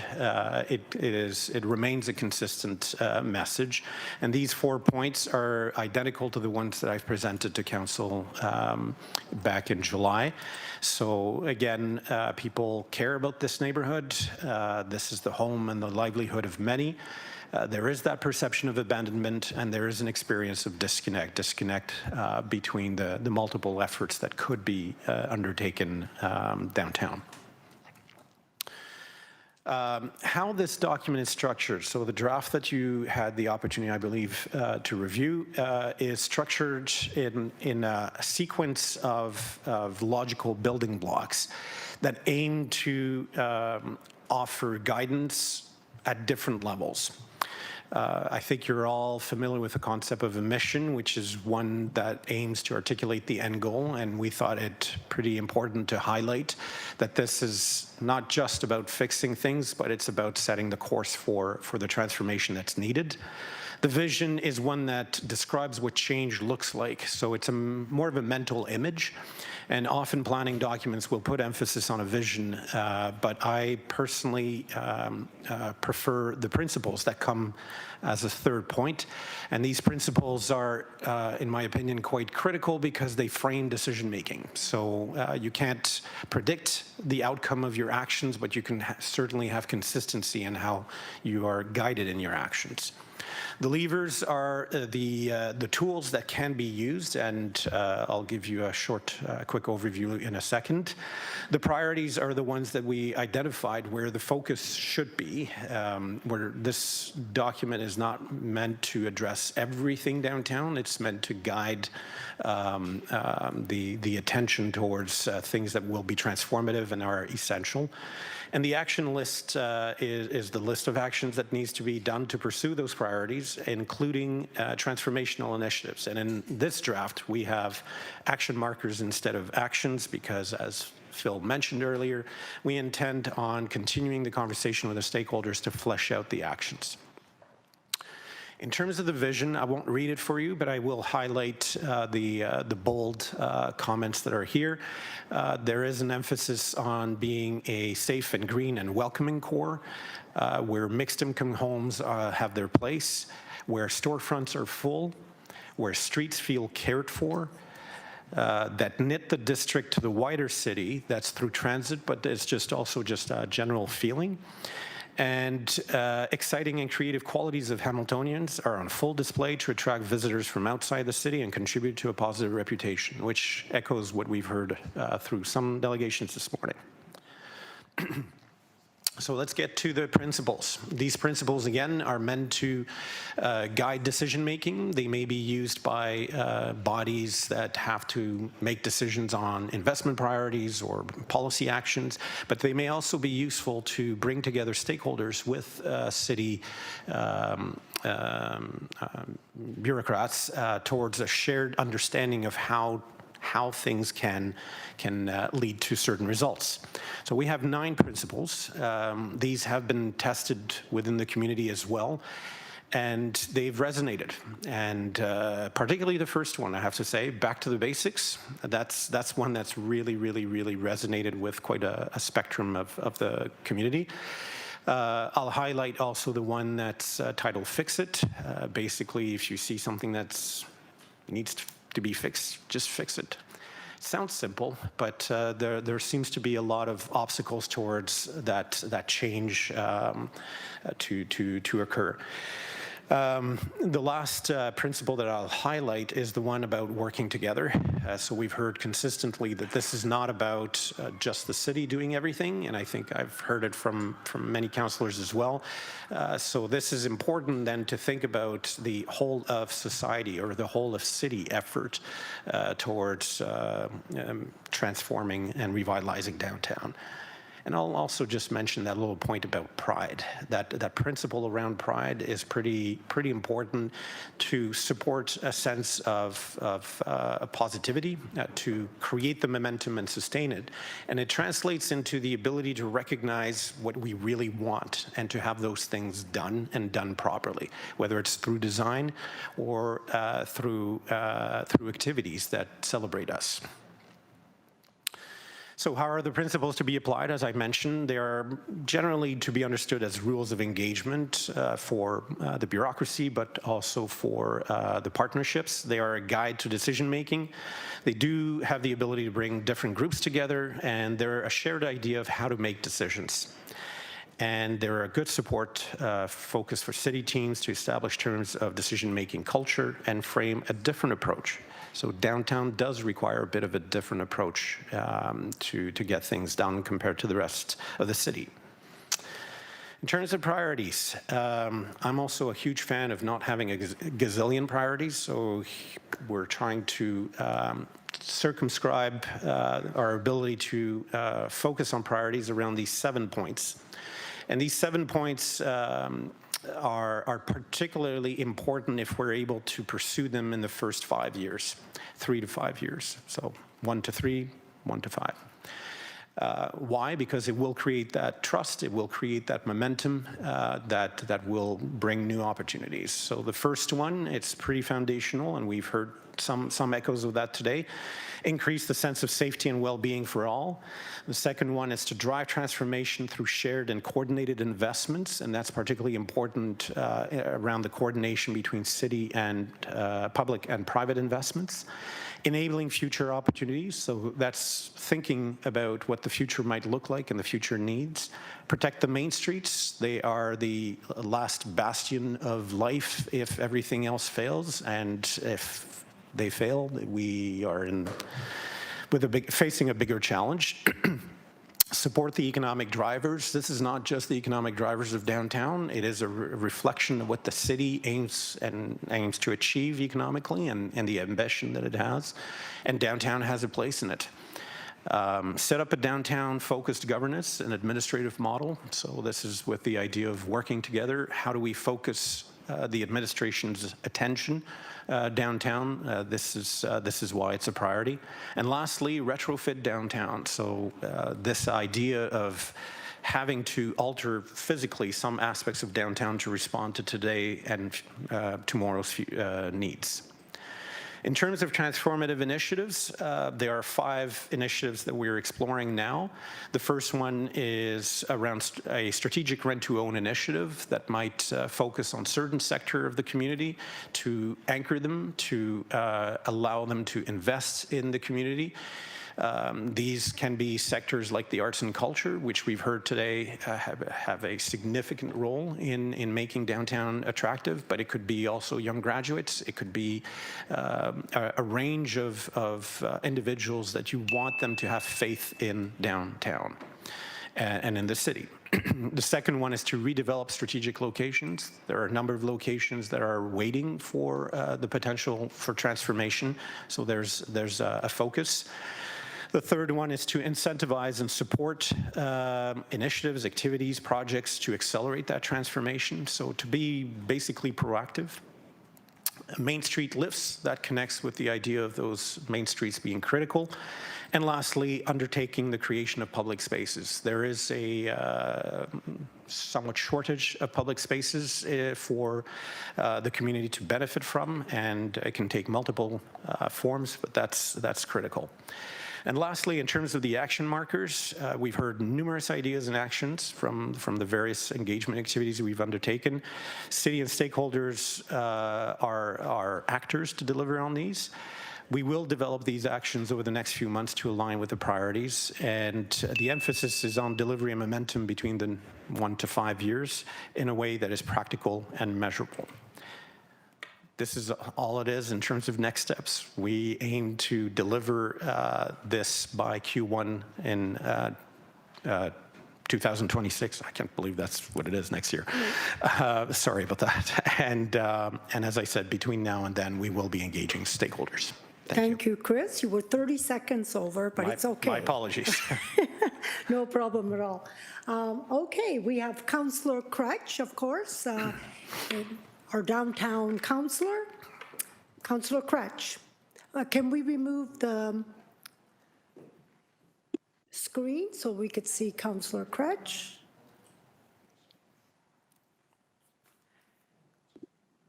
Thanks very much, and thanks very much to the staff who've been working on this report. There's a lot of important things that are mentioned here, especially when we talk about safety, as well as talking about perceptions of safety and people's interest in going downtown. And so just a few comments from me. I think some of the really important things that you've outlined here are not that we can't keep waiting for investments in downtown to spur whether downtown does well or does not do well. It can't be subject to market forces. And so what we've let happen, I think, is, well, things are going really well economically here in the province, in the country, development activity is up. We're letting these things determine whether the downtown is doing well or not, instead of having a sustained investment to say, no, there's some core things. And as much as I appreciate this idea of back to the basics, I think really the basics on their own, not going back to them, but continuing to make sure the basics are maintained. There's a conversation here last year around underpasses. For me, that's a really basic service. And we weren't meeting the service level for underpasses and required us to reinvest. So I think those kind of conversations will be happening quite a lot in terms of needing to reinvest monies that we were investing previously or putting monies toward programs that need attention. So I appreciate that you spoke about that. I also really want to highlight that you spoke to 2019 and said that, look, things were going economically well, again, in the country and in the province and in the city in terms of development, other kinds of things, up till 2019. And when the pandemic hit, that had a really devastating impact on the downtown. So it also created an opportunity for us to maybe refocus our efforts, right? So we've been trying to recover since the pandemic at the end of it, around 2022, trying to rebuild. And we've seen some things happening that are working, some things that are not.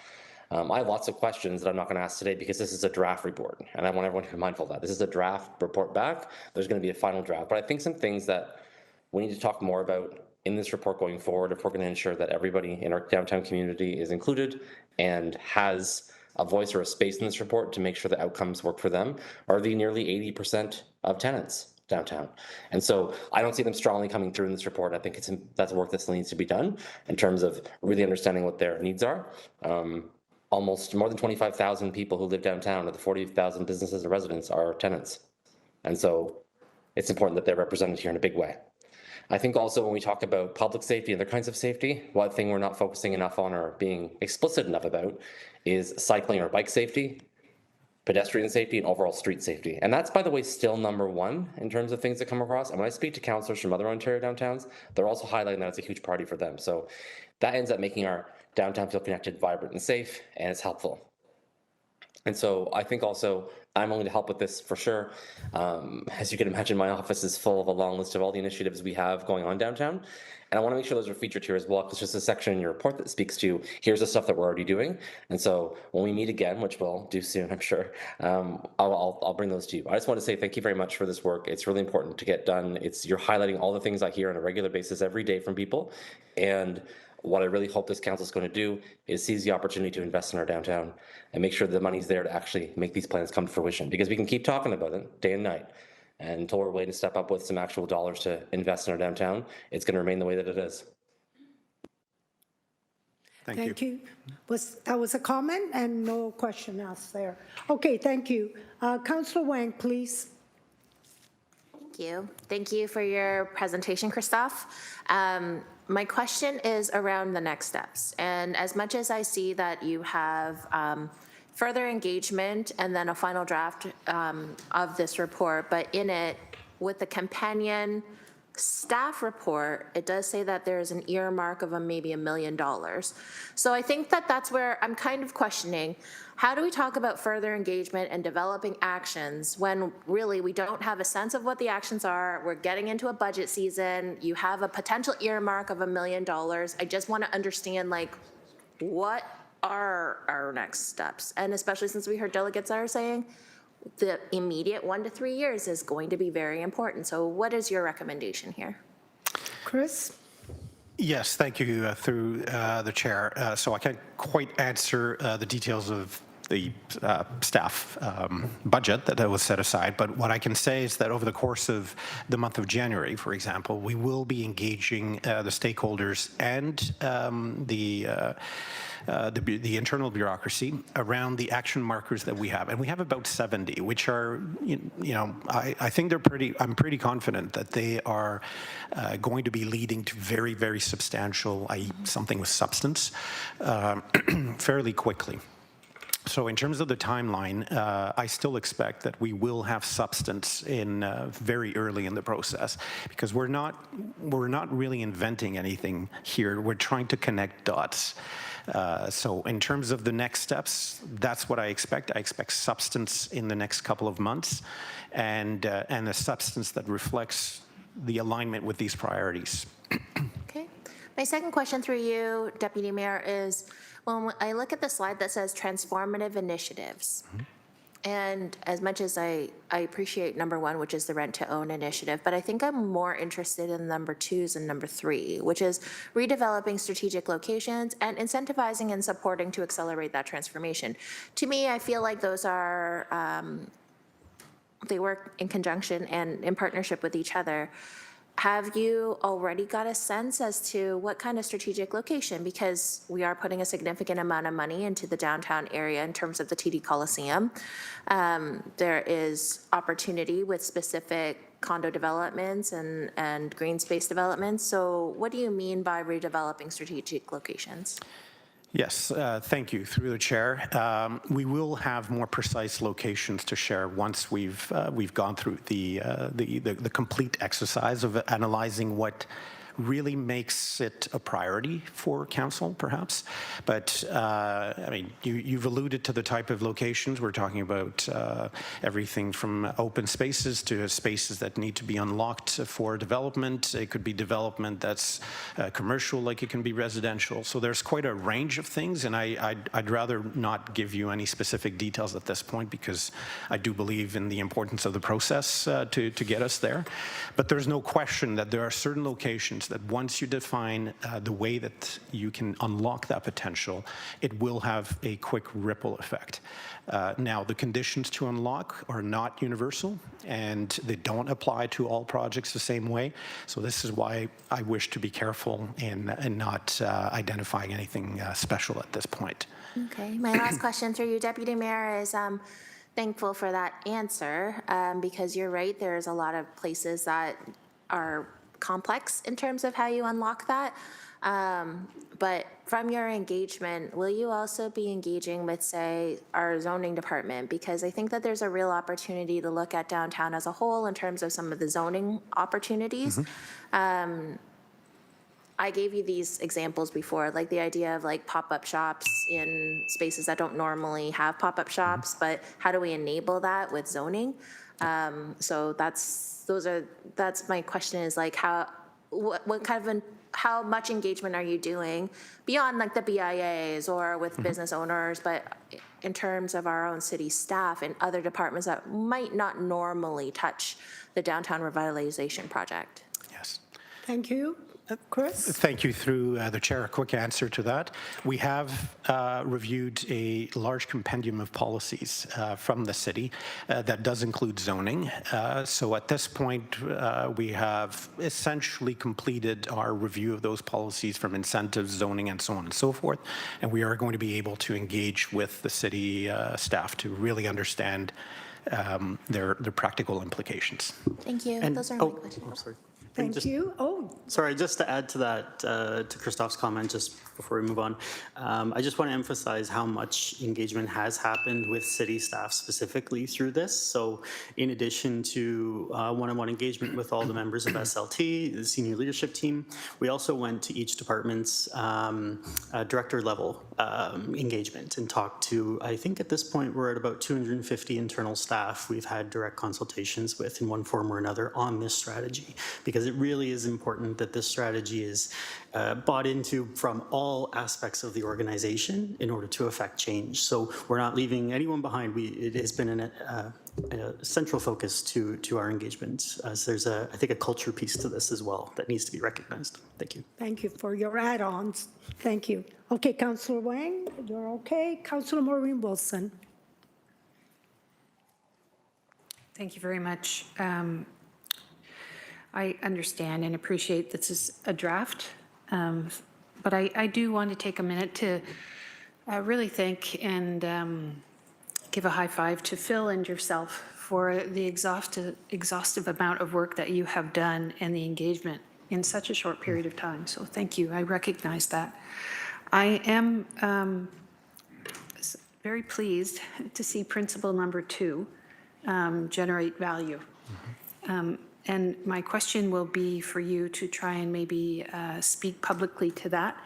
But if I could just set the stage and you can either add or subtract or reject what I'm putting on the stage. It was once explained to me that all cities it's a piece of land. And that's our key asset. And what we need to do is ensure that we're trying to maximize the return on that land, on that asset, in a similar way that a farmer would do. A farmer's asset is the land, trying to maximize the yield from the parcel in which she has to work with. And so my question is, could you elaborate on what that might mean? And does it also mean that you will be looking perhaps at city infrastructure and design and programming perhaps that may presently undermine the potential of that yield? Through the chair. Thank you. Through the chair. First off, thank you very much for your positive comment about our work. And I think what I'll say about generating value is that we don't want to give the impression that this is strictly about the economic dimension of the city. The downtown, like the city as a whole, is an ecosystem, and it is dependent on its people being able to achieve their full potential in a safe and stable and economically fruitful way. So when we are talking about using a principle such as generate value, it means that when you review initiatives, incentives, activities, investments, you have to look at those as opportunities to generate value for the people of Hamilton. And in that respect, it has to be both an economic argument and a true betterment of the residents of Hamilton. So I really do want to be careful about not pigeonholing that principle strictly, and I'm not suggesting that that's what you're suggesting, but just to be careful that this is not strictly about the economics of things. It is really about moving things for the better for the city and its people. Thank you very much for that explanation, and perhaps suggestion that when we add to the betterment, we are necessarily likely adding to the economic benefit of a city. Thank you. If I may add, and thank you for bringing this point up, because it allows me to also highlight that this strategy at the end of the day is about investing in yourselves. So if I had to simplify and oversimplify the complexity of the situation, everything that we're proposing, whether it's the set of principles or the type of initiatives or the way to look at problems, is at the end of the day to have confidence to invest in yourselves. Thank you. Thank you for that. Thank you, Councillor Wilson. Now we have Councillor Cooper, please. Thank you, Chair. Thank you for the presentation. Great job. Well, I know a lot of work's gone into this as well. Just want to talk to you about just aligning expectations with, the draft we're going to get. So when I hear action, I think name, date, action item, right? And so that also informs in my mind the sense we have everything for a plan, like a high-level roadmap. We also would have everything we have to give us a sense of what dollars were, okay, over the time period. Are my expectations aligned correctly with what I'm going to receive in Q1?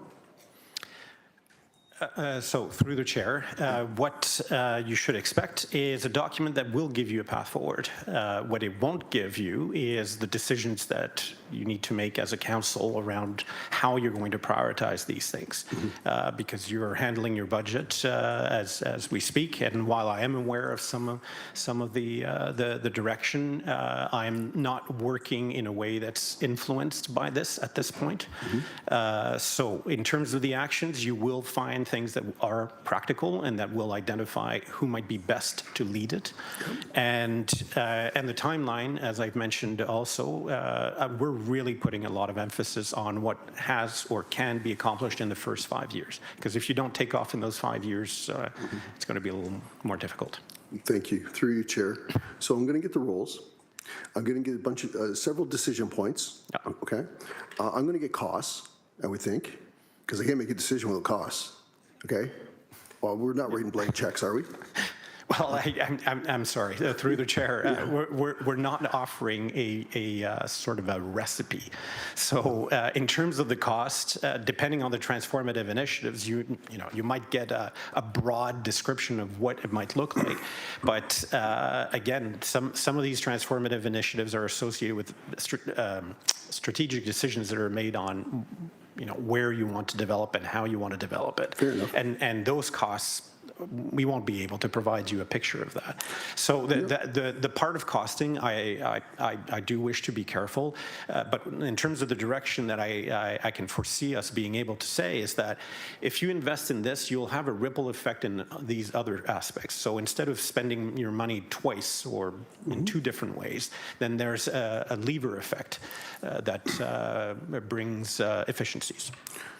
Through you, Chair. So when I think of ripple effect, I think of return. So an ROI. Okay, so I'll know what my costs are, and I'll know what I'm going to get out of it. So there is some qualitative items, but there's also quantitative, because everything we do has an impact on our tax base, right? So that's where, in order to make decisions, we do need that. And if you can't give specific numbers, then at least maybe a range. You know what I mean? Like, being fair, but I know you can't give me a specific number, but you could give me a range. And same with the return, like what I should expect to return, because that's going to be part of what we're going to be looking at as well. We heard this morning from the chamber that there's really been an engagement issue with the businesses, probably just trying to survive right now in Hamilton, right? How were you able to engage with the businesses? Because we know we talked about various other communities, but businesses are what we got a lot of downtown. How did you engage so their voice is heard in this report? So thank you. Through the chair, well, we relied heavily on the Chamber of Commerce as well as the BIAs, and we did so repeatedly. We did that through working groups and gatherings in person and virtually. We also offered an online platform for people to tap into and be able to respond. And that's the promise. I'm making a promise to continue in that vein for the next couple of months, because there is, I mean, that sense of being on the ground and knowing the day-to-day reality of being downtown is really quite critical through the eyes of these businesses. They're not the only perspective, but they do play a critical role. And through the, sorry if I may, I don't mean to keep interrupting, but just to add, so in economic development ourselves, we are focused on engaging with the downtown business community on a daily basis, quite frankly. So in addition to the work we did specific to this project, we've also undertaken corporate calls in individual tenants in the downtown, in the office buildings. We engaged with the commercial landlords in the downtown as well, through our day-to-day business as part of working on this strategy as well. And that has been a key driver and informer to some of this as well. Thank you. You have 1 minute left. Thank you. Through you, Chair, one of the things I hope to see coming out of this is we have this unique situation in Hamilton. We have 89% residential base, which is, through our apartments, condos, homes, and we got 11% business, and that 11% has been shrinking. We look to this to kind of start moving that ratio in a different direction. But in order to be successful with this, it's all about buy-in. So we talked about businesses, we talked about communities, we talked downtown. What we haven't talked about is the mountain and the suburbs. So right now, people up there feel like they've been neglected, okay? They've paid, record taxes over the last 3 years. They feel like their lives got worse, okay? So what we have to be prepared for, I'm not looking for an answer, but I'm looking for you to confirm that we're going to be doing this as part of this, is really how do we get that buy-in for all these people who are saying, like, I got a 62-year-old road, my sidewalk's falling apart, and yet we're doing this downtown, like, when is it my turn? And so if you could just speak to maybe how we might be addressing that through a communication strategy or something, or just your thoughts would be appreciated. Christopher? Yes, I appreciate that. Thank you for the question through the chair. It's been top of mind since the beginning of this exercise, how to raise awareness of the critical aspect of downtown for the rest of the city.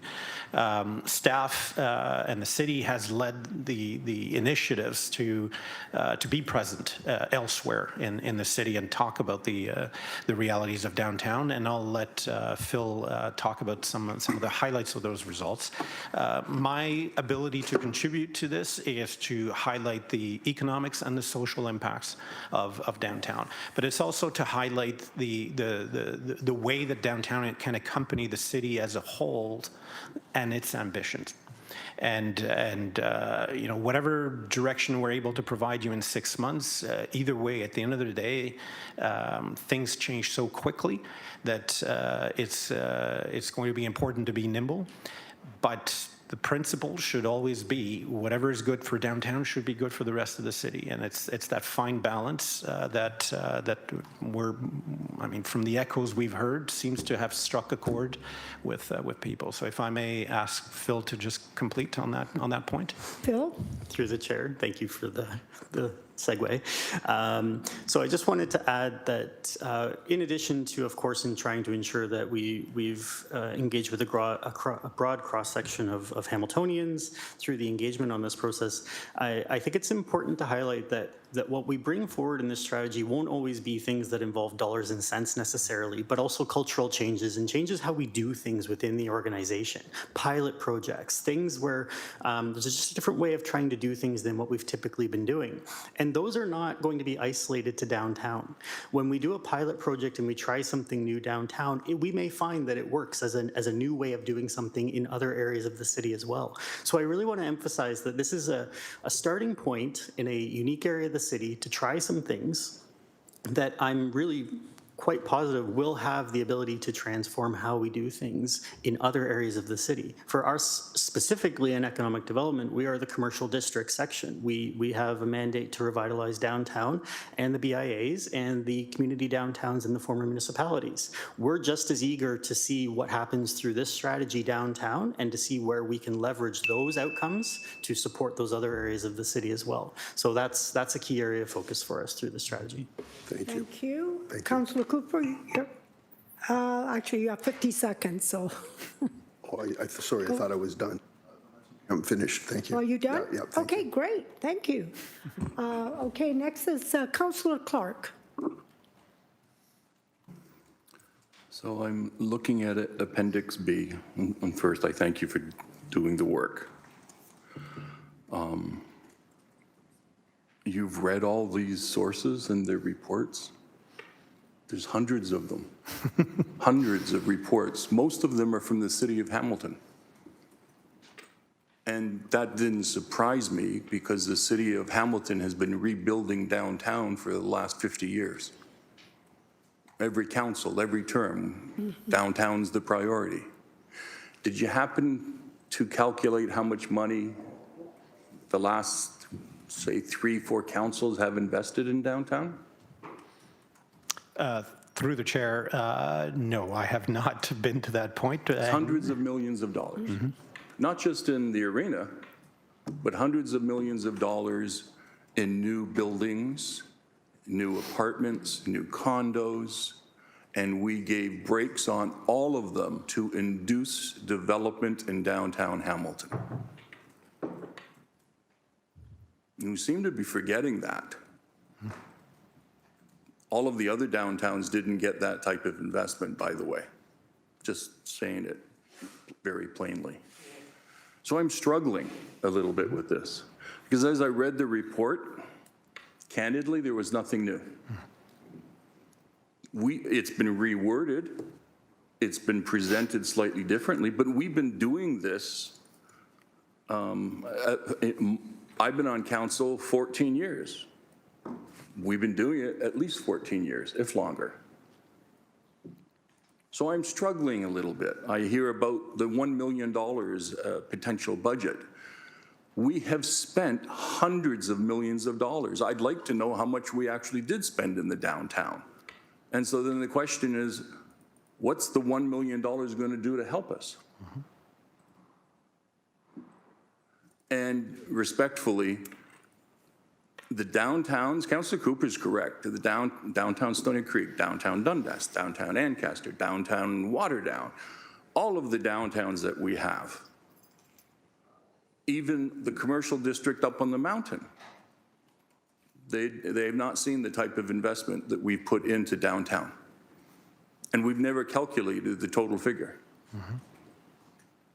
So we're in an interesting situation here because while downtown is struggling because there's a lot of unhoused and there's a lot of shelters, agencies and places in downtown, they're not in other areas of the city. They're all in downtown. They're all in Councillor Kretsch's area, Ward 2 and Ward 3. Thank you. And Councillor Bernie Morelli used to complain about that. I'm struggling to see what we're doing that is different. Can you answer that question? Because what I'm seeing is a regurgitation of all the studies that we've already done, and then we're talking about what we're going to do differently, and I don't see that yet. And I struggle because the other downtowns are equally suffering. After the pandemic, all of the downtowns were hit. You drive through them, you see the empty storefronts, that's because they couldn't handle it. Financially, it fell apart on them. And that was their life savings. So I look at this report and I read everything, and then I know there's another report coming, but there's nothing new here for me, respectfully. And I know that was your job. pull all the data and bring it back to us. But we need to have that conversation. And I know Councillor Kretsch is having that conversation with residents and businesses in the downtown, trying to figure out what he can do to help downtown feel safer without a ton of police down there and make it an inviting community, which is what downtown Stony Creek is trying to do and downtown Dundas is trying to do. So I know I don't have real questions for you. I just wanted to put it on the record. I'm struggling with this. Okay. Because if you do the calculations on how much money we have spent to reinvigorate downtown, we've revitalized downtown, we've rebuilt downtown, we've reinvigorated downtown, and there's a whole lot of reing in downtown over the last 20 years. We have been successful to a great degree because we have seen an increase in population living downtown. Councillor Kretsch is correct because many of them are renters. But I'm struggling as to what we're trying to achieve here. And if we're trying to achieve it here, bear in mind, downtown Hamilton, while it has its overabundance of social concerns, other downtowns are equally struggling with financial concerns and financial issues. It is a tough time for everybody. Thank you for hearing me.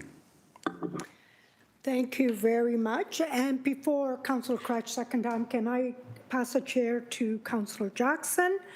Go ahead, Councillor Pauls. Thank you, and thank you for the report. I know that we always say that the downtown reflects the city, but as you're aware, we live on the mountain, and sometimes people think it's a different city because we have more people that live on the mountain. And I have to be honest with you, I think we must invest in our downtown. And like Councillor Clark said, we did invest in our downtown, but I have to be truthful. When I talk to people, they said, oh, who wants to go downtown? You know, there's nothing really attracting. Now we have the arena, which is wonderful, and as we know, we heard that people from out of town came, which is wonderful, when we know. But a lot of people from the mountain, I know, especially even in Ward 7, we have Limeridge Mall, which is going to be reamped, I hope, and but we really don't have no entertainment. We have nothing up the mountain. So we're saying, let's push them downtown, and they don't want to come. They said, we want it up here, because as you know, the mountain is growing. We have box stores there. We have our downtown concession. We have our little BIAs. We have Bimbrook, Mount Hope. It's spreading. So I just want to ask you, the ripple effect, what is one ripple effect you could tell me that if we fix our downtown, it will translate to the mountain? Consultant Christoph? Yes, sorry, thank you. Not at all. So through the chair. Well, we heard this morning from one of the stakeholders that, I think it was the Fringe Festival, that the effect of having been downtown was perceived as quite positive because it attracted a number of individuals and families, presumably, that didn't naturally come downtown because there was no sense of perhaps safety or connection with the activities that take place downtown. And I guess I would give as an example, strengthening the capacity to sustain that sector with the kind of activities, for example, that the Fringe carried out this summer, is a ripple effect because it creates not only a destination, but it creates an idea of what downtown, the role that downtown plays for the rest of the city. That's one example that comes to mind. But this is why also we're thinking about, we introduced in the report levers. It's because you can't just do one thing and then expect a positive effect. An ecosystem means you have a number of things that are connected, and which is why you might do you might invest in certain types of infrastructure or infrastructures or events, and it will have a positive effect for the city as a whole. And the Fringe is one such example. Thank you for that. I just wanted, we always talk about safety. I'll tell you what other people are telling me on the mountain. It's parking, nowhere to park, Yeah. and traffic, chaotic. Those are the things people tell me, and I can understand because myself, I have parking here, but it's hard to park downtown anywhere. So it's not only safety, I think those things combine. People say, I'll stay on the mountain. And so those are my comments, and I hope we could take in consideration how we could solve those problems. So Thank you very much, and it's noted. Yeah. thank you. Chair, back to you, Deputy Mayor. Thank you, Councillor Jackson. Okay, next is second-time speaker, Councillor Crutch. Councillor McMeekin first.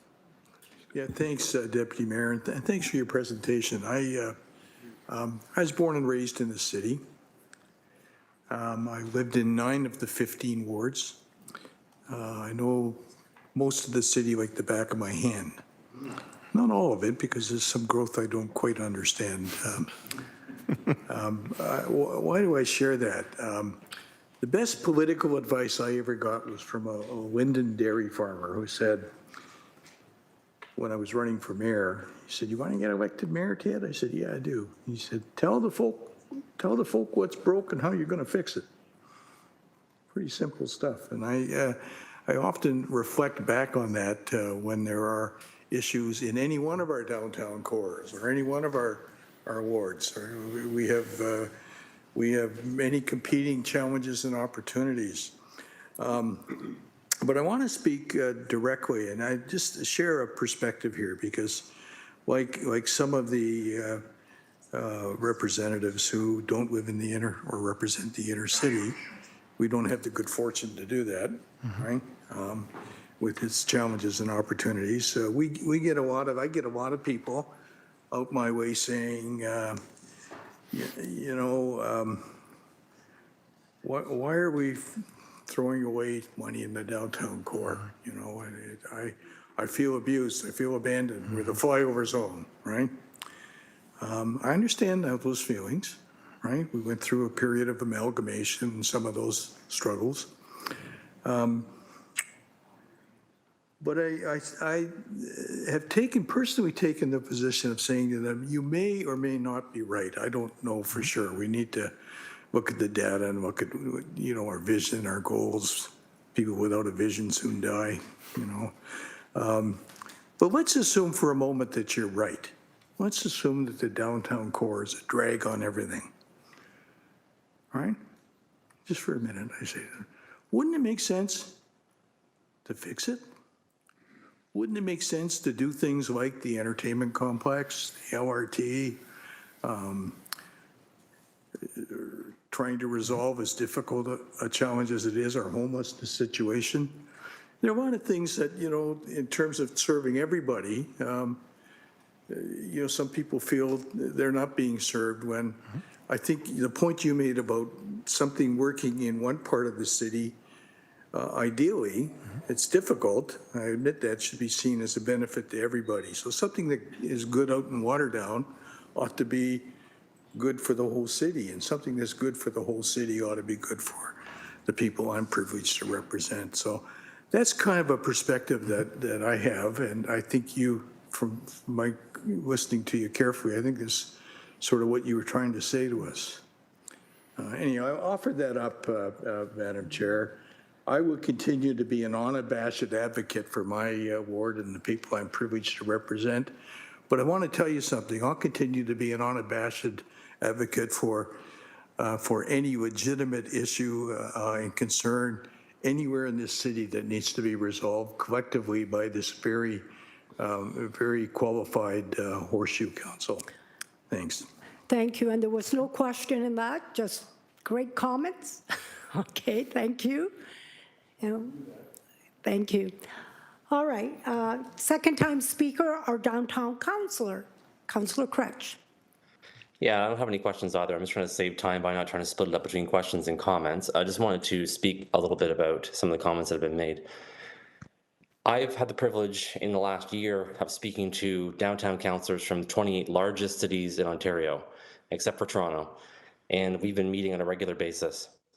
And one thing I hear really loudly and clearly when I speak to those other downtown councillors in cities like Ottawa, Pickering, Richmond Hill, Ajax, you name it, and the bigger cities in our province is the same thing. We have one downtown in the center of our cities. There are other spaces that definitely generate economic activity. We have other downtowns in some of our amalgamated cities. But when a previous government decided to amalgamate places, we all had to pick sort of that one place that's our downtown community. And so it is different. It's the economic engine of our city. The density that we enjoy here helps pay for growth elsewhere in our urban boundary. The density that exists downtown has always done that. You have an overuse of infrastructure here you get nowhere else in the city. Our sidewalks are used more than anyone else's sidewalks are by the pedestrians using them, from visitors, tourists, people with mobility devices, people walking downtown. Because downtown is very walkable, that means that the space that we have here gets used a lot. Health outcomes are different downtown. People live shorter lives downtown because of the generational legacy of industrial pollution in our downtown core. And that has a significant impact. That's not shared across the city, it is not equal. We have more brownfield land here as a result of that, which makes development more difficult to do and more costly, which does require more investment. That's not something we see across the city writ large. Outcomes here for pedestrians, people with disabilities, of which there are a disproportionate number, have to be accounted for when we're thinking about how to manage our downtown. And honestly, all eyes are on downtown. Downtown's the center for change. Downtown's a place where we see as much innovation as we might see other places. And so what happens is that people want to see things happening downtown that are different than other places. And finally, it represents the greatest potential for change. It's a place where I think people want to see and hope and dream for their city. It's where people put their hopes and dreams for the city. They put them in the center of our city. They put them in our downtown. And I'm here to support initiatives across the city. We need recreation centers in our rural areas. We need all kinds of things that we don't have right now. But that shouldn't come at the expense of our downtown. And yes, we've invested hundreds of millions of dollars in our downtown. But what we're hearing loudly and clearly through this report is we need to do it differently. We need to invest in different ways and outcomes people can measure and see. And so that's what I hope this will get us to. And I hope that Councillor Clark's point, we'll see something different coming out of this in the end. But as much as I support what's happening across the city, it's not equal to what's happening in downtown Hamilton. I won't go on because we have a long meeting. There are tons and tons of reports that point out why our downtown is different and why it means we have to think about it equitably. Thank you. Thank you, Councillor Cratch. Now we have Councillor Nan. Thank you, through you, Deputy Mayor. Thank you for your presentation, your report, and helping inform the next steps in terms of an action plan. I was wondering if you could speak a little bit, given your subject matter expertise in working with other municipalities, plus the work that you've been doing with staff for us here in Hamilton. Can you talk a little bit about how investing in the downtown core spreads benefits wider? So are you asking specifically in Hamilton or in general as a concept? Given the deep dive you've done on our city and our downtown and the pillars that you've identified, that you've said, you know, as a municipality, y'all focus on these areas, these pillars, and be outcome driven, right? Immediate outcome, short term, long term, whatever. Can you talk about how you envision, or not just envision, because I think it's more facts versus opinion that matters, implementing action to each of those pillars will do what in terms of spreading wider benefit beyond the downtown? So through the chair, first off, I will express the same reservation that I've expressed before in not getting into the details for the actions, because that is the critical step, and I know everyone is anxious to see those. But the importance of the discipline of the structure is to give clearer answers on what has a true impact.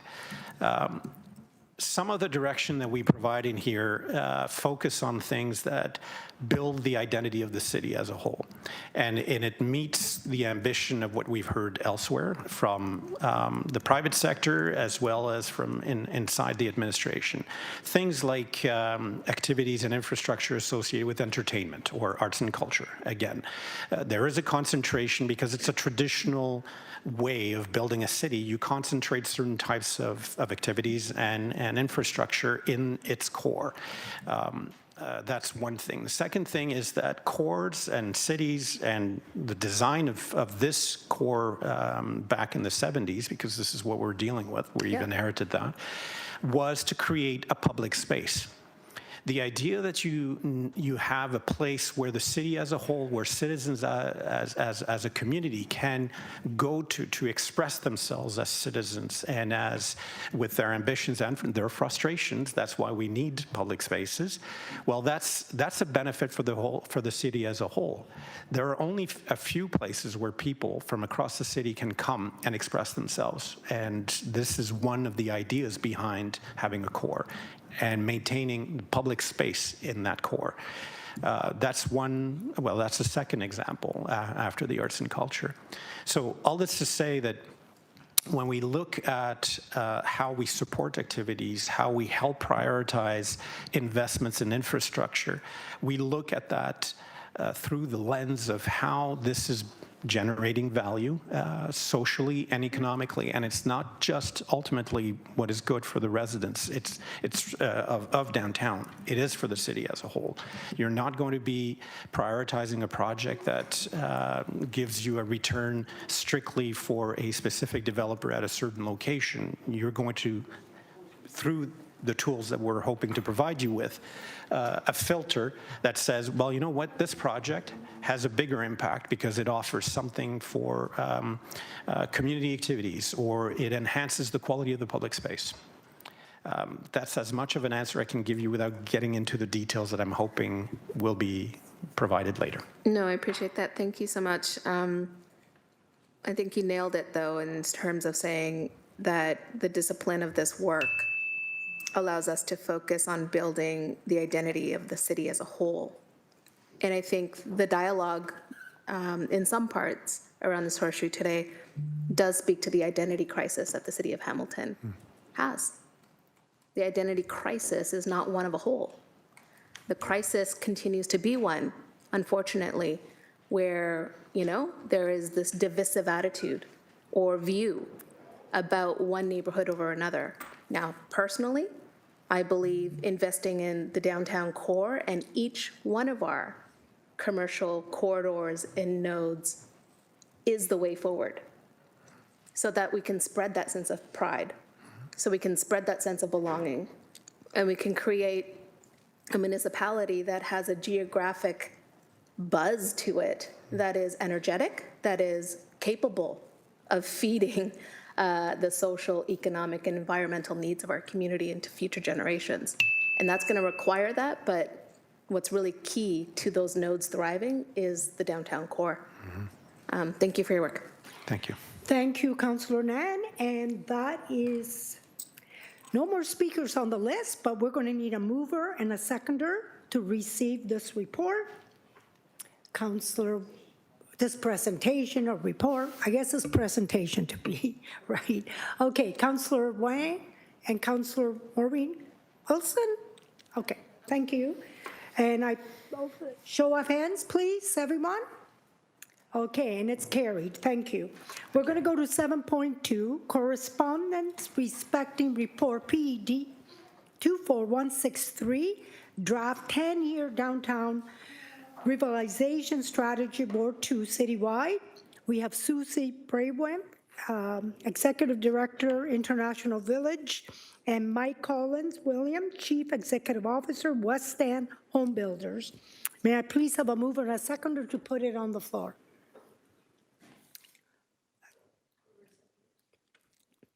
Councillor Clark and Councillor Wilson, thank you. Are they here? Oh, virtual. It's just correspondence, just to be received. Oh, just to be received, okay. Okay. No question. Show of hands, please. Sorry, Councillor Pauls, Councillor Wilson would like to speak Okay. to the correspondence. Okay, to the correspondence. Thank you. Thank you. Thank you, Deputy Mayor. I would like to speak to the letter in our public agenda from the West End Home Builders Association. We all acknowledge that a strong downtown is fundamental to the economic and social health of the entire city. Period. To truly revitalize the core, we must work together to create the conditions needed for sustained private sector investment. Our members are ready to do their part. I'd like to skip to the second, to a sentence further down, if I may. An empty lot today may contribute $20,000 in annual property taxes, whereas a post-development high-density residential site could contribute upwards of $2 million annually. That's your yield. And that yield, Chair, spreads throughout the city and is enjoyed because it fuels our tax base and takes some of the pressure off of all the residents that comes from a very efficient piece of land in the downtown. Thank you. Thank you for that. Councillor Crutch. Thanks, and thanks for raising that, Councillor Maureen Wilson, in terms of the letter you're reading out of what I think was the West End Home Builders Association and their commitment to wanting to ensure that their members do everything they can. What I'm going to say again is I said something before that I think is really important and key as part of this, but we need a site-specific plan that actually works. When I walk around Ward 2 and Ward 3, I see tons of spaces owned by people who have sat on them for decades and done nothing. During the best economic booms we've had, during the worst times we've had, they've sat on those pieces of land and they're missing teeth. They're sore spots for residents. They're vacant lots people drive by every day and shake their head wondering what's happening. We need to have a plan for everyone who owns property downtown who's sitting on a lot that's been sat there for 5, 10, 15, 20, 25 years to come up with a plan to do something about it. And I've asked the West End Home Builders about this, and I'm waiting for a meeting to be held on this very subject. If we're serious about doing something downtown, we've got to start there. We've got to start with the places that have been sitting there rotting into our core for years and dragging us all down. Ideas are great, action's better. Thanks. Thank you, Councillor. That's true. Action is always better than ideas. So, Councillor Wilson, you want to respond to that? Thank you, Deputy Mayor. I guess I would just say, not in defense of the downtown home builders or property owners, yes, there have been fallow pieces of land for years when conditions were greater. But this is the consequence of private sector market, right? I would like to add another part of the letter into the public record. The West End Home Builders strongly supports the LRT and other major critical housing enabling infrastructure projects to support downtown revitalization. We will continue to work in partnership with the federal and national governments and associations to advocate for federal and provincial investment in large-scale critical infrastructure projects, including transit, water, wastewater, and energy. Thank you for that. Thank you.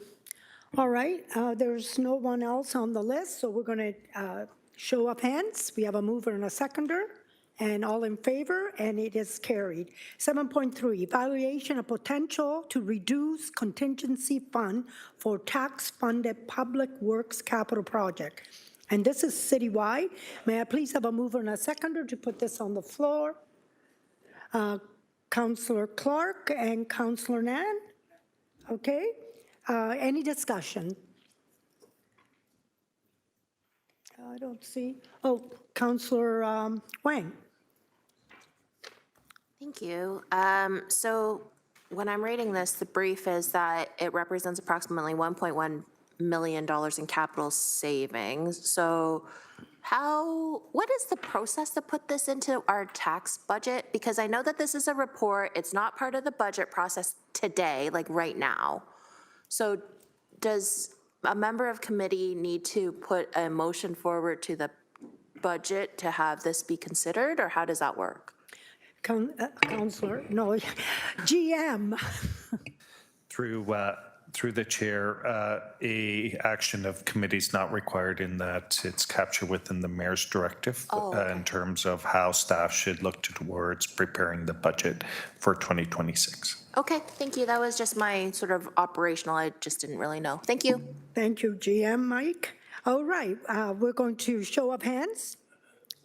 Oh, Counselor, not here. Sorry, Counselor Clark, I didn't see your name. Okay, Counselor Clark. Thank you, Deputy Mayor Pauls. Notwithstanding a reduction in 2% to the contingencies that we put on these projects, just as importantly is how we control the contracts that we let out through procurement. And the challenge that I have seen over the years is that those procurement contracts tend to change when a contractor comes back and says, whoops, I missed that karst. I'm being facetious. But they then say, well, we have to rejig the contract so that I can deal with this new issue that I should have caught in the geotechnical study, but I didn't.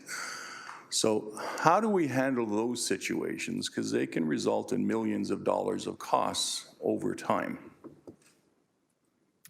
GM Mike? Through the chair, I can start, and then I'll have GM Kennedy complement my response. So through a formal change order, Councillor Clark's reference to how the scope of the work could change with respect to the engagement of the contractor, that is tracked through a formal change order. The contractor would put it forward, and the city would have to consider whether or not it does represent a change order relative to the original scope of the project. And then I'll invite GM Kennedy if she wants to add on. GM Kennedy. Thank you. Not much to add to GM Zagarik's assessment. We do have a process that we follow, looking at what the ask is compared with what the base scope of work is, and making sure that the change order is justified and that it offers good value for the city. And in those instances, we do draw on the contingency for such reasons. Thank you. Councillor Clark. Thank you. The second question I have is, and I speak from experience in my ward, a project that was underway, Paramount Drive, we had a paving company that was doing all of the work, the contracting. They disappeared for 2 or 3 weeks at a time. Residents literally, I could drive the whole route and no one was there. The redevelopment of Mud Street, same thing. All of a sudden they're gone. And when I speak with the contractors, they say, well, we have other contracts, so I have to get my workers to go do work there too. So do we stipulate in our contracts, you have to have this done by a specified time, excluding weather? Yep, through the Deputy Mayor, yes, we do. We, in all of the construction contracts, we have a substantial performance date. That's a requirement of the contract, subject to, as you suggest, weather or other potential valid delays that may influence that time frame. And then we have damages clauses that we can go back to the contractor for. And without getting into the specifics, the project managers do work with the contractors to manage the schedules and to progress the work. Councillor Clark. I think we need to relook at how we're doing it, because leaving a community, I can think of the one in Ancaster, Garner Road. Now, that was a technical issue in terms of sewers. But you can't leave a community. They can't use the road because it's under construction and the construction workers have disappeared. And I heard regular complaints in my ward on all of the road works that we had that, well, where is the contractors? Rymel, where are the contractors? They disappeared. So I'd encourage staff to take a gander at that to make sure that we're not being abused. Thank you. Thank you, Councillor Clark. Councillor Cooper, please. Thank you, Chair. Just with respect to this, I know it ties in the mayor's directive, which is really to do with this budget, but are these new contingency levels going to be something we're going to carry forward in perpetuity? GM Mike or I can GM take a shot at Kennedy. that.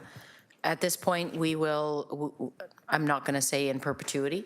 At this point, the analysis that was conducted over the last several months indicated that there's an opportunity for a certain volume of contract within a value range where this is something we are going to look at.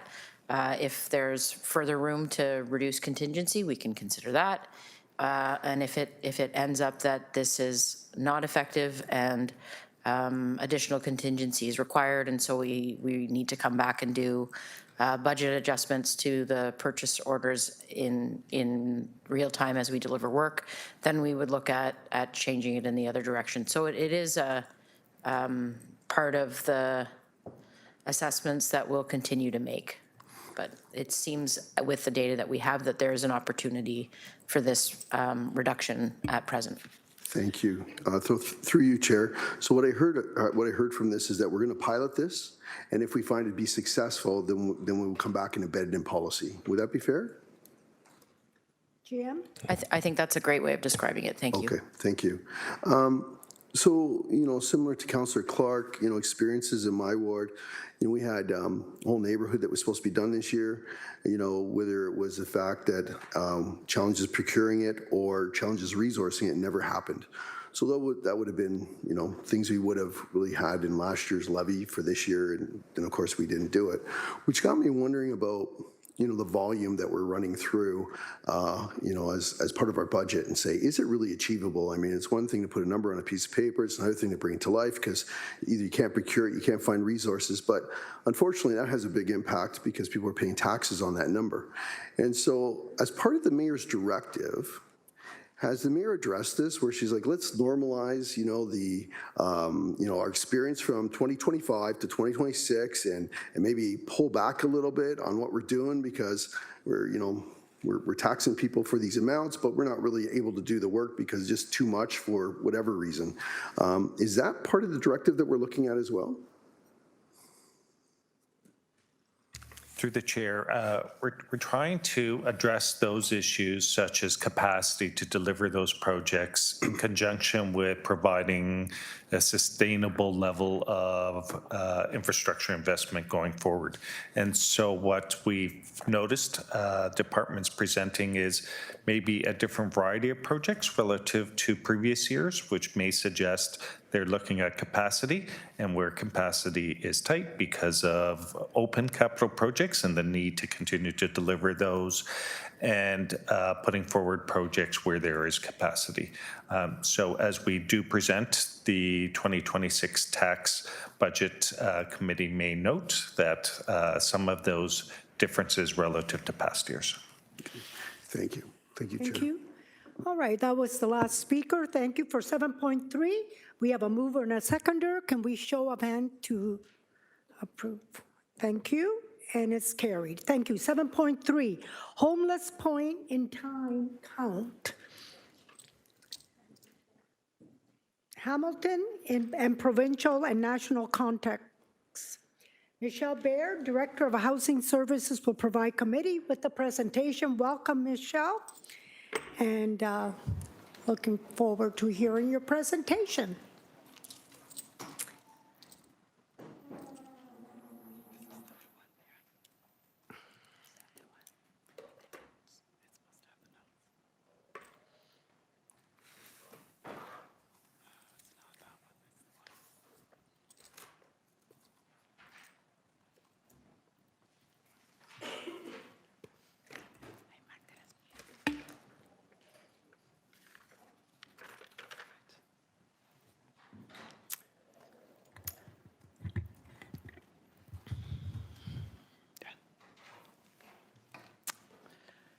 Good afternoon, Deputy Mayor, members of council. Michelle Baird, Director of Housing Services Division. This This report is in follow-up to direction from Council to come back after the 2025 pit count and give you an update with respect to the national and provincial numbers. The pit count, as you know, is an initiative that occurs in Hamilton as well as across Canada in our Reaching Home communities. Before moving forward, I want to acknowledge and thank the Coalition of Hamilton Indigenous Leadership, Hamilton's Indigenous community entity, for their ongoing leadership and partnership in the pit count initiatives, both locally and nationally, and in shaping Indigenous-led solutions across our homelessness system.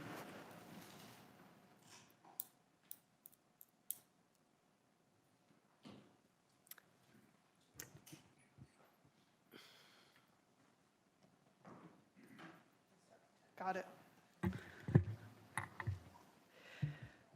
Before looking at detailed trends and looking at the numbers in this presentation, it's really important that we remember when we talk about these numbers that we're also talking about people.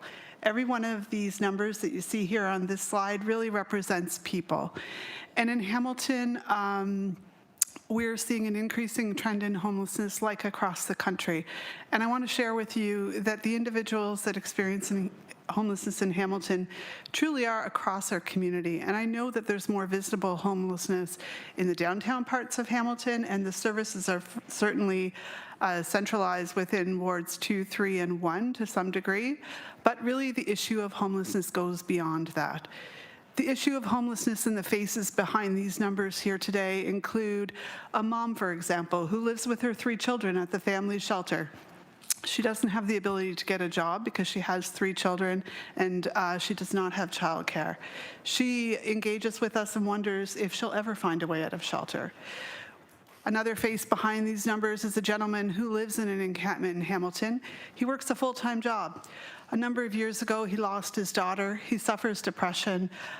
His income certainly didn't keep pace with the cost of his apartment rent, and now he found himself a place to live in a tent in our downtown area.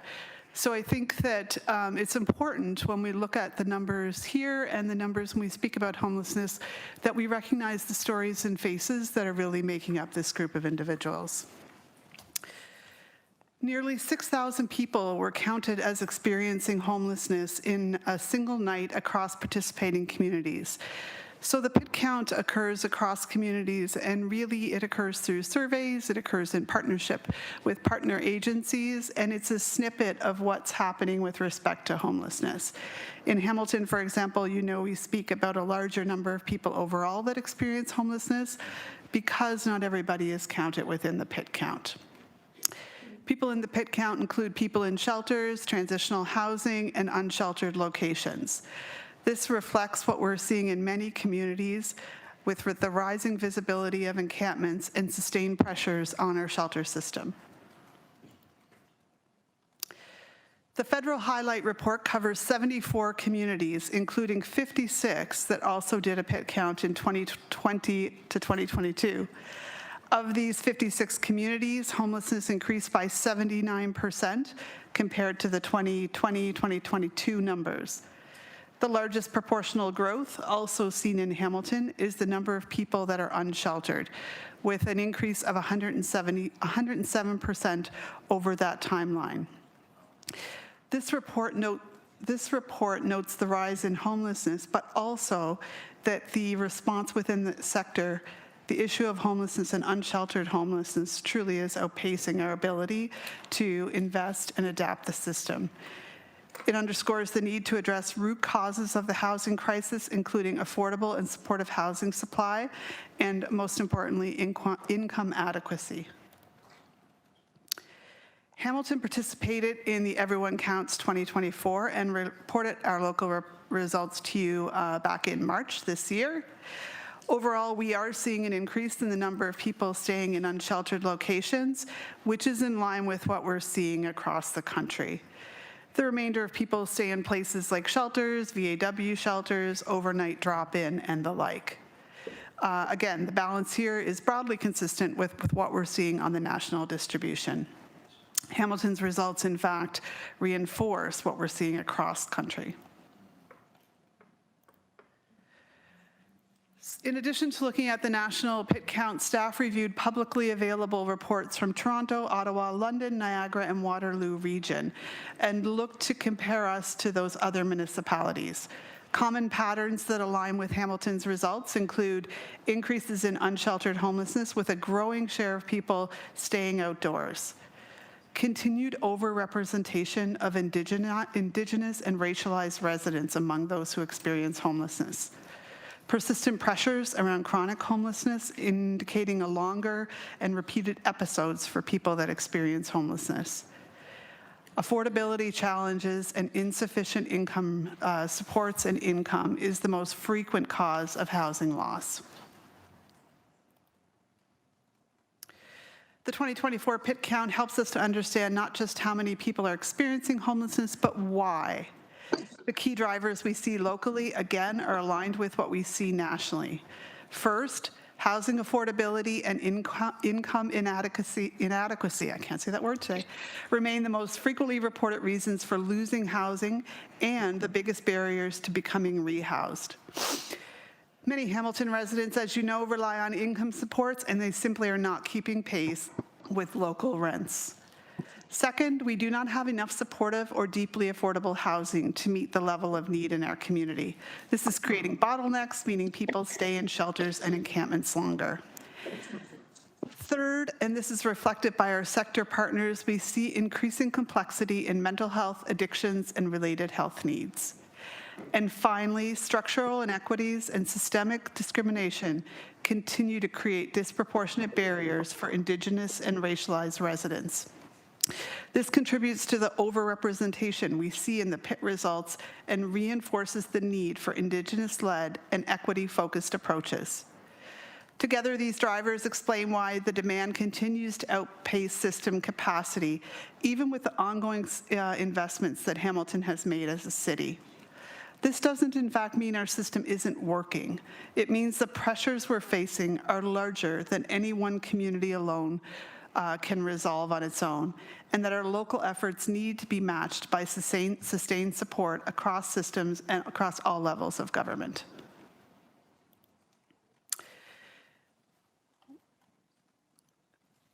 The 2024 pit count highlights pressures that have been increasing in Hamilton, particularly around unsheltered homelessness and chronic homelessness. It also shows that local investment demand is still, despite local investment, demand is still outpacing capacity, which is why we need to be very intentional about how we use this data. First, we have expanded shelter capacity and emergency response to better meet immediate needs. Further increases in shelters is not something we're recommending. We've enhanced housing support programs and targeted prevention to help people keep their housing and exit homelessness more quickly. And we're advancing supportive and affordable housing development, adding permanent solutions with the right supports attached. On top of that, we have some next steps. Continue to strengthen our local data collection. We need to understand locally not only how many people are experiencing homelessness, but what the causes for those individuals are. We need to further analyze the national PIT data sets to understand what's happening at the federal level and what supports are needed.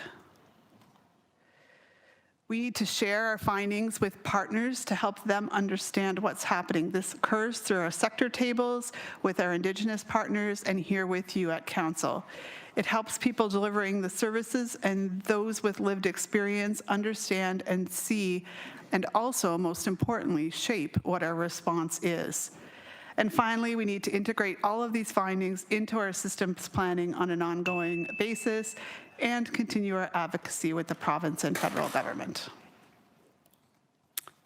Thank you.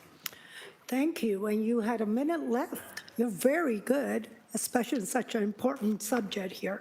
Okay, so can we first have a mover and a seconder before we put it on? Okay, Councillor Beattie and Councillor Wang. Okay, all right. Okay, is there any questions? Councillor Kretsch, please. Thank you. So what I heard resoundingly in your presentation and what I read in the report is that Hamilton is broadly consistent in terms of how we're experiencing homelessness with respect to the rest of the country and with respect to the rest of the province.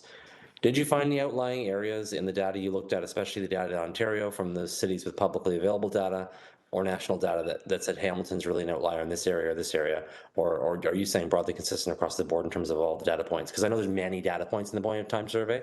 We don't have a comparative analysis of every data point, so I'm just wanting to understand if you saw anything or if Greg or anybody else did. Director, Claire? Through the chair, thank you for the question, councillors. So broadly, our data aligns with that we see across the country. I think where we do have some difference, and we've reflected this back to this group before, is that in primarily rural areas, the pace at which homelessness is increasing, particularly visible homelessness in those areas, certainly is outpacing that which is happening in urban areas. However, for us, when we compare ourselves to other urban centers, and particularly centers that have if you think of a community like Hamilton, where people come into Hamilton for healthcare, for mental health supports, to access social services, and so we tend to centralize and bring people into the municipality. Other municipalities like that, if we look at London, for example, very similar experience to ours. Councillor Crutch? Thanks. So if I understand what you're saying we act as a regional hub, right? So many cities of a larger size like ours act as regional hubs for health, social services, mental health services, because areas around them don't have those services. Understandably, they don't sometimes have the tax base to provide services like that. Look at small towns like Lincoln, and the Niagara context, for instance, doesn't have the ability to do that, and that's why there's a regional government there. We don't have that, but we still act regionally, is I think your point, and so does London, so does Waterloo, so does Toronto to some extent, right? And so Ottawa as well, they act as regional centers, and of course, people are going to come here for those reasons, and you're not seeing a disproportionate representation of people coming to Hamilton or flocking to Hamilton more than other cities that are compared to ours. Through the chair, no, you're correct. You actually said that better than I did. That's exactly correct. Thank you. Yeah, I just think it's really important, and I think if I wasn't me who moved this motion, I can't remember, I feel like it was me who asked for more information, but if it wasn't, I'm grateful for whoever did, because I continue to say, and I will continue to say, that yes, we are facing challenges here. Yes, actually, we're one of the places that faces affordability challenges, maybe more than other cities. The average household income for people living in Ward 2 is $67,000. Right, in our downtown core. In Ward 14, it's $184,900. It's burned into my head, those numbers. And so, yeah, we have affordability challenges, but those affordability challenges are directly related to homelessness. And so, of course, broadly speaking, Hamilton has always had those kinds of challenges. And so I just really think it's important that when we're talking about this, we're not saying that Hamilton is doing something wrong, different, disproportionate in terms of how we're managing this. This is a crisis across the country that's growing, and these are the reasons why. Thank you. Thank you, Councillor Crutch. We have Councillor Jackson. Thanks, Deputy Mayor Pauls. Elsie McCrae, could you note it's 3:22 that the Ward 6 councillor is speaking for the first time today? Yeah. Thank you very much. I noticed that. Thank you, Deputy Mayor Pauls. Director Barrett, always appreciate you're chock full of information. And can I just ask, in reverse, what municipalities are not experiencing what Hamilton is? In other words, possibly the wealthier municipalities, like let's look at a similar size of Mississauga, which is, I believe, maybe 800,000 people to our nearly 600. I could use the Burlington, Oakvilles, and Miltons, but much smaller. I guess what I'm getting at is I don't hear the headlines of the homelessness in a Mississauga type of community. Does it have to maybe do with wealth? Is it maybe both a blessing and bane, Deputy Mayor Pauls, that we have amazing services, social services in our community, and that's an attraction as well? Again, that's a blessing to help those most in need, but can be a bane to our everyday citizens who have to bear the brunt of additional costs. If you get the gist of where I'm going with this, please, through you, Deputy Mayor. Director. Through the chair, thank you for the question, Councillor. And not necessarily the case. Do those municipalities have lesser of an issue? In fact, it is an issue across the country. In some communities, sometimes smaller communities, homelessness, in fact, is more of a hidden issue, a hidden homelessness issue, if I describe it like that. So in Hamilton, in many ways, we are fortunate that we have shelters within the city. We have VAW shelters, we have emergency shelters. in a small community where shelters aren't present, a woman fleeing violence, for example, would need to leave their community to go to a shelter, and so that issue tends to be hidden. So people stay at home, people stay on a friend's sofa, things like that. I think what we're seeing in Hamilton is a bit more of a visible issue, and that tends to be the case in larger municipalities, partly just because the numbers overall, our population is larger than some of these smaller areas.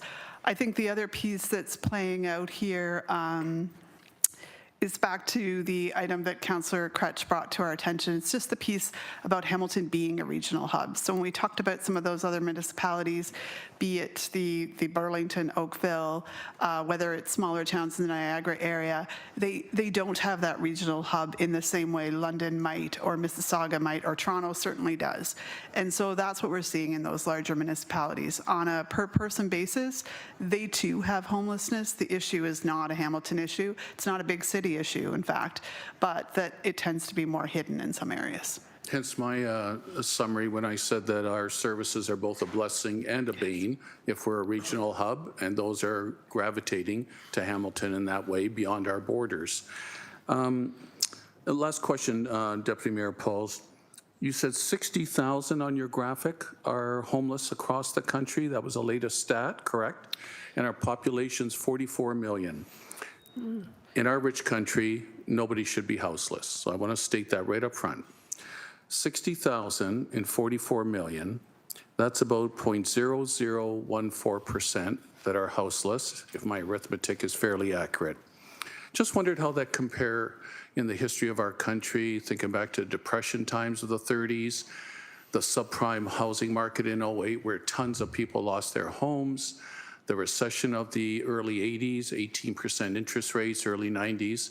Just wondered if you were able to do a deeper dive, Director Baird, into that, or maybe through your knowledge and network, you maybe have some answer for me on that. Through you, Deputy Mayor Pauls, and that's my last question. Thank you, Councillor. Director? Through the chair. Well, thank you for the question, Councillor. So that number that I stated, the 60,000, just to remember that that's actually an underestimate of the number of people that are experiencing homelessness in Canada. That number reflects just the municipalities that did the point-in-time count, and in total that's 74 municipalities across the country.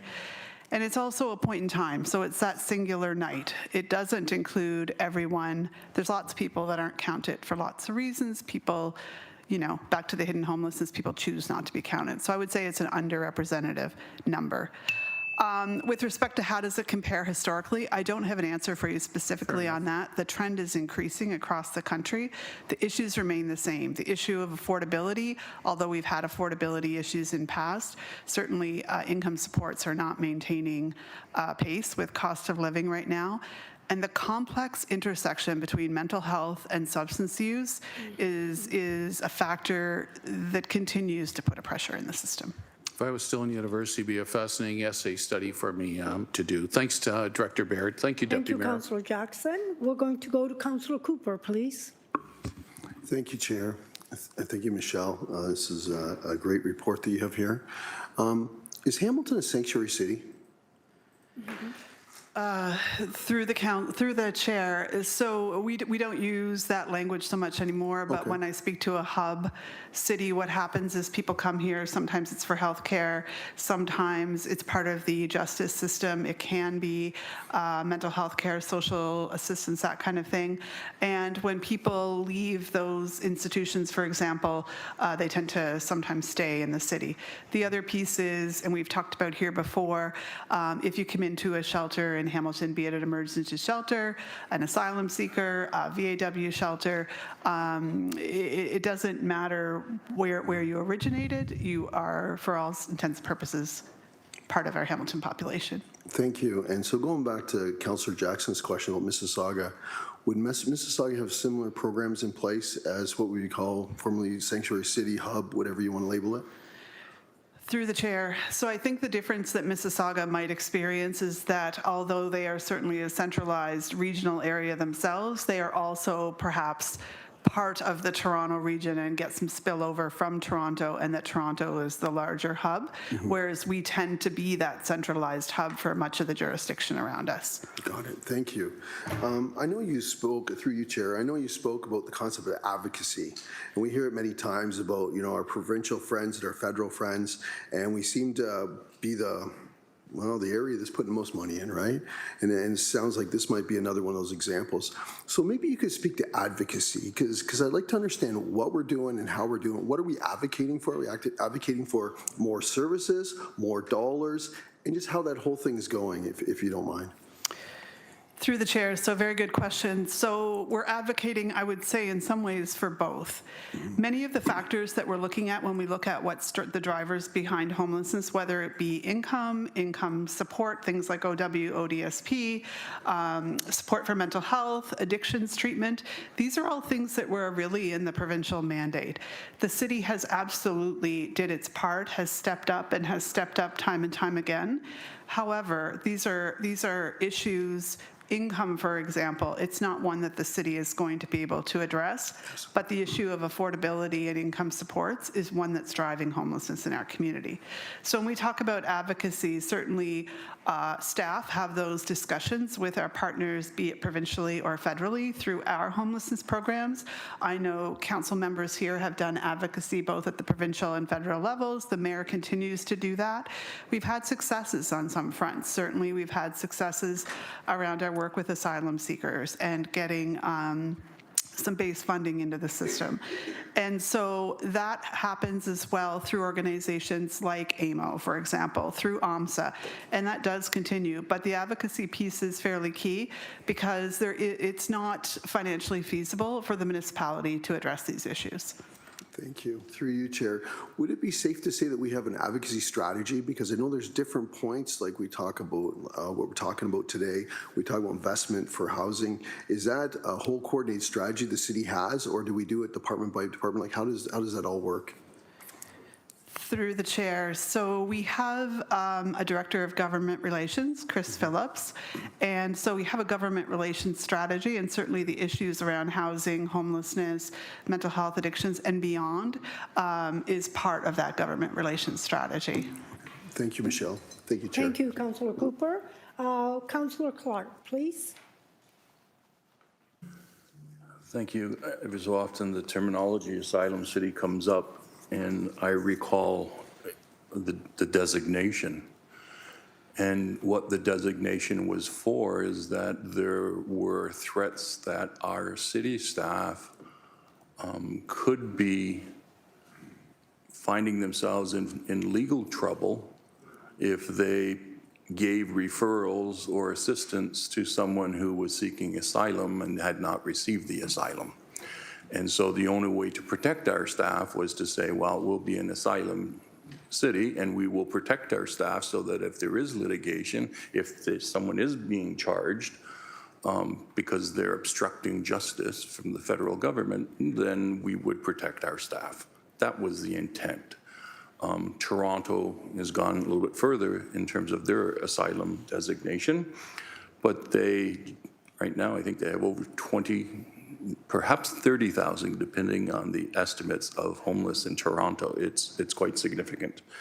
When we're seeing the 60,000 number, that's a national number, and I read in the report that there are still people who were perhaps unhoused, didn't quite feel that they were homeless, so refused to be counted. Is that a fair statement? Through the chair, yes, it is. So the issue of homelessness and that label can be quite stigmatizing. And for some people, of course, they don't want to be labeled in any way and see themselves as not homeless, and for lots of reasons don't count themselves as And that. they fear that designation. So the 60,000 number could be much higher across Canada. Is that correct? Through the chair, absolutely. And we know that our PIT count number locally is quite a bit lower than our HIFIS numbers would indicate on who's using homelessness services. Okay. I see, just regarding the possibility that people were not included in the count, a 303% increase in people in unsheltered locations since 2018. So that's a national figure, correct? Through the chair, yes, that's correct. And similarly, there are other figures there that speak to transitional housing, that speak to sheltered location use. So what's the feds say? This is kind of the national report. Candidly, I've not heard anything. Like, municipalities seem to be taking the brunt of it. Property taxpayers, because of compassionate people in a city, taxes go up because we have homeless, and we look to the feds and the province, and I keep yapping on about we spend $128 million last year, and the province gave us $28 million on our homelessness file. It's not a municipal issue. It's a provincial and federal issue, and yet we keep being pushed into the corner to spend more money. So what are the feds and the province saying? Through the chair, perhaps my silence speaks for you. No, so we have ongoing conversations with our federal partners through Reaching Home. We have conversations with our MMAH partners at the province. Certainly there's an interest in understanding our data.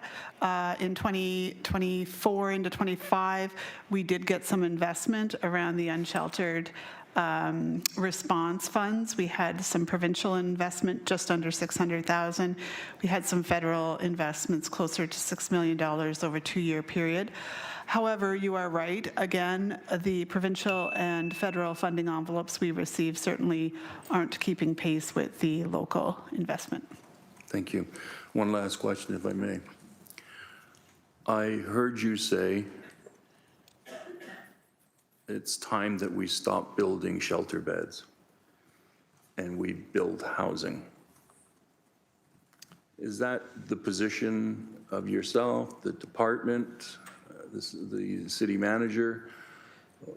It's a striking comment, because across the province, they're building more shelter beds to get them off the streets in the cold weather, et cetera, et cetera.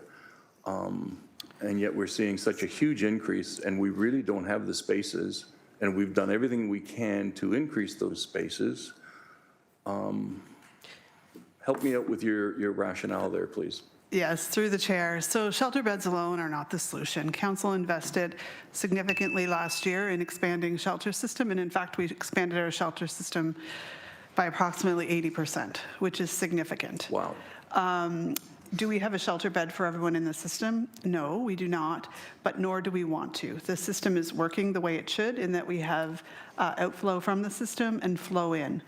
Council has also invested in things to support people in staying housed. So we look at the work we did around tenant support, protecting people, protecting tenants, investing in building of affordable housing. Those are more permanent solutions. Shelters are very expensive. So as the name says, an emergency system, and we need to move from the emergency system to a proactive system where we're supporting people with permanent housing solutions. We also know, unfortunately, for some folks, they end up staying in shelters because, again, it is an emergency site, and it does provide shelter for folks at that point in time. But we want to continuing to invest in the shelter system limits our ability to invest in those other places along the continuum where the supports are there that people need on a long-term basis. It's funny, Deputy Mayor Pauls, that while the broader community may think of shelter beds as being humane because we're getting them out of the cold, if you speak to the people who sleep on those beds, it's very inhumane, and they do not want to be there. And so we have to continue our advocacy, as Councillor Cooper has indicated. So thank you for being so candid today. I appreciate that. Okay, before I go to the second time, can I give the chair to Councillor Jackson? I just have a couple of questions. When I look around and when people ask me, we have almost 7,000 people that need 6,000 whatever that are homeless. We don't see them all on the street. We actually don't see them neither on all shelter because we don't have 6,000 shelter. I want to ask you, are these homeless people counted because they're waiting for city housing? They have a place and they're waiting for a bigger place, or what's counted in the whole amount of 6,000 plus? Director Baird, can you clarify, please? Yes, through the chair. Thank you, Councillor. And I think this is one that gets confused a lot. And so this is where we use different numbers to mean different things. So in Hamilton right now, if you look at our homelessness dashboard, we have just over 2,000 people that are experiencing homelessness, meaning those individuals over the last 3 months have been in touch with using the homelessness support system. We have just over another 300 people, 300 of those 2,000 who are truly unsheltered. So those are the individuals we see, unfortunately, who are living on the streets, living hidden alleyways, corridors, that kind of thing. The 6,000 number is a very different number. So the 6,000 number is actually the number of individuals who are on our access to housing wait list. Those 6,000 people are not necessarily homeless right now. In fact, the majority are housed. They might just be in housing that doesn't meet their needs. It could be that they are in housing that they can't afford, housing that's an inappropriate size to support their family, for example, housing that's not in an area that's it's just not working for lots of reasons for their family. And so that wait list tends to be long, but they are not all experiencing homelessness. Of the 2,000 people who truly are those experiencing homelessness, many of those are in shelter beds. They could be with friends. They might be, like I said, unsheltered, and they do make up a portion of that 6,000. But some of those people in that 6,000 number are housed individuals. Thank you, and I appreciate that because people keep emailing me, 6,000 people living on the street, 6,000 people in shelter. So I wonder when we talk about the homeless, if we could separate it and say we have 2,300 of them are living outside, not 6,000. And I think it makes a difference because I know I have a lot of calls that they want social housing. They can't afford where they are, but they have a place to stay. And not that I minimize that. I mean, it's important for them to get the right place, but we have to be clear that we don't have 6,000 people living on the street. There's 2,000 shelter, 300 are living on the street, which we need to help them desperately. So I wonder how we could, that message be out there more clearly. Director? Thank you, Councillor. So when we message that number, we try to use the 2,000 number, being that that's the number of people that are experiencing homelessness. We don't often use the 6,000 number. We know it's the access to housing wait list. It doesn't at all speak to homelessness. What it does speak to is people that are inappropriately housed, and for some of those folks, it means they can't afford their housing and they're at risk of experiencing homelessness. But we use the 2,000 number when we speak about homelessness, or we use the 300 number for people who are truly unsheltered. And when we talk about the 2,000 number, and that a large proportion of those people are in shelters, back to Councillor Clark's point, they are in shelters, but shelters aren't a permanent housing solution. And so those people, we really do need to think about, yes, they're not completely unsheltered, they're not sleeping rough, but they aren't in a house. Thank you for explaining that. And all right, so we'll go. Chair's back to you, Councillor Pauls. Thank you, Councillor Jackson. We're going to go for second-time speaker, Councillor Cretch. Oh, Councillor Nan, please. Thank you, Deputy Mayor. I was going to actually raise a point of privilege earlier, but decided to go back on the speakers list instead, and that was around Sanctuary City. So I appreciate, Director Baird, your clarification, and Councillor Clark, yours as well, where Sanctuary City in Hamilton becoming one, I believe, in 2009-ish, 17, somewhere in there, 2014. I see somebody with a save from the screen. 2014. And so a sanctuary city is an opportunity for municipality to continue to deliver our city services to folks regardless of their documentation status. Okay, that's correct? Yeah.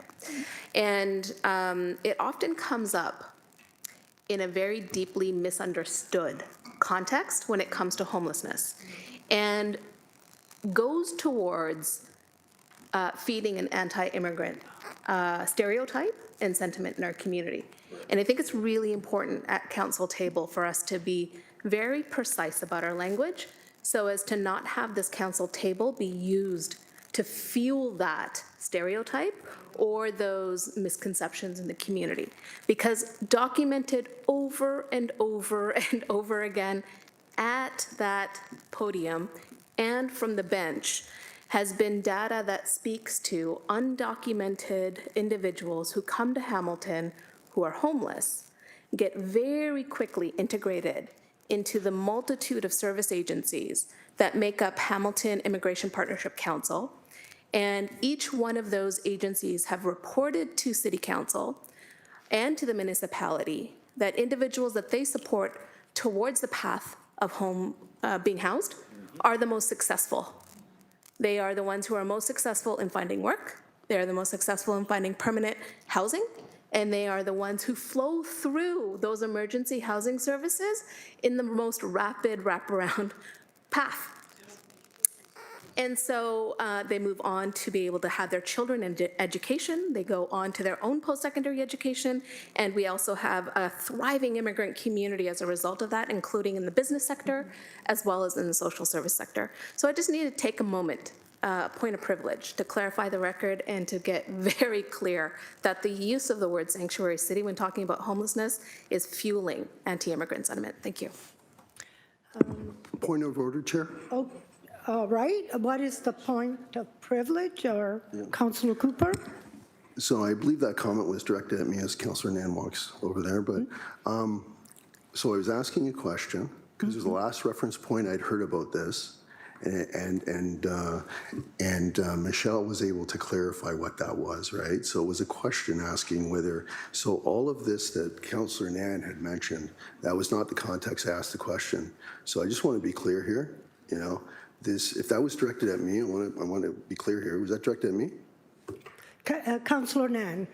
It's clarifying a comment that was made. Yeah, you made the comment about sanctuary city. So I'm clarifying on my own point of privilege without naming you, but my own point of privilege around making sure that people understood the distinction between sanctuary city and its context and current use in the discourse that is leading to anti-immigrant sentiment when it comes to homelessness.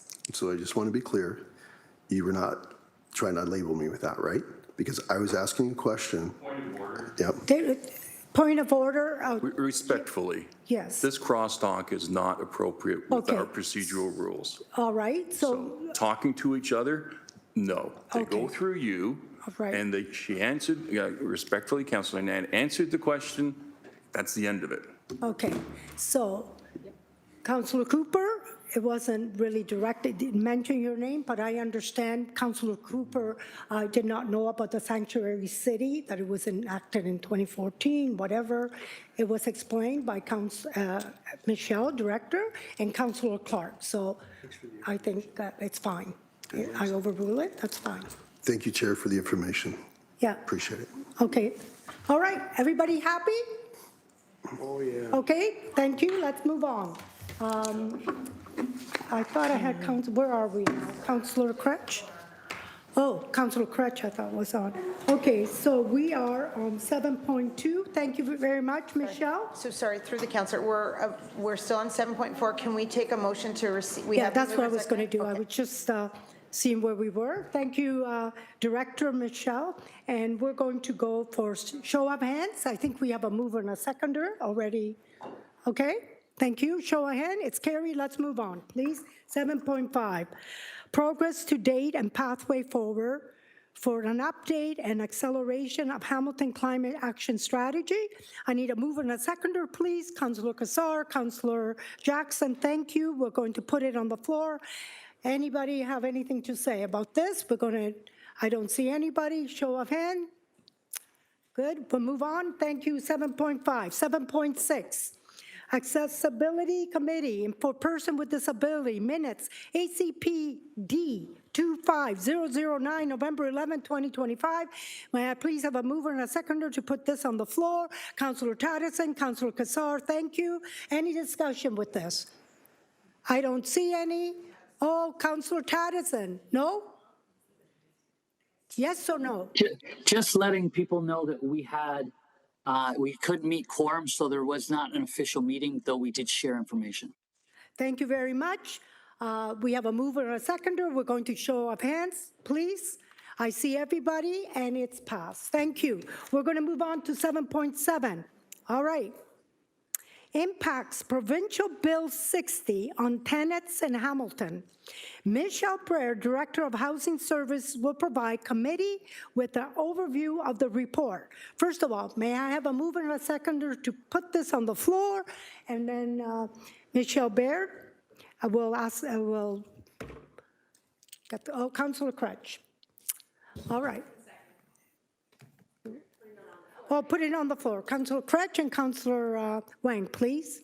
We're going to put it on the floor. Michelle Brer, do you want to say something, please? Thank you. Through the chair.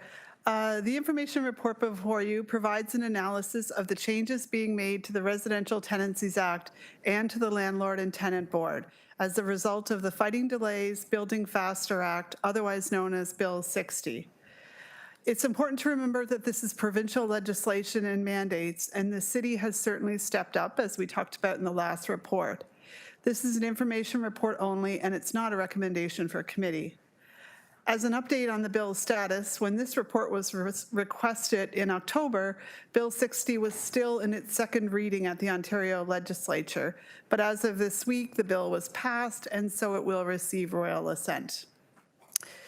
The concern with Bill 60 is that it might unintentionally cause challenges for tenants, and it exacerbates the ongoing housing crisis. This could happen through increased evictions, reducing the rights of tenants at the Landlord and Tenant Board, eliminating financial compensation for an increasingly common type of eviction. It's known as an N12, and it risks creating a new system of tenant blacklisting. The impacts could be more impactful, particularly for people who are trying to exit homelessness and in low-income situations. There wasn't consultation from the province on this bill. However, should that happen, we will give feedback locally. Thank you. Thank you, Director Baird. We have a speakers list. Councillor Crutch, please. Thank you very much for this report and also for so quickly getting it back to us from the motion that Councillor Nan and I put forward not that long ago. A couple things I really want to say about why I think this is so important in Hamilton, and Michelle, you touched on these in the report, and I wanted just to highlight it. It says right here in the report, the impacts of Bill 60 will be felt acutely in Hamilton, where a large share of residents are renters and where the effects of the housing crisis have been highly visible. You talk about ODSP and Ontario Works recipients and the impacts that they're going to face. But I also want to continue to say here at Council, and again, collecting more data on this and hope to be able to share it in the new year more broadly. But Hamilton's a city of renters. Across Ontario and the 28 largest cities except Ontario, 77% of people who live downtown rent. Next highest is Ottawa at 75%. So we're seeing that Hamilton leads amongst renters. We have a full third of the city who rent, and in most of the suburban wards, they're seeing massive increases in renters. And so what we're seeing is that this really matters to Hamiltonians. It matters across the city, no matter where you are. It's a citywide issue. And the pressure that's being put on tenants is really disheartening. I went to a meeting last night of the downtown chapter for Acorn, and people were talking about the kinds of things that they're experiencing and they're worried about and they're fearful about. And tenants are already fearful because they're going to be kicked out of their apartments into a marketplace that perhaps is 2 and 3 times the rent that they're paying now. They can't afford it. They can't take any more fear. And this has an impact on their health, has a stressful impact on their mental health. And I really I'm grateful the council approved this motion and that we're going to be writing to Doug Ford, telling him that we don't think this is going to work, doesn't make sense, and that we support the renters in our city. Thank you. Thank you, Councilor Crutch. If I didn't see you, I wouldn't recognize you by your voice. It's so deep. So I Yeah, hope you sorry, feel you're better. missing I the know high and you're- squeaky regular voice I have. Apologies. It sounds good, but anyways, I not hope you feel permanent. I'm better. not well, thank you. Okay, thank you. Okay. All right, I don't see anyone else. Oh, Councilor McMeekin, you're not on the list, but it's okay. I see your hand. Go ahead. That's the routine, isn't it? You put your hand up and you get on Well, the list. It's supposed to be on the list. Okay, Not- so just checking in. I just want to make sure I'm in the right place. Just a couple quick points on this. First of all, just in passing, the homelessness figures are 80,000 just for Ontario. But back to the bill, I was really impressed with Amo's position. I know our very highly thought of and esteemed Amo rep has been carrying the ball there, and I want to thank her for that. Amo's position on so many issues is helpful, and I know that I feel confident that Hamilton is playing an important role there because we have such a good Amo rep. I just want to footnote that before, to let everybody know that's what's going on. Okay, so you have no question. Okay, thank you. We'll move on. Is that true? It's true that Amo is doing a superb job, Okay. and that you're Okay, taking no the lead on problem. that. Okay. We love your comments, okay? Okay, no problem. We're going to show of hands, please, to approve. Let's move on. 7.8, employee exit, manager level and above revised. Laura Fontana, Executive Director, Human Resources, will provide committee with an overview of the report. But please note, they are confidential appendix to the report. Should committee wish to discuss the confidential appendice, we can refer consideration of the report until after closed session. Is that clear? Okay, may I please have a mover and a seconder to put it on the floor then? Councillor Kassar and Councillor Jackson, thank you. Any questions? Through the Deputy Mayor, I believe Laura's going to Oh, provide. yes, I'm sorry. Thank you. Laura Thank you through the chair. Fontana, I'm sorry. Laura Fontana, Executive Director of Human Resources. So this report is in response to the council motion to provide information on employee exits at the manager level and above for this term of council.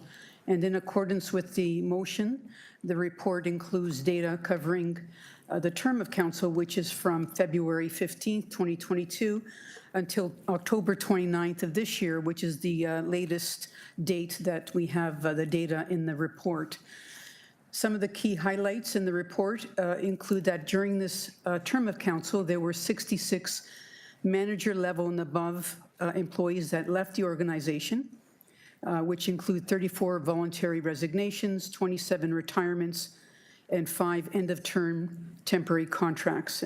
The turnover rates have steadily declined since the beginning of this term of council. The corporate turnover peaked in 2022 after the pandemic at 11.91% and has since decreased to 6.92% to date in 2025. For managers and above, turnover peaked at 12.7% in 2022 and currently sits at 7.19 in 2025, which is a 5.5% reduction. And when compared to the national trends, the city is performing well.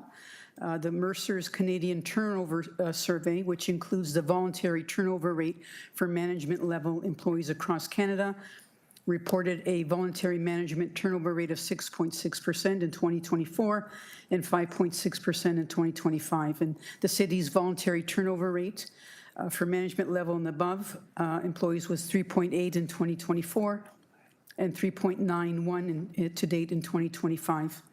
And I would say this data reflects a healthy and stable turnover rate in accordance with industry standards. The motion also asked about themes that we've received through our exit interview process. And through this term, some of the themes included compensation, work-life balance, and job-related factors that could include workload, growth opportunities, and workplace culture. From November 15th, 2022 to the 29th of October, 17 manager level and above employees were terminated. 14 of these have been concluded, and 13 having full and final releases, and 1 involving a probationary employee, and there are 3 matters that remain in progress. So overall, the data would show a steady stabilizing workforce with turnover rates improving year over year and aligning with the Canadian benchmarks. The insights gathered through the review will continue to inform our ongoing strength in our workforce. Thank you. Thank you, Laura. We have one speaker on the list right now, and it's Councillor Clark, please. Thank you. So to try and summarize the report so that my brain can pick it up,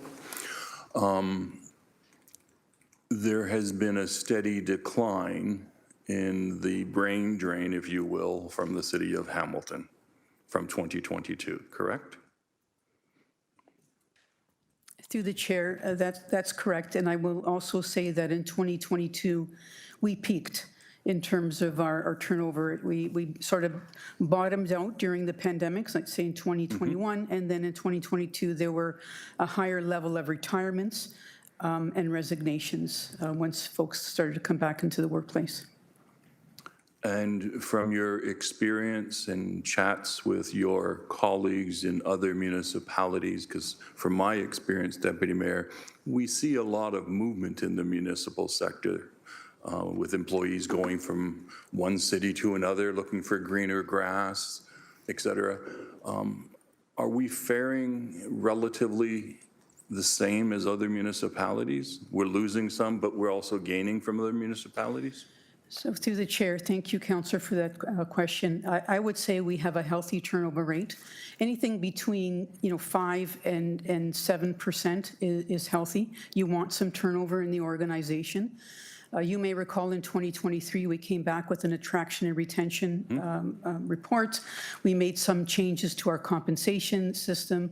We're always reviewing our hybrid work model so that we're competitive, and we're also ensuring that we have that flexibility in the workforce, and we offer that work-life balance. So in my conversations with my counterparts in the HR networks in the area municipalities, we remain competitive, and I would say we have a healthy turnover rate. Thank you for that. And that healthy turnover rate is good for the municipality also. You don't want to stagnate with your employees. You want to have some new, fresh, innovative ideas coming in, correct? To the chair, absolutely, that's correct. And finally, I have to tackle the big elephant in the room. We hear frequently from residents that this council never holds their senior leaders and management to account. Yet this report seems to indicate that there were 17 terminations. So when it's necessary, our staff make the decision, our city manager makes the decision, and we have those discussions with council. So we are holding our staff, not just our managers, our overall employees, to account for their jobs, correct? Through the chair, I would say yes, that's correct. Thank you. I really appreciate receiving this report. It will be very helpful in communications with my residents who are concerned that we're not willing to step up and hold people to account for things that they may or may not have done. And this report shows that we have been. Thank you. Thank you, Councillor Clark. We're going to go to Councillor Jackson for the second time today. The first time on the, second time overall today at GIC. Yes. Thank you, Deputy Mayor Pauls, yes. Executive Director Fontana, thank you. Two numbers that just don't jive. Can you help me reconcile them, please? On page 2, you say that in 2025, the decline of turnover is only at 6.92%, yet on page 3, the payout for 2025 is much higher than the previous year. So if the numbers declined, you would think that the payout would decline. Can you help me reconcile those two numbers, which seem to be at disparate odds, please? So through the chair, if I'm understanding your question, Councillor, you're referring to the 6.92% in 2025? Correct. That shows a decline in turnover, so that seems to be a check mark. Then I go to page 3, and under severance costs, I see 600,987, which is higher than the previous years. So I'm trying to understand, if we have less turnover, wouldn't there be less cost, or am I missing something, ED? So thank you, Councillor. Through the chair, the turnover is resignations, retirees, and end of contract. They are not terminations, and the terminations are what garner severances. Okay, so then follow up, our severance costs then are higher. Any explanation that you can share in public as to why versus previous years, through you, Deputy Mayor? So through the chair, there's likely an increase in the number of terminations, but it's also reflective of the increase in salaries associated with the respective years. I see.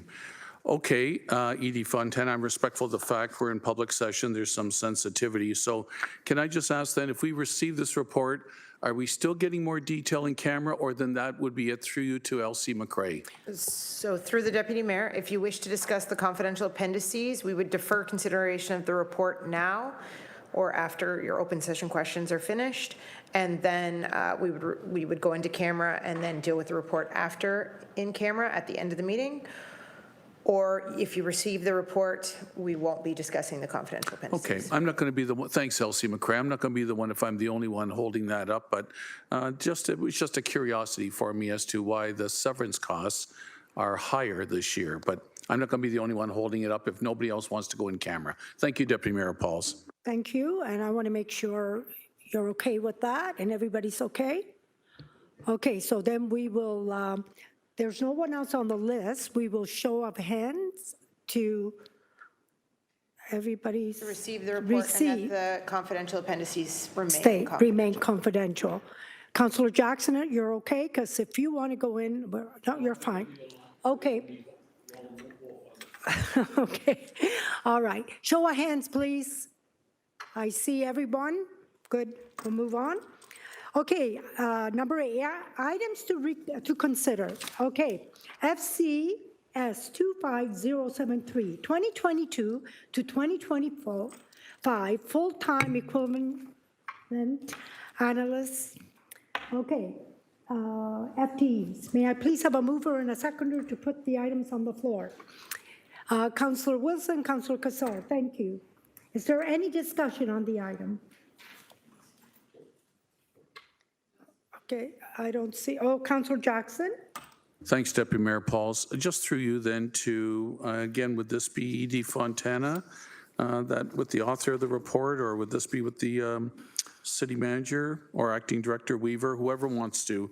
Help me understand then in the B part, the long-term vacancy management policy as described in Appendix B, what exactly, if I approve this, am I adopting? Can somebody give me a cursory summary, please? Through you, Deputy Mayor. Through the chair, Laura Fontana, again, Executive Director of Human Resources. I'm just pulling out the policy, Councillor.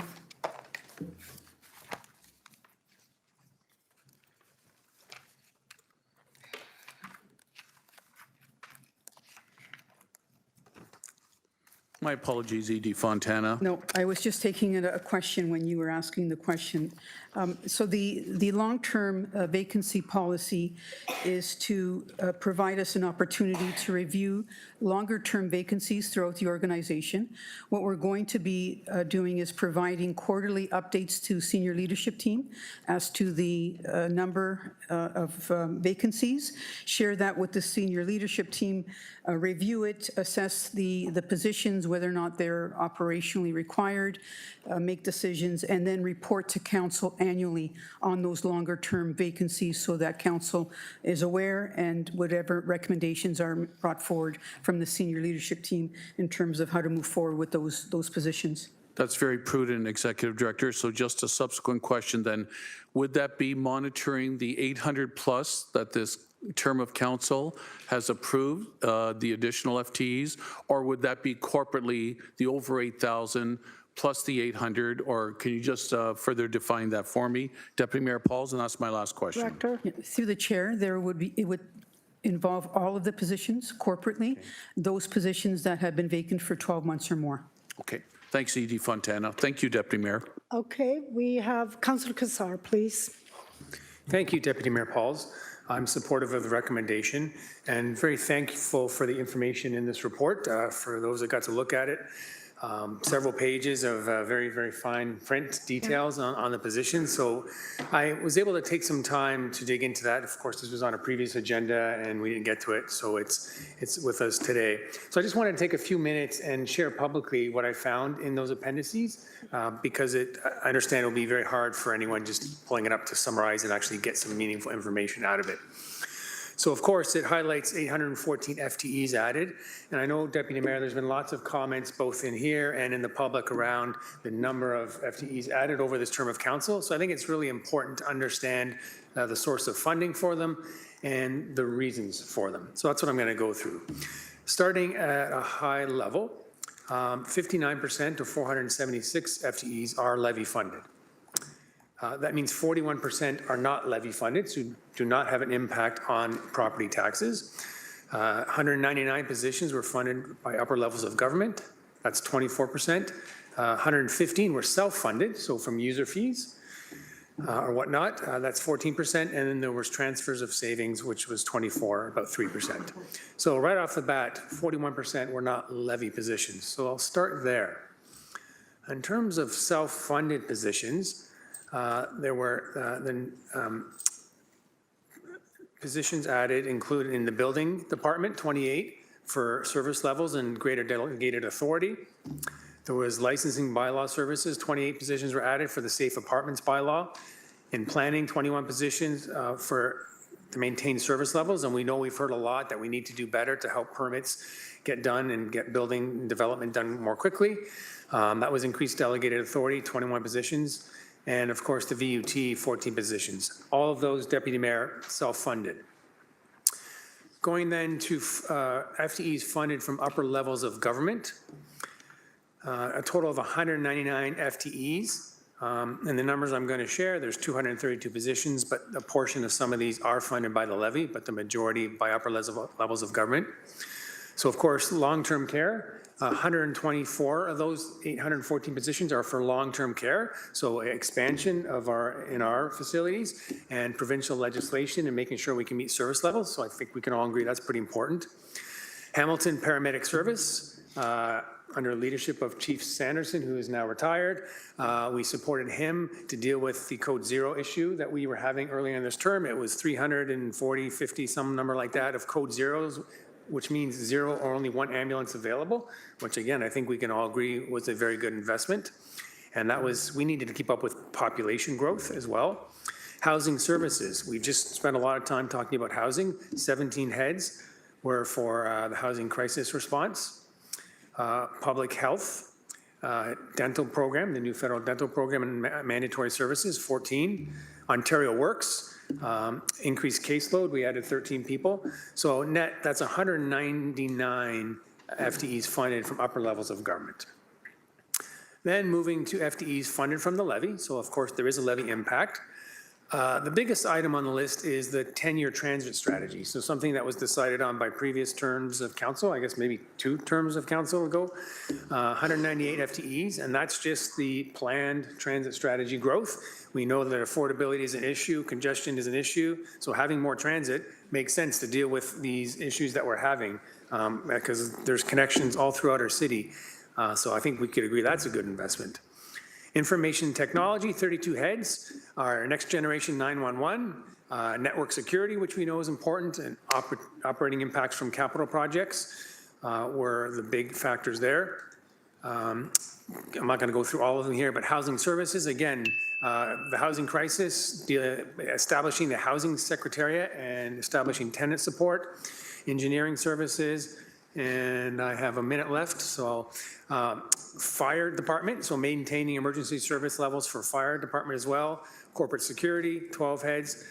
So, and the last one I'll mention here is the corporate asset management team. We spent a lot of time, Deputy Mayor, talking about that. That is 11 heads. So overall, 476 heads from the levy. So roughly that's about a 10% increase over the term. And of course, that does not include boards and agencies, the largest of which is the police. So each year, the police chief has come here and made, in my opinion, a very strong case about the need to add FTEs. I think he said 94, 95% of his service, our budget is for people. And he's made a strong case that council has supported and has added another 116 heads. And I think we can agree, and certainly Ward 12 residents, the majority would agree that that is a good investment. So just to put in perspective, the city's added 10% of our headcount. The police have also added 10% of the headcount. So I know there's a lot of talk, Deputy Mayor, about investment in police versus spending in the city more broadly. I just thought it'd be important to point out that the percentage increase is the same. And I think the business case and the rationale and the value is also very similar. Because once you get into these details, and hopefully it's been helpful to share them, there is a very good reason for these, and maybe we don't all agree on those reasons, but it's not, Deputy Mayor, what I've heard used loosely is wasteful spending and just adding to the bloated bureaucracy and other terms like that. When you get into it, you can agree or disagree on the specific line items, but there is a rationale, and in my opinion, there's value. So hopefully that's helpful. Yes, thank you. Thank you. To augment some of the things that Councillor Kassar has said, and he's done an excellent job. This city council has a 10-year plan with the police department. The police department came in and presented what their 10-year plan would be, and that included roughly 10 new FTEs a year, 10 sworn officers and civilians.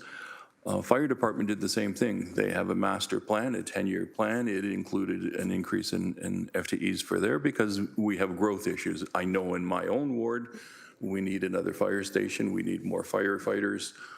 We are working towards that, and the residents understand that because they know they need it. Similarly with the police, they are constantly requesting additional police. Our ambulance service, which is 50% funded by the provincial government. So we make the decision to move forward with the plan, an increase roughly of 10 annually. But when we submit the bills to the province, we're usually a year behind in lag time, but we do get 50% roughly. Last year was 49%, but pretty close to what they're. And then we have the transit plan, which is another 10-year plan. Which we are, the discussion was working the plan. So those are things that previous terms of council made, but consecutive councils endorsed and supported. They didn't eliminate. And so we have to proceed with those plans to improve police services, improve ambulance services, improve the fire department services, improve transit, improve public health. And again, public health, we get some funding from the province. So just to explain a few of the idiosyncrasies there, but many of them, mayor and council, were approved by council. They didn't come out of nowhere. So thank you. Thank you, Councillor Kassar, for digging into that. And thank you, Councillor Clark, as well. So, okay, Councillor Francis, please. Thanks, Chair. And through you, how many employees work for the City of Hamilton? Director Fontana, how many FTEs do we have? Through the chair, the number fluctuates throughout the year, depending on seasonal requirements, but approximately 8,000 to 8,500 on average. Okay, I appreciate that. So this council has added over 10% in just a few years. And I just want to say, if you talk to residents and ask them if they think all 8,000 staff that work for the city are necessary, when at a time, especially when they're struggling to make ends meet and their property taxes have never been higher, I think you'll get a pretty clear answer in a hurry where they stand on this issue. Thank you. Okay, thank you, Councillor Francis. Where are we? All right, where was I after that comment there? I just, okay, Councillor Cooper.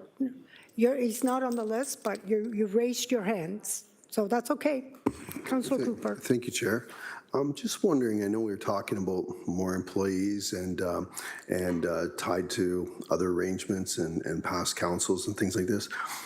Do we have a sense of our service levels, like our service levels, say when this term of council started, if that's the time period we're looking at versus service levels now?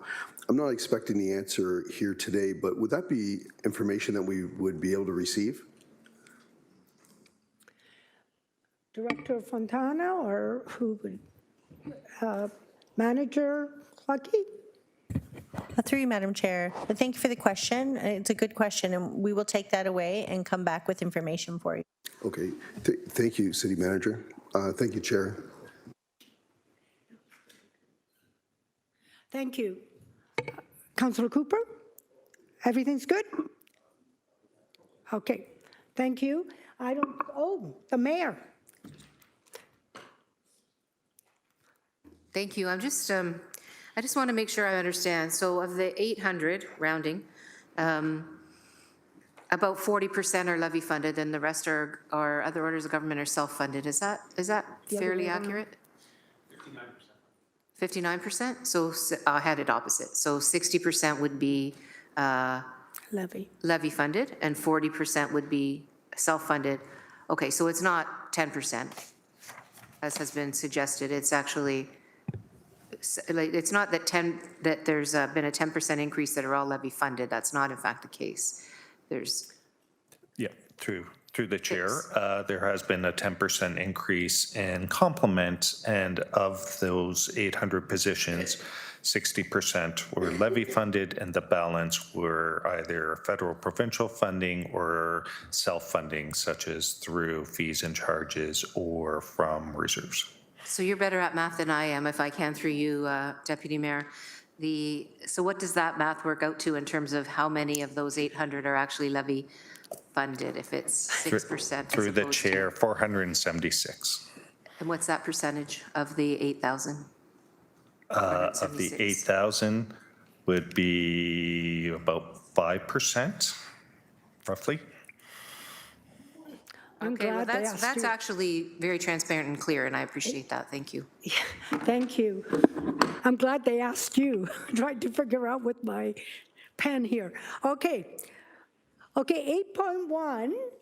We're at 8.1, and there's no more speakers. So how about everybody show of hands? No, it's electronic, please. Electronic. We haven't done that for a while, so very good. Let's all smile.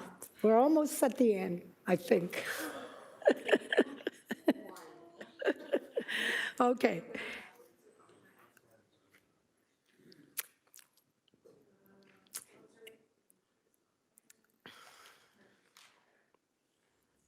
Councillor Francis, are you able to vote?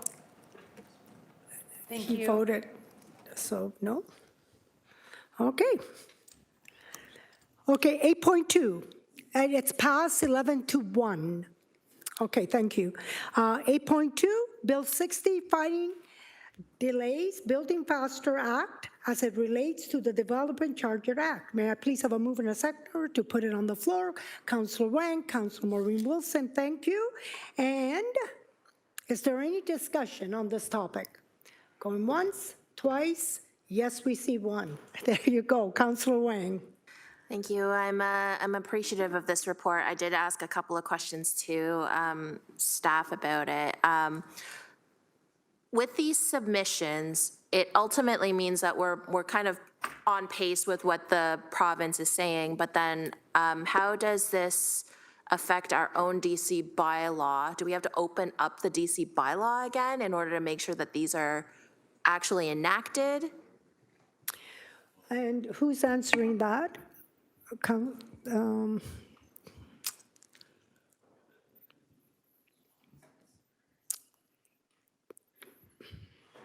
Sorry, Kirk. Thank you.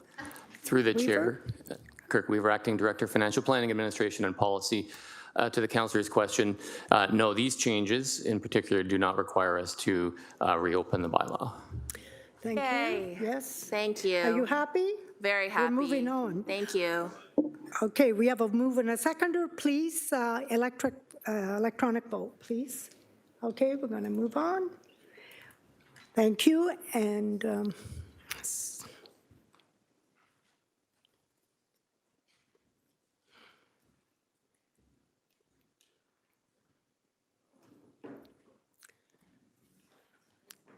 okay, and it passes 13-0. 8.3, Business Improvement Area Subcommittee minutes, November 18, 2025. May I have a mover and a seconder? Councilor Wilson, Councilor Wang, thank you. We're going to put it on the floor. Is there any questions? I don't see any, so we're going to go electronic vote, please.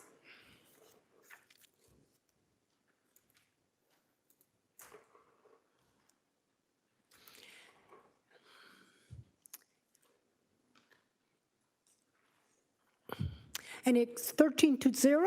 We're going to put all these three together, A, B, and C, Business Improvement Area 2026 budget and schedule of payments.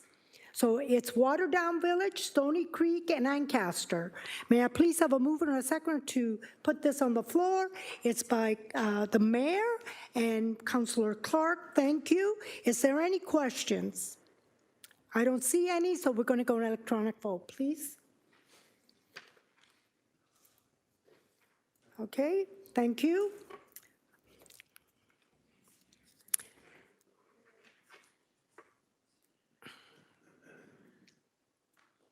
Okay, it's 13-0, I think. Okay, 13-0, we'll go for that. All right, is it? Okay, 8.5, Revised Board of Management for the Ottawa Street Business Improvement Area, Wards 3 and 4. May I have a mover and a seconder to put it on the floor? Councilor Wang and Councilor Nan. Thank you. Is there any discussion on this item? I don't see any, so we're going to vote, and it's an e-vote too.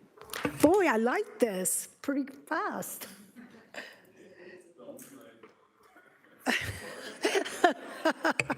Well, we're all laughing and having a good time. That's what it's all about. Okay.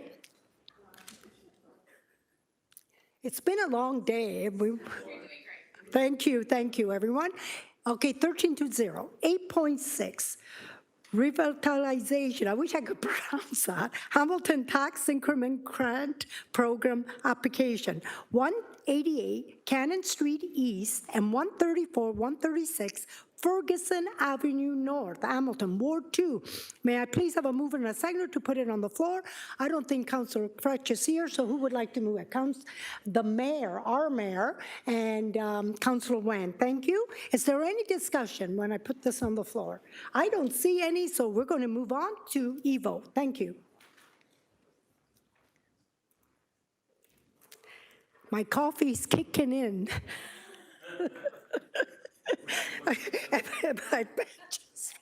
My pen just went crazy here. Okay, let's go. 13-0, thank you. 8.7, Encampment Response Report Update and 2026 Parks Bylaw Informant, and it's citywide. May I put them need a mover and a seconder, please? Councilor Jackson and Councilor Cooper, thank you. We're going to put it on the floor. Do I see anybody? I don't, so we're going to move. Oh, yes, I do. Councilor Wang. Thank you. This is asking for $915,000 to be funded from the Tax Stabilization Reserve up until a duration of 2026. So are we saying all of 2026? So if that's the case, why isn't this going through the budget process? Okay, who will take that? Director Baird or, no? Who takes it? Oh, Dan Smith up at the top. Oh, way up there. Hello. Hello. Dan Smith, Acting Director of Licensing and Bylaw Services. Just to confirm the first piece for the councillor and through you, Chair, the report is asking for the funds for the full 2026 year. As it relates to the budget, I don't know if GM Zagarek may be able to provide oversight. Through the chair, committee may recall previously when this issue came before committee, there was a lag whereby we were reporting after the expiry of the previous council approved funding commitment. It's before committee today because the commitment to the funding for 2025 expires December 31st, 2025. And for that reason, it is staff are recommending funding it from the tax stabilization reserve so that Hamilton Police Services have a commitment from the city with respect to the funding starting January 1st of 2026. So the reason it's before committee is because the existing funding expires at the end of this calendar year. Okay, I get it. I'm still worried because it's a 2026 commitment. This seems like it's out of sync with the budget process. And this is speaking about a specific operational funding for 2026. So I just want to be consistent because it feels like it's out of sync with what we're supposed to be doing with the existing budget. Through the chair, the challenge is if this was to be deferred and incorporated into the budget, is there would not be approval January 1st to fund these positions with Hamilton Police Services. Okay, could we have done this better? Rather than it being the very last GIC to make a budget decision for 2026, could we have done this earlier? Don't ask me. Through the chair, the only opportunity would have been a multi-year commitment, whereby, because again, this is a decision that's required for the start of the new calendar year. The only opportunity would have been to present this as a multi-year commitment and reflect it into the budget. Again, the other opportunity would be not to fund the full annualized amount, is to fund the first quarter. But again, I don't know that it'll change the results and it may complicate matters even a little further. So again, the main reason it's before you is requires a decision for January 1st. Okay. Thank you. My last question then is that if we are moving forward on a 2026 budget ask now, and again, I think my hesitation is the fact this is the very last GIC and ultimately gets ratified at council next week as the very last meeting of this council for a 2026 budget item. Does this make sense for us to have a multi-year proposal be put onto the budget so then that way we don't have to have this happen again at the end of next year? Through the chair, to be clear, this will not be included in the city proposed budget, and we've confirmed with Hamilton Police Services they are not reflecting this in their proposed 2026 budget. So this is a temporary one-year commitment to be funded from reserve effective January 1st. This will not come back before the mayor for consideration of the mayor's proposed budget for 2026, and as well, Hamilton Police Services are not reflecting this within their budget, and that this is a temporary one-year commitment for 2026, recognizing it's an extension to a existing program for 2025. My concern, Deputy Mayor, is that it's almost $1 million coming out of our tax stabilization reserve, and it's, again, very last minute. It's literally the last council meeting.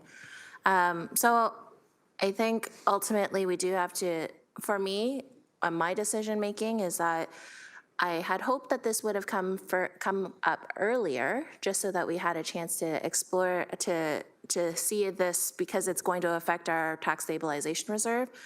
But I feel like I'm in a bit of a box here, or backed into a corner, because we do need some of this work. So I'll just leave it at that. I do feel a little bit boxed into a corner with this particular proposal, but I guess it has to happen, it has to happen. So thank you very much. Thank you. Okay, Councillor Clark, please. Thank you. So can I ask A generic question, when does the mayor's budget under provincial legislation, when is it required to have been completed? Approved by council and all done? Jim? Through the chair, it must be presented prior to then February 1st. So for 2026, prior to February 1st, 2026. And so then the deliberations on that, you would, if there was any opposition, take about 25 to 30 days. So we'd be looking at March before we would have a decision on the budget. Through the chair, it is 30 days from when the mayor's proposed budget is tabled. Thank you. I couldn't remember. So therein lies the challenge. So if you look at the facts, in February 26, GIC made a decision, and in October 1st, 2025, we made a follow-up decision. This is the report that's coming forward. So if we vote against this and defer it to the mayor's budget, you then, as of January 1, will lose the support from the police. And we can't have our housing staff going out into the community without the support of social navigators from the police department. It puts our staff at risk. And so you could potentially lose 60 days of assistance and enforcement. So there's the challenge.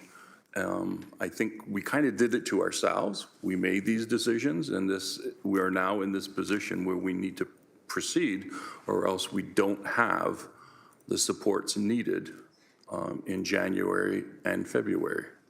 So I'm going to support it, Deputy Mayor.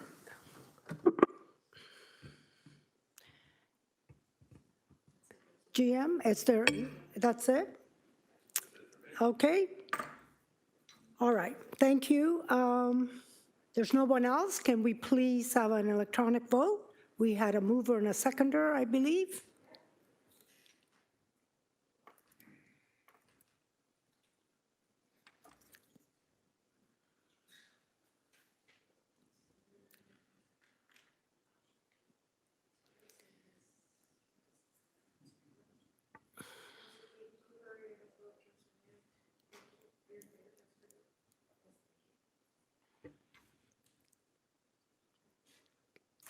Thank you, and it passes 13-0. We're going to go for 8.8, 2026 tax supported users fee. May I please have a mover and a seconder to put it on the floor? Councillor Jackson and no? Okay, Councillor, who would like to do that? Councillor Wang, who else? Councillor Wilson, okay. Okay, may I have any discussions? Councillor Jackson. See, I knew I had to call you. Thank you, Deputy Mayor Pauls. Thank you. Just some questions. Okay, Michelle Baird, Director, are you acting GM? Through the chair, GM Mader might be online, but yes, I can answer the questions for you. And if you can't, then maybe between now and council next week, so I apologize. Or maybe acting Director Steve Savor. So first of all, just 3 or 4 questions, Deputy Mayor Pauls. The average increase for the user fees here is 3.6%. Inflation hovered around 2.5% currently. So can I just get some indication, maybe through City Manager Clucky, somebody who came up with the 3.6 across the board, give or take? Through you, Deputy Mayor Pauls, please. Okay, GM Mike. Through the chair, that was a corporate directive from corporate services to the organization. And what it reflects is the costs that city services and program areas are experiencing going into 2026. It includes our collective bargaining pressures. It includes pressures as it relates to services that might be housed in facilities around utility costs and such. So each program area looks at what the driving factors are in terms of pressures going into 2026 towards full cost recovery, not to suggest 3.6% is achieving full cost recovery, but it better reflects the pressures that we as a municipality are experiencing, for instance, relative to what a household may experience in terms of their inflationary pressures. Okay, Jim Zegaric, thank you for that explanation. Second question, if I support this and the amount of money being raised here, the 0.41%, is that part and parcel of the mayor's directive of the 4.25%. Through you, Deputy Mayor Pauls, to, I guess, GM Zagarek, please. Yep. Through the chair, the mayor's directive did include examining all revenue sources and user fees as a traditional source of revenue for municipalities. So it is part and parcel, GM It is, Zagarek, of the through the chair. 4.25. Through the chair, it is. Okay, thank you. My last question, thank you, Acting Director Steve Savor. Glad you joined us. Pages 46 to 59, recreational fees, again, averaging proposed 3.6. I'm always, every year at budget time with user fees, very cognizant of ensuring that everyday families can participate amidst the taxes they're paying to the municipality, that especially in the area of recreation, arenas, rec centers, other social recreational facilities, that we're not putting it out of reach for them. I always want it to be affordable, accessible, and available, the 3 A's as I call it.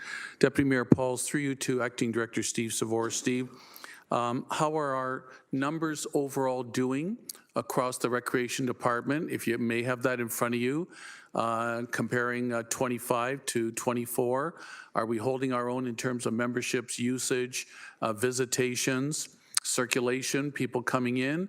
And secondly, then, do you feel overall that the 3.6% hopefully won't be providing any potential impediment to everyday families wanting to utilize our centers? Through you, Deputy Mayor Pauls, if you got the overall gist of what I'm asking, please, Acting Director. Thank you, through the Deputy Mayor. Thank you for the question, Councillor. Excuse me.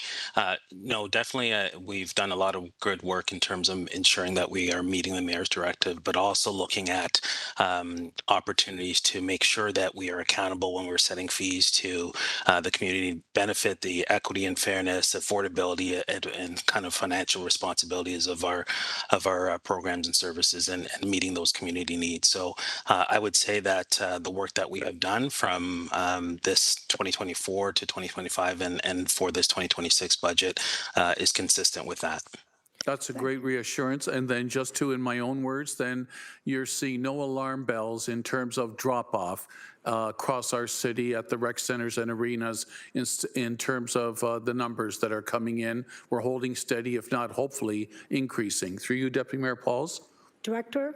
Through the Deputy Mayor, yes, we are definitely providing those programs and services that are of need in terms of the amount of usability and access and utilization. We are actually seeing an increase in terms of that across the board. So it's really up to us to continue to make sure that we are providing those services in a way that's affordable and again, meets the community needs that we have established. You've raised my comfort level, Acting Director Steve Savor. Keep up the good leadership, good work, and that allows me to support this package. Thank you. Thank you, Director Savoy. Okay, we're going to go to Evo, please.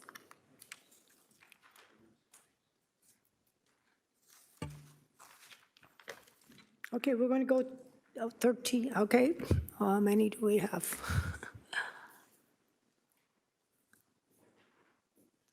Okay, it's 12 to 0, thank you. 8-9, Community Benefit Protocol, Subcommittee Minutes, November 6, 2025. May I please have a mover and a seconder? Councillor Nan, Councillor Wilson, Maureen Wilson. And any questions? But I don't see any, so we're going to go to electric. Oh, do you have a question? Councillor Maureen Wilson. Thank you, Chair.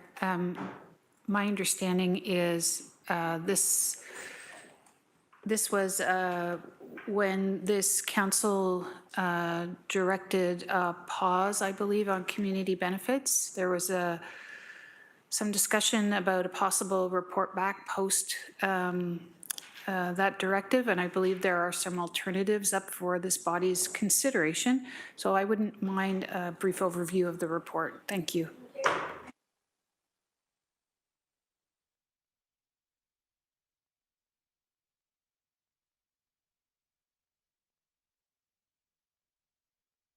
Right one, I beg your pardon. Maybe I'm not looking at the right one. I'm getting my word community benefit mixed up. This is 8.9. Yep, no, I'm looking at the wrong one. I apologize.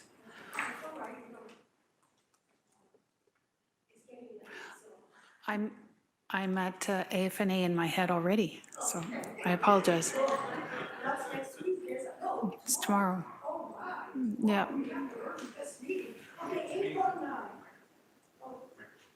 Okay, my mic is back on. Thank you. Okay, we're going to go to electric e-vote, please. We have a mover and a seconder. Wait, on the community benefits? No questions, right? Okay.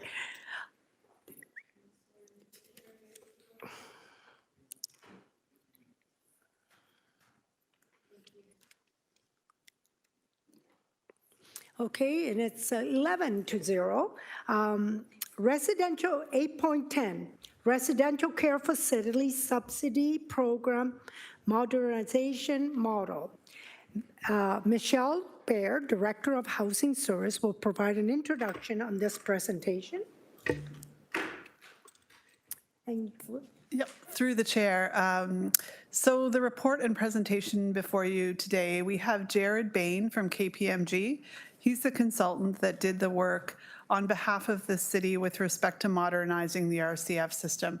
We also have Pilar Homerston, who's the manager of community and social housing, who will present the staff report. The report before you is the first phase of the RCF modernization, and this is really about right-sizing and modernizing the funding formula. The RCF program you're going to hear has been around for some time, and right now is funded as part of the Homelessness Prevention Program budget. That's our provincial homelessness prevention budget. Part of that budget requires that the initiatives we fund are a strategy to address homelessness, prevent homelessness, and address homelessness in our community. And part of that is about how those system strategies intake clients. And so at this point in time, the city is not, the way that RCFs are funded and operate is not in keeping with those program guidelines. And so that's the first step to the modernization process. We aren't here today to suggest changes to the bylaw or to the licensing process. It's the funding formula alone. And if this report is approved today, it's not going to change the it's not going to change the funding overnight, but rather it gives us the direction to go forward and bring back an implementation plan to you. thank you, Director. And Pilar? Yes. And you have 10 minutes. That would be great. You could present your presentation. Thank you so much. Good evening, everyone. My name is Pilar Homerston, and I'm the Manager of Social and Community Housing. We have a report coming before you today for consideration and would like to provide a brief summary of what is being proposed and why. The report is recommending a revised funding model for a new program, Housing with Related Supports. This new funding model would replace the existing Residential Care Facilities Subsidy Program model.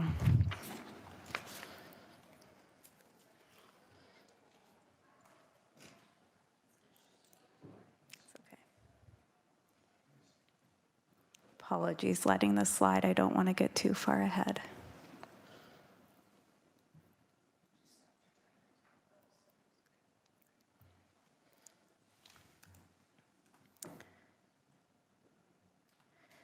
The residential care facilities are a key housing solution on the housing and homelessness roadmap. These facilities provide room, board, and supports for some of Hamilton's most vulnerable residents, including people living with mental health challenges and other complex needs. Hamilton has just under 4,500 beds licensed as residential care facilities, with approximately 3,600 of those operating as retirement homes under the Act. The remaining 900 beds follow program requirements set by Schedule 20, which provides the standards for operations, and approximately 800 of those beds are contracted, subsidized beds across 46 operators who receive a subsidy for eligible tenants through the per diem model. That's the subset we're discussing today. The subsidy is funded by the province's homelessness prevention program 100%, and operators receive a maximum daily rate of $65 for each eligible resident.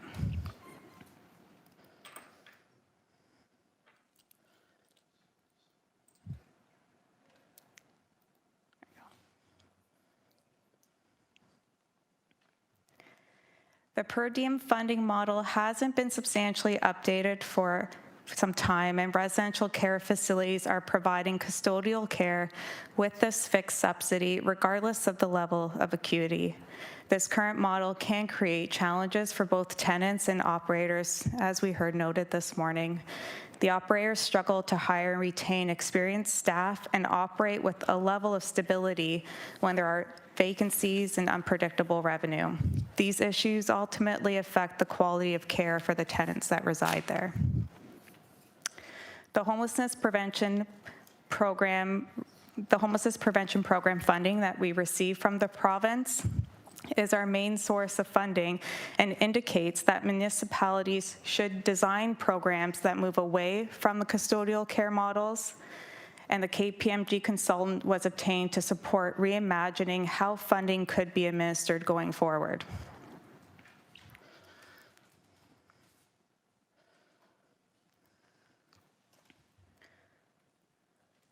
Over the past few years, delegations, community advocates, and researchers have described the sector as under-resourced, and we've also seen recommendations through the coroner's inquest and local reports calling for stronger oversight, consistent standards, and a better funding framework. In response, staff have worked with the consultant to modernize the financial model based on best practices.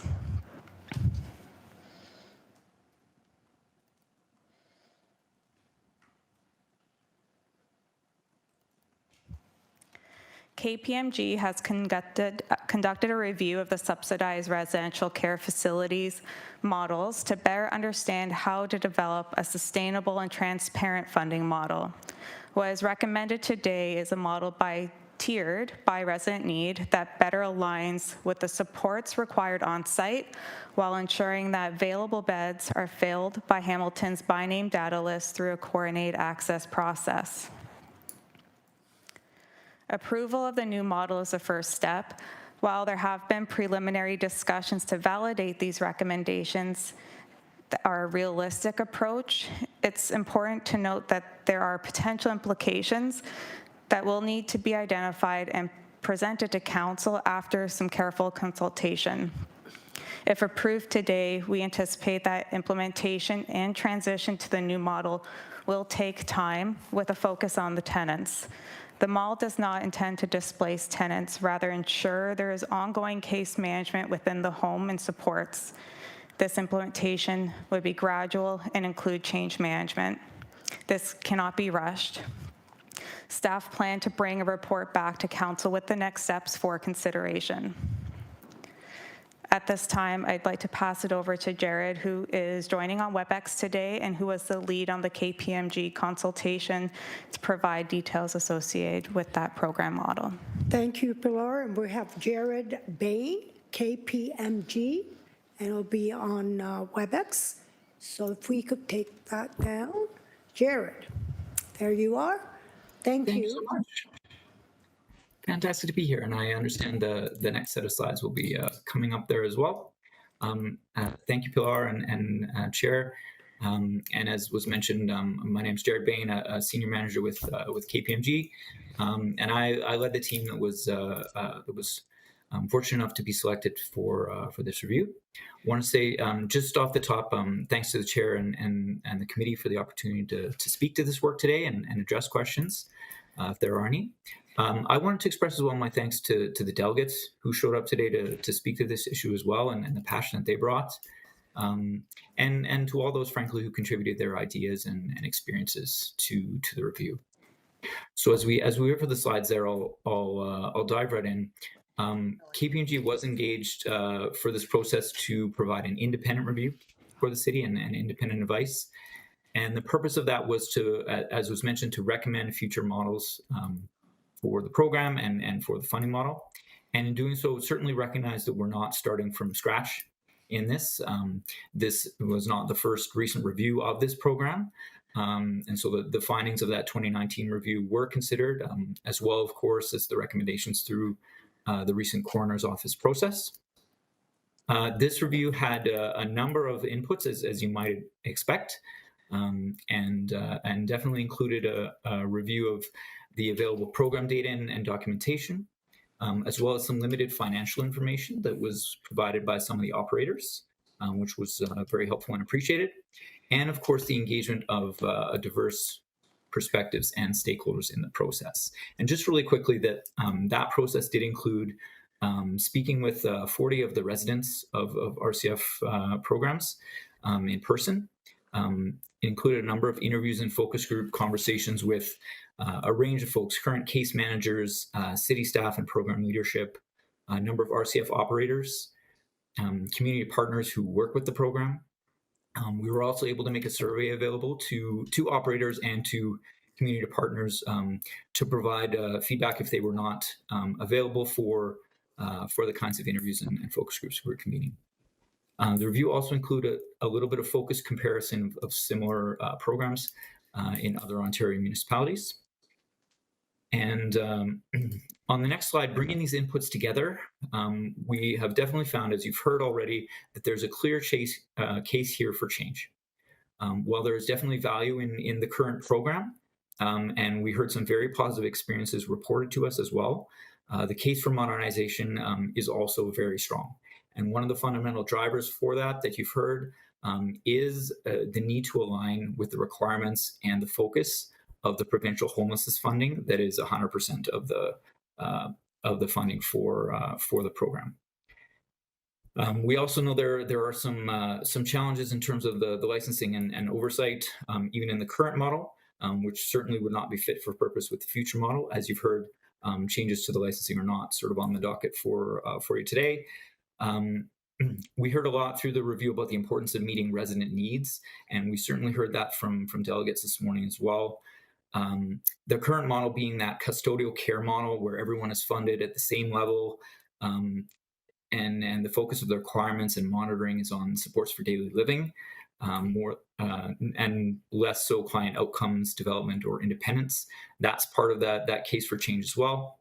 And the funding model, as you've heard, is definitely not seen to address the needs of either residents or operators, or the growing complexity that is reported in the needs that are being experienced. And I know we've heard a lot about that today. So on the next slide, the recommendation based on the scope and the findings of the review is to shift to a supportive housing model that is aligned with Hamilton's broader efforts to end homelessness and with leading practice in supportive housing, and that is designed and funded to match services better with needs. This is a significant shift, and I don't want to understate that. There is a lot of work between here and there, however, as was mentioned, and when we look at changes over time, we would expect it to see that a modernized program would change who is prioritized for service, how they are accessing housing through the coordinated access approach, and instilling a focus on that individualized support services and case management. On the next slide, in terms of funding, the recommendation is to shift away from the per diem funding model that is currently in place and move to funding tiers of service. This is not only seen to better align funding with levels of need, but also a more predictable funding approach for operators and better aligning dollars with standards for the program. In making this recommendation, we certainly recognize that the current program operates through a range of building types, sizes, and configurations, and that most residents are currently receiving significant supports to daily living, like food services and laundry, etc., and that not all supportive housing programs are typically designed for those kind of built environments. The funding approach that's recommended attempts to distinguish those core support services for individuals, that individualized case management, from some of those additional supports that could be in place in congregate settings, settings where there's shared living spaces or shared kitchen spaces, etc. And so it makes a distinction there. And then finally, on the last page, want to reiterate that there is still a lot of work ahead to be done in defining and implementing the new model if it is approved. We certainly heard a lot of concern during delegations this morning about displacement of residents or forcing people to move from place to place. Just wanted to reiterate Pilar's comments that that's not part of what is recommended here. And in fact, our report is explicit about recommending no one is summarily evicted just because the program is changing. There's a lot of ways to implement those changes going forward. And want to emphasize as well that ultimately there are benefits expected here in a number of aspects. So for the residents who certainly should experience a better match of service to needs and a more consistent service experience, benefits to operators through streamlined licensing, increased predictability and clearer performance standards for them. And certainly for the program itself, because what's envisioned here is a more sustainable program that is more focused on results. And I think that is probably my time for this afternoon. So I'd like to say thank you very much, and we're happy to address questions.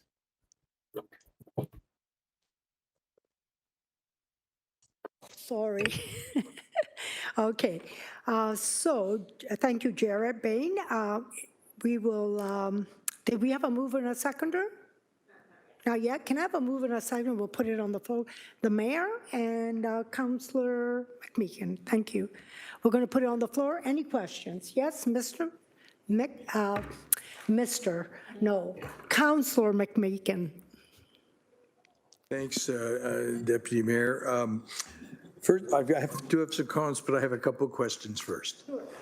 We heard over an hour of presentations this morning. A number of red flags were identified.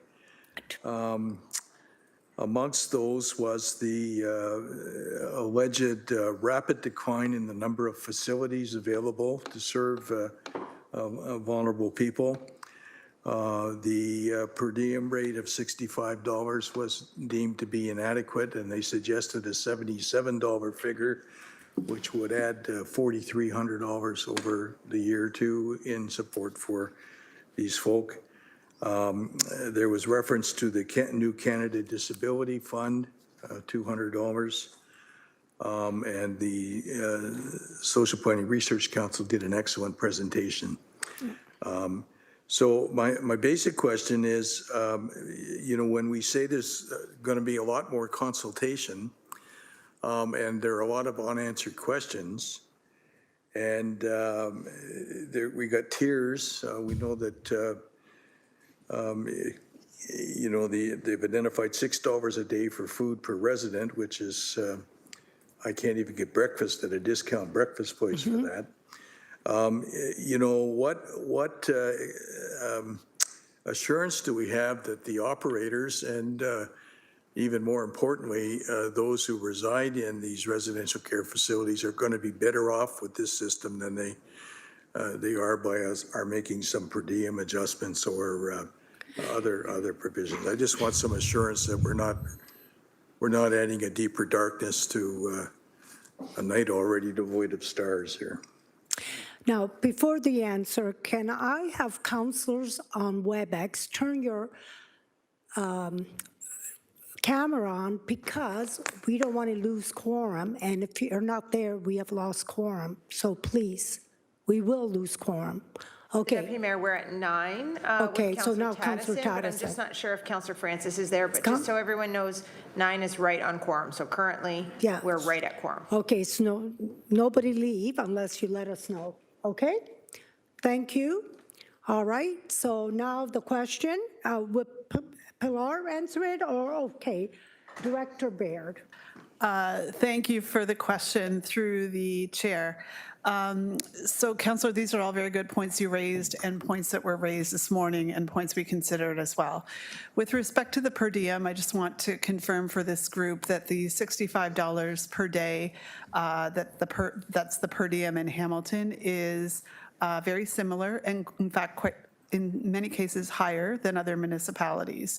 And so the other piece that's important when we think about the per diem and RCFs is that RCFs, different than our other solutions like shelters, like social housing providers, et cetera, these are all for-profit businesses, and housing services and the city doesn't receive audited financials, so we don't see anything to document what the costs of operation are, different than we do in other settings.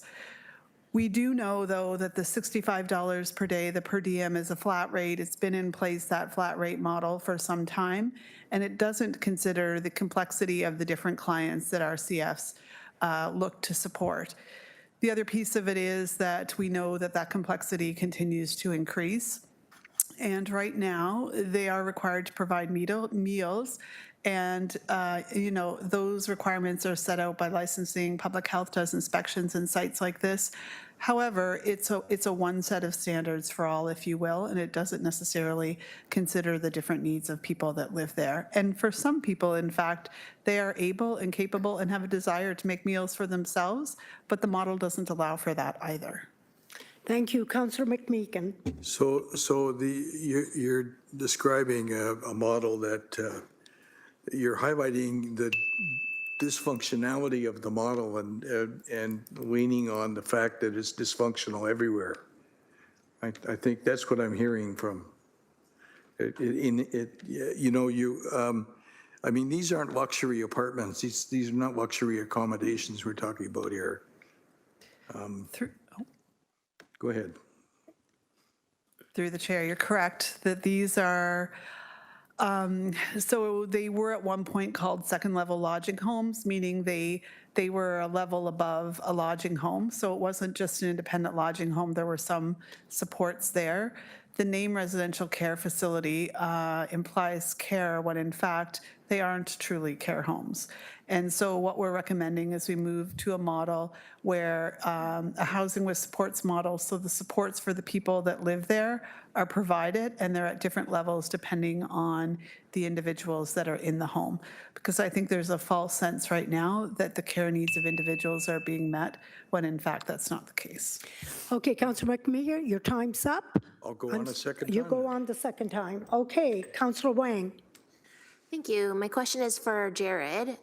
When you were doing your jurisdictional scan and thinking of and looking at other municipalities and how they might have similar funding models, I wonder if you could share with us what are the other funding models beyond the tiered model that you have identified in your report? Who will answer that? Jared? Jared? KPMG, if possible? Sure, I thought I unmuted and there we are. Thanks for the question. Through the chair, I will say first that the scope of that jurisdictional review was primarily desktop-based, so publicly available information, as well as reports that have been completed on those reports. So there may be more recent changes afoot in those jurisdictions than we necessarily had access to. I'll say that the per diem funding model was the most common among those jurisdictions that we looked at, which included Brantford, Region of York, Region of Waterloo, Ottawa, and Windsor, Essex. We do see some indications of shifts, though. An example would be Region of Waterloo moving to an annual grant block funding approach that is more in line with what's being recommended, and Ottawa using more of a negotiated per diem approach. So Hamilton is not an outlier in that case. A lot of jurisdictions have similar legacy kinds of funding models there. Thank you, Jared. Councillor Wang. Thank you. So in your desktop research then, and I did note in your report that you had reached out to not only City of Hamilton, but several RCF residents as well as RCF operators. Some had noted that there was a need for personalized care plans. So I wonder how much of that might have factored into the funding model opportunity. Mostly because that's exactly what we heard in today's delegation was the majority were talking about personal care plans, and it's already noted in your presentation, in your report, your 183-page report. It's on page 39 of that 183. So I just wanted to understand how much of a factor those comments were made in the recommendation of the tiered model. Jared? Thanks for the question. Through the chair, I think The answer is definitely what was heard from those folks who actually live in RCFs as well as who operate RCFs. It was a really important consideration. I'll say not the only one though. And when I look, for example, at the guidelines that the province of Ontario has put out around leading practice for supportive housing, it's also very much aligned. That kind of an individualized support model that is focused on intentional case management is aligned with leading practice in the field. And so I think what we were hearing about ways that we could be more intentional about addressing folks' needs really aligns with what good practice shows. Thank you. Councillor Wang?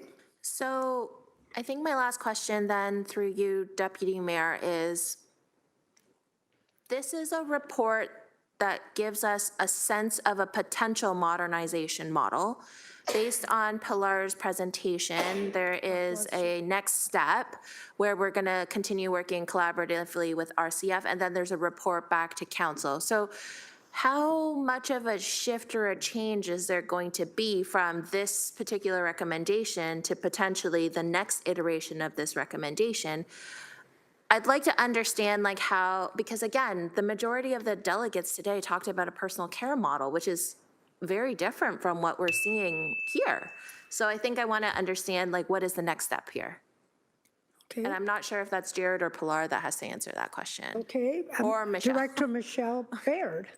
Through the chair, thank you for the question, Councillor, and we can maybe clarify that a bit. So the report before you today is looking for approval to move forward with the funding formula, but not to implement it until we come back to you with an implementation plan. The challenge we had is on this whole thing is where to start. And because the per diem model is dated and we're looking to work toward a different model, to get approval of the funding model will allow us to work with our colleagues in public health who right now have the guidelines under Schedule 20, as well as our colleagues in MLE who have the bylaw directly, and then come back with an implementation plan of what it would look like to get here, what the impacts are, and what a timeline might be. Because we are committed to not displacing tenants, and we know right now that homes certainly have a complex mix of tenants. Okay, and your time's up, so perfect timing. Our Mayor Horwath. Thanks very much. I don't really have any specific questions, but I do want to just say, for somebody who's been kind of in the housing advocacy business for probably 30 years or so, moving from the second level lodging home model to this model was expected to be an improvement, but things change in terms of the client base as well.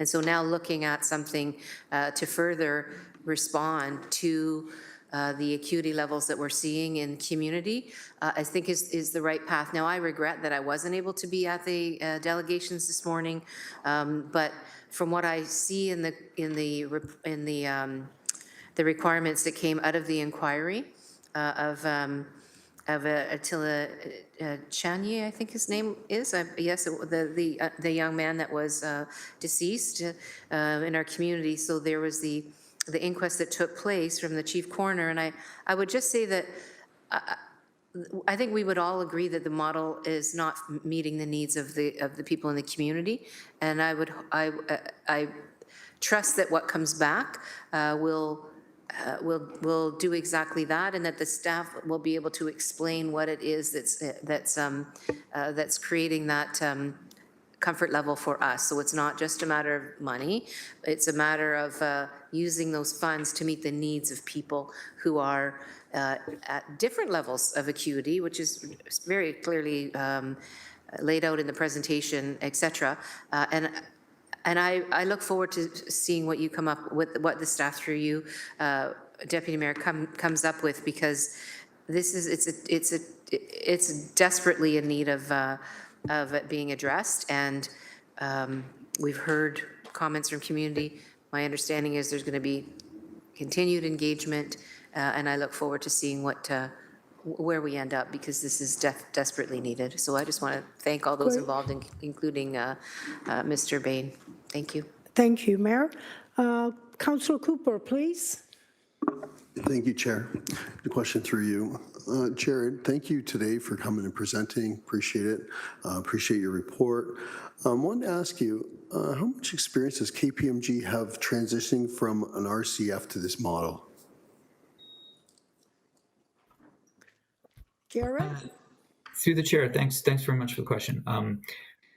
I think there's two parts to the answer. One is specific and one is general. So because RCF is such a relatively unique legacy model in Ontario, there's no one who has a ton of experience transitioning from specifically RCFs. I think, though, that that the homeless serving sector and the housing sector and even the disability support sector have, over a period of several decades, been engaged in a lot of this kind of transformation from legacy projects. And frankly, KPMG has a ton of experience with that. And I'd say that's coast to coast, recent work in Nova Scotia, recent work in Alberta, et cetera. Personally, as the lead of this team, I had 5 years in the homeless serving sector as well, in designing and overseeing supportive housing programs like this. And so was really pleased to be able to bring that sector expertise to this work as well. Thank you, Jared. Let me ask my question one more time.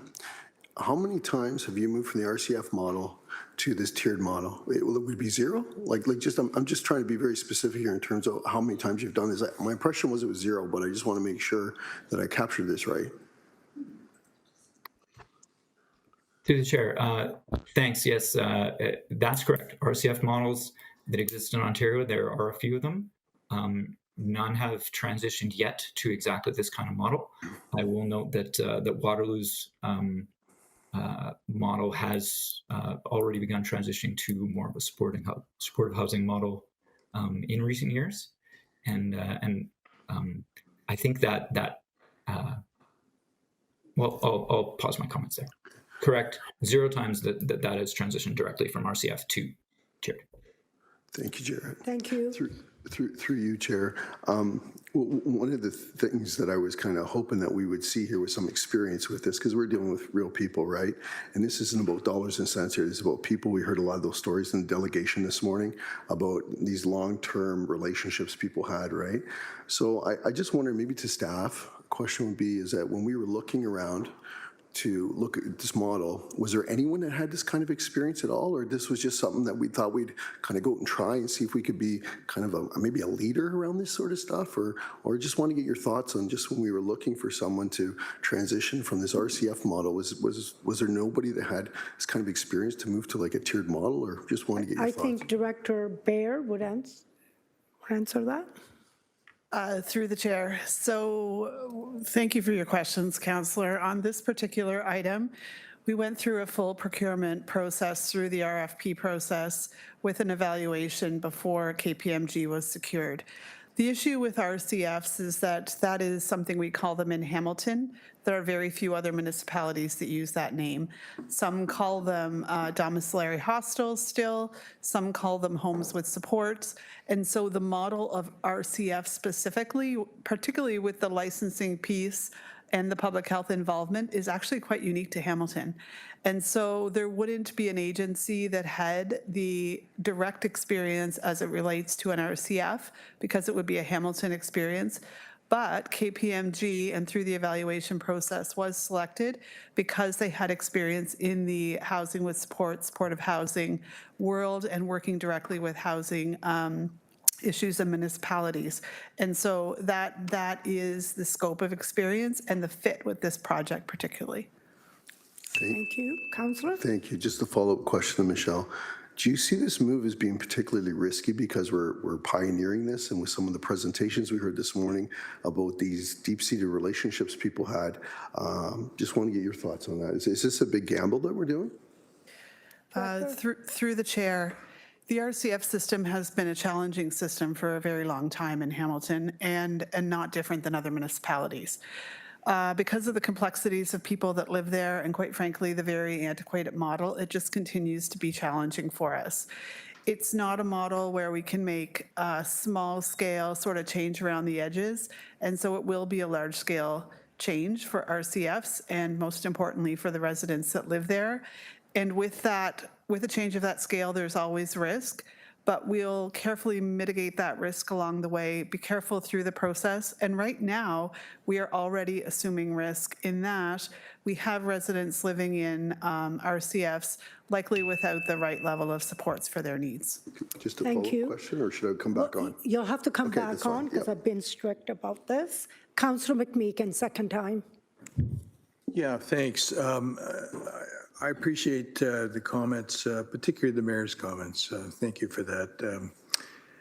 No matter how long you've been around the housing field and the social services field, the one thing you learn quickly is it's complex, and most of these issues are interconnected and also interdependent. So that having been said, I want to be clear here. This was described repeatedly as a significant shift, a significant shift. And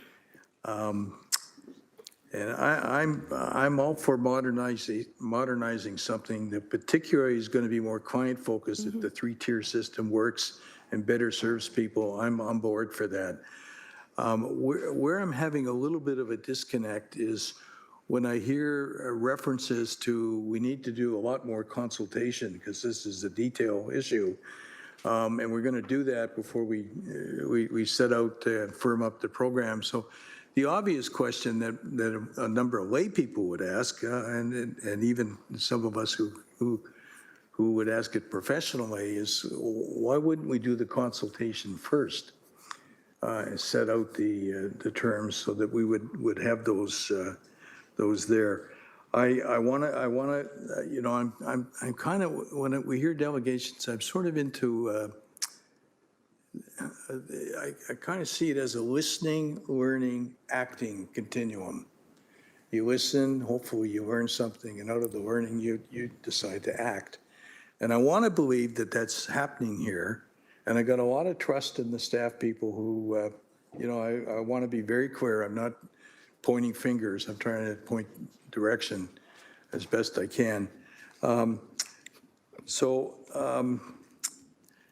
I'll take the leap of faith. I'll support this. But there are two specific things I want to ask. And one follows from an email I got from Tom Cooper, the executive director of the Roundtable, who made a great presentation. He spoke to us about the Canada benefits plan, and he actually sent a flyer, flyer that he's asked if those of us around the Horseshoe who have social media outlets would agree to be helpful by getting that out to people. He estimates that there were 13,000 Hamiltonians. 13,000 Hamiltonians who would qualify for this benefit. He also estimates that only about 15% are aware of it. So that's a very significant, you know, you add $200 to a decidedly difficult to manage fiscal burden on OW and ODSP anyways, is significant. So that's the one thing. The other, I'm hoping that everyone would agree to do that, and what I'll do is I'll send the flyer to everybody so that you can choose whether you want to do that or not. The other is I was moved really moved by the presentation of the Social Planning and Research Council in terms of a case to cause advocacy around the, to be brutally frank, the difficult level of funding and what could be. And they were making suggestions that they were intervening, wanted to intervene with the province. I'd like to see, and I don't have a motion, but I'd like to ask the staff if they would covenant to at least reviewing that and seeing if there might be some wisdom in bringing a motion, perhaps working with our AMO rep, to support the presentation that the Social Planning Council made on this very, very important issue. So I'll support the plan, Chair. But those are my two requests. One is that we help out with the Canada Benefits Plan, and the other is we do some case to cause advocacy along with the Social Planning Council. Sure, sounds great. Thank you. I think, Michelle Bray, you want to add to it? Through the chair, thank you, Councillor, and appreciate both those comments. With respect to the second piece, the SPRC work, and we've been engaging with SPRC through this particular work, but more broadly on the tenant support program because they're doing some tremendous work there. And you'll be pleased to know we're happy to bring back a report with respect to that. We're also working with them right now through the tenant support program to further support them with their tax return work that they're doing to see more people get more money in hands, quite frankly. Thank you. Okay. Okay, last speaker is Councillor Cooper. Thank you, Chair. I take comfort in the fact that we're going to do this as a pilot. So it says to me we're going to take things slow, carefully. I like the report back that's coming back to council as well. But I just want to ask, with respect to what we heard this morning about, you know, if this model continues that we currently have, that the goal is to move away from, there was a number of things that we heard today that we really need to address to ensure that we have stability around what we currently have as we transition away. I just wanted to get staff's thoughts as to whether those issues we heard today are going to be addressed with them, because it sounds like there's a real need to kind of like step in and stabilize things and just not to continue on and transition to a new model and a pilot without addressing some of the things we heard today. Michelle Baird. Through the chair, yes, Councillor. So when we come back with the implementation plan and what this is going to look like, through that, one of the pieces that we meet routinely with the operators through a liaison group, and they speak to us frequently about per diem in particular, particularly at the time when affordability is an issue across the board, and we know that. This time last year when we were here, we did not put an increase in per diem forward because we knew we were going through this transition plan. Now that we know that it's going to take some time, those will be the kinds of things that will come back within our plan of how we're going to address sort of the intermediary time frame while we're trying to move to a new model. Thank you. I appreciate that very much. Thank you, Councillor. Okay, so we're going to do, we have a mover and a seconder. We're going to vote, e-vote. And then after that, we'll do that, e-vote. Yeah, it's up. It's up. Thank you.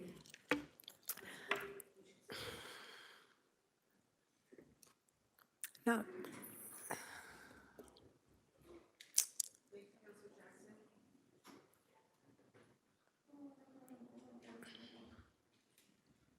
and it passes 11-0. Now, councillors, listen up.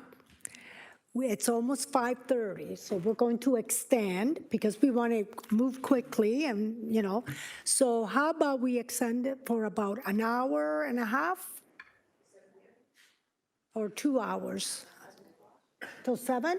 Okay, let's move it till 7 o'clock. Everybody could stay so we could get it done?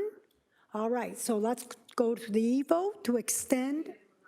I'll move Councillor Jackson and then Councillor Wang. We're going to extend it till 7 o'clock, and it's 5:30, 6:30, 7. Okay, let's go. We can do it. And the vote's open, and we'll give you about a 15-minute break before, after when we get to motion. We'll give you a 15-minute break. You could get something in our room there and bring it back, and we'll move. Okay? Okay, and it's 11-0. Thank you. Okay, 8:11, Justin Lewis, Director of Housing Secretariat, will provide a committee overview report. Do it quickly. No. No, don't do it. Do it. I'm not rushing you. Thanks, Councillor Pauls. And through the chair, Justin Lewis, Director of the Housing Secretariat Division. So if you recall, in November of 2024, Council received a draft Finance and Acquisition Action Plan as a part of our annual HSIR, or Housing Sustainability and Investment Roadmap Update.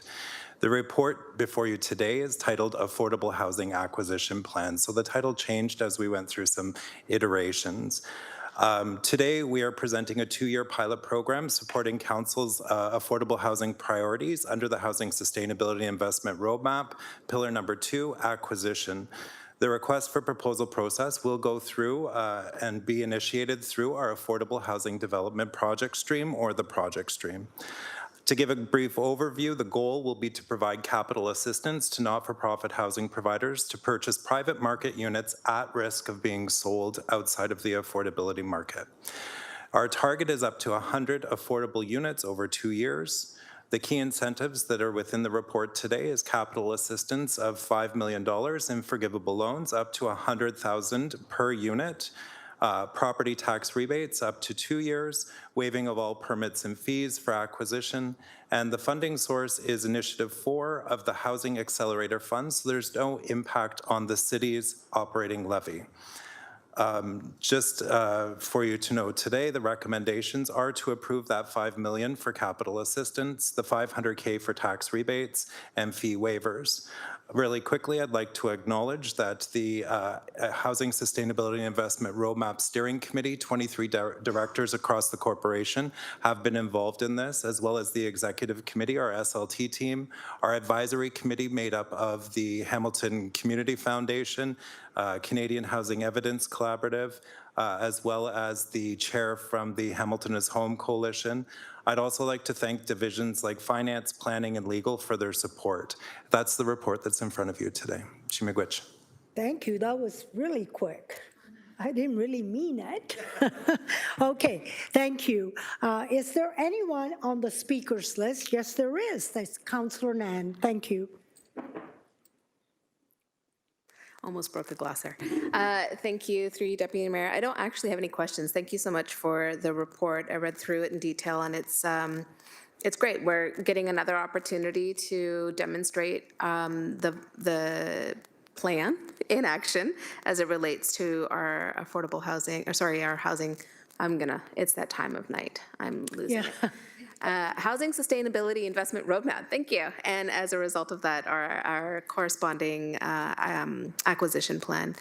So the important information here for colleagues and the public, there has been a lot of, I wouldn't say like widespread concern, but there has been a lot of conversation about how much the city is investing in our affordable housing strategy. And I think a key aspect of this is that this funding is coming from the federal government. So if you could just break that down, when did we receive this funding? And yeah, just that piece. So that is a question. Okay, great. After all. All right, go ahead. Thank you for the question, Councillor, and through the chair.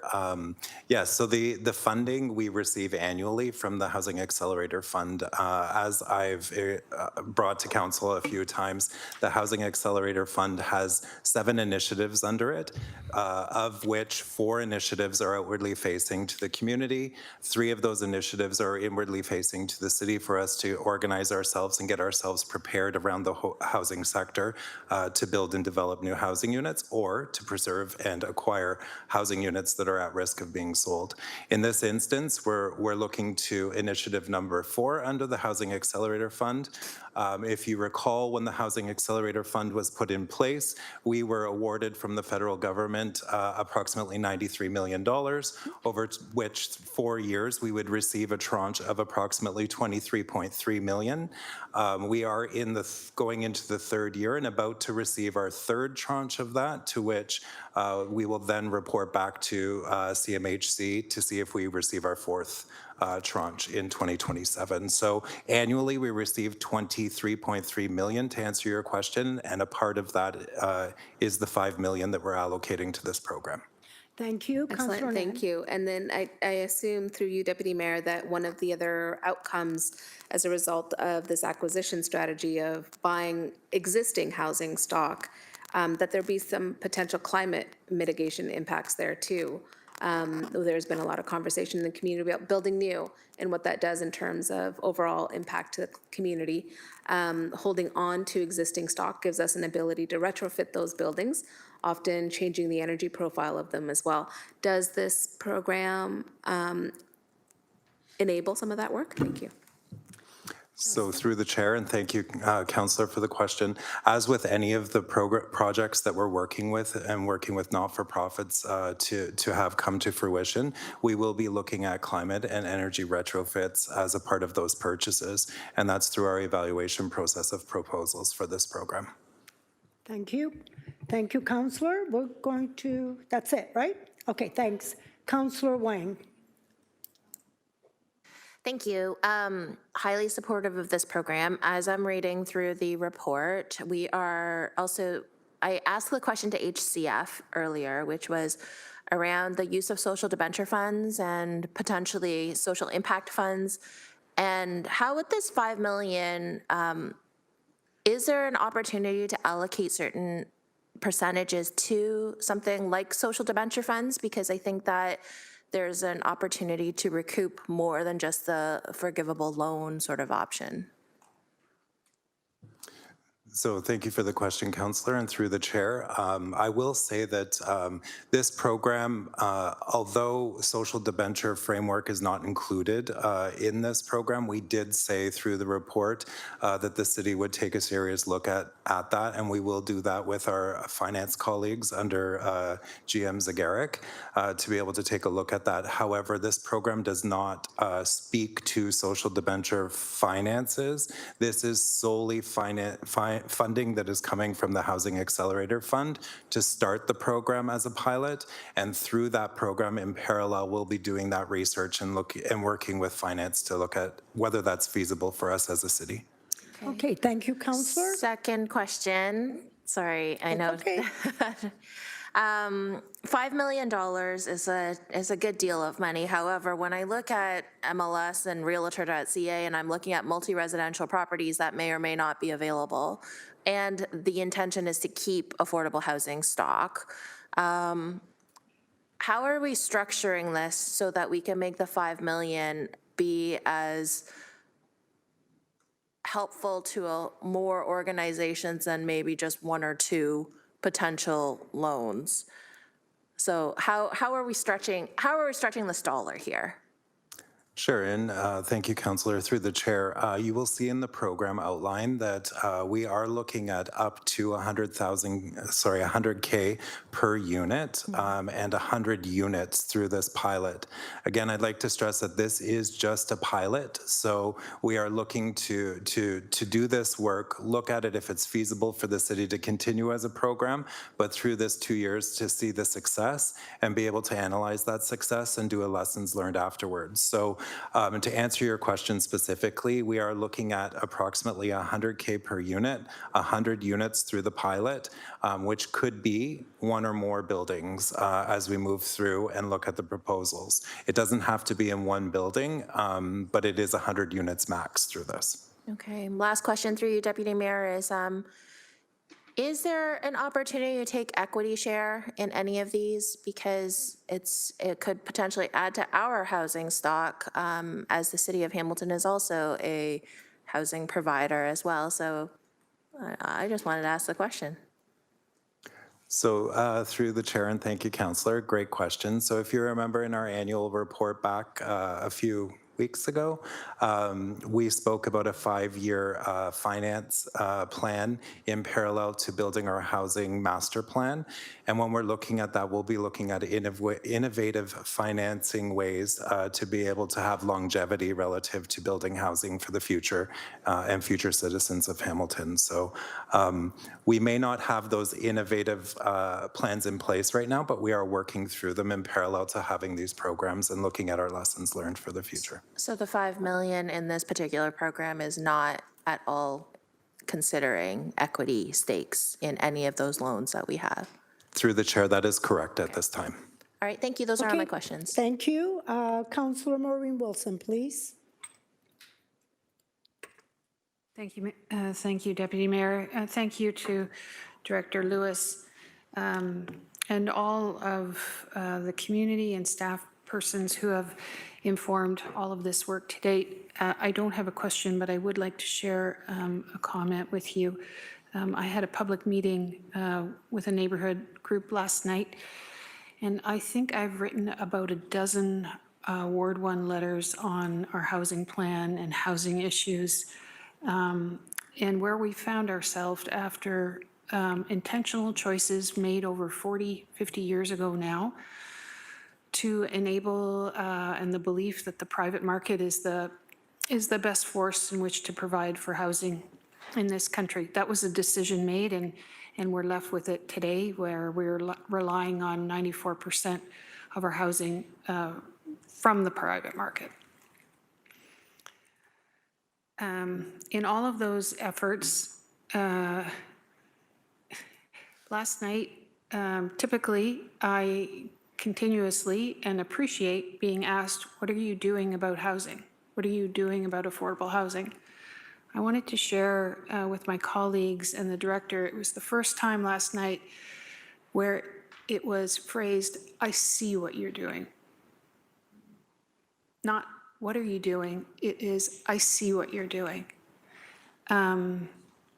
That mouthful of a report, the HSIR, the intentional discipline, the intentionality to all of these different actions of stabilizing what we have with the safe apartment bylaw, with the anti-rent eviction, investing intentionally with partners to enable them to qualify for funding streams, and also now, because we know it is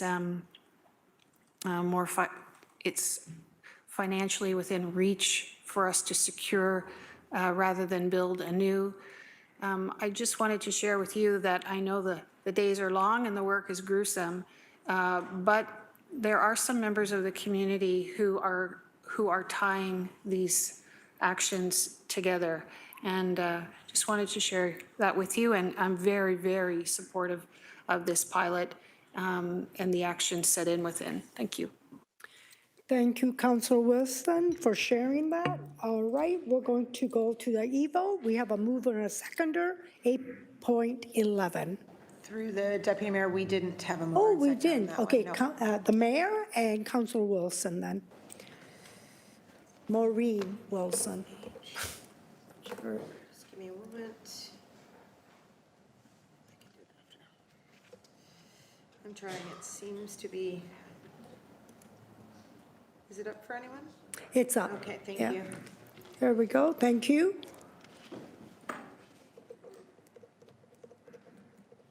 Okay.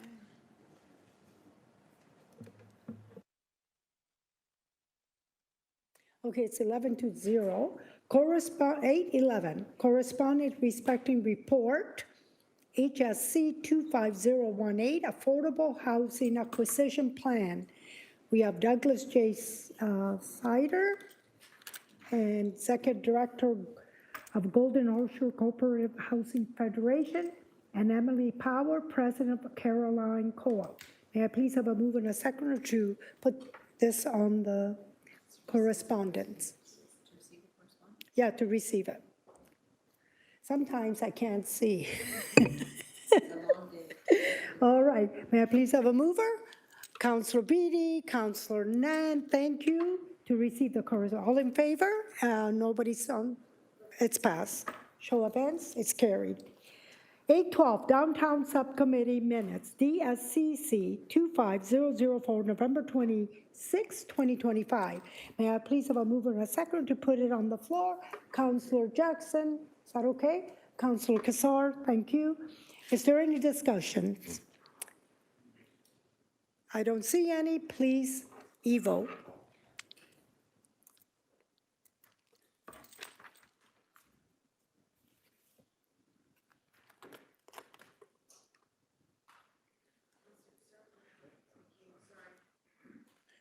And it's passed 11-0.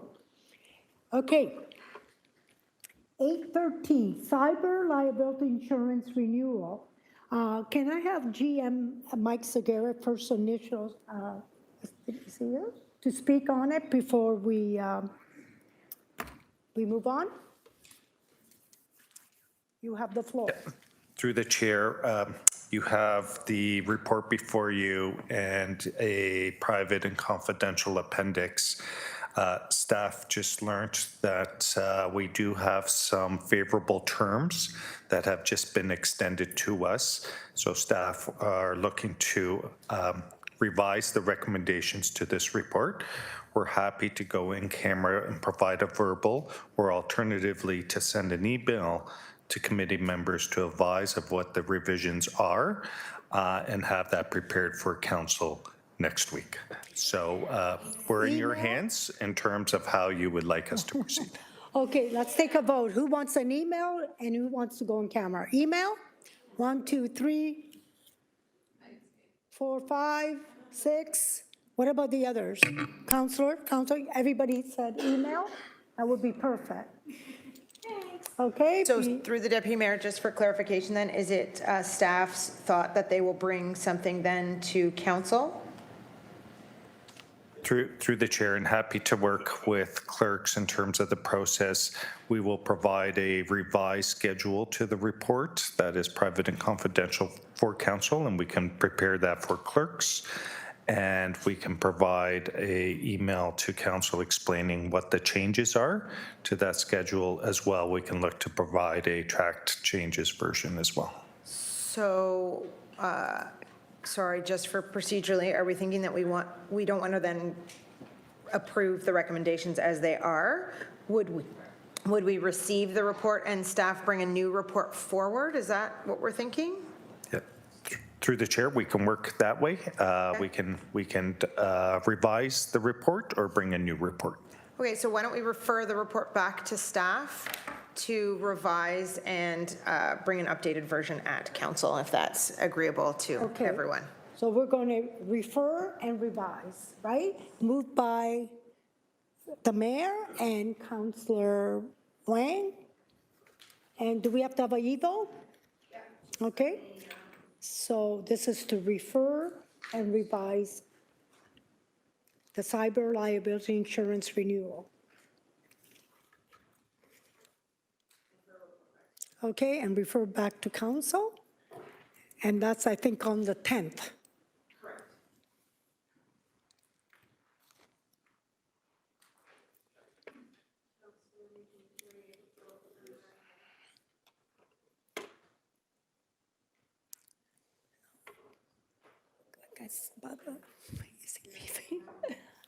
Okay, okay, I think 1, 2, 3, 4, 5, 6, 7, 8, 9.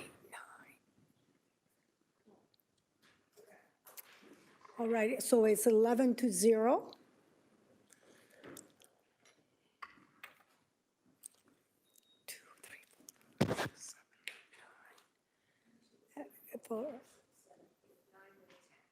Okay, we're up to, okay. 8.14, amendment to the outstanding business list. May I please have a mover, Councillor Nan, Councillor Kassar, thank you, to put the amendment on the floor. Is there any discussions?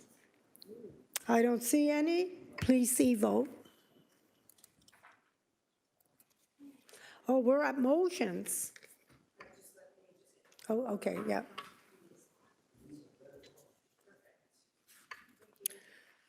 Okay, so we're going to do the motions and then we'll, okay.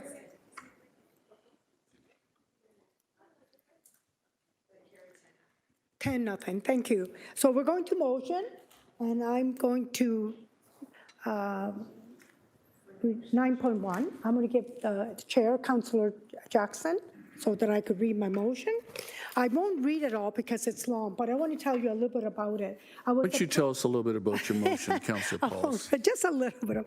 Okay, I was approached by Blessed Sacrament Catholic School, and I was really, they're in Ward 7, obviously, and I was asked to go to their fundraiser. And the fundraiser was about they were having a barbecue to purchase flooring for sensory room.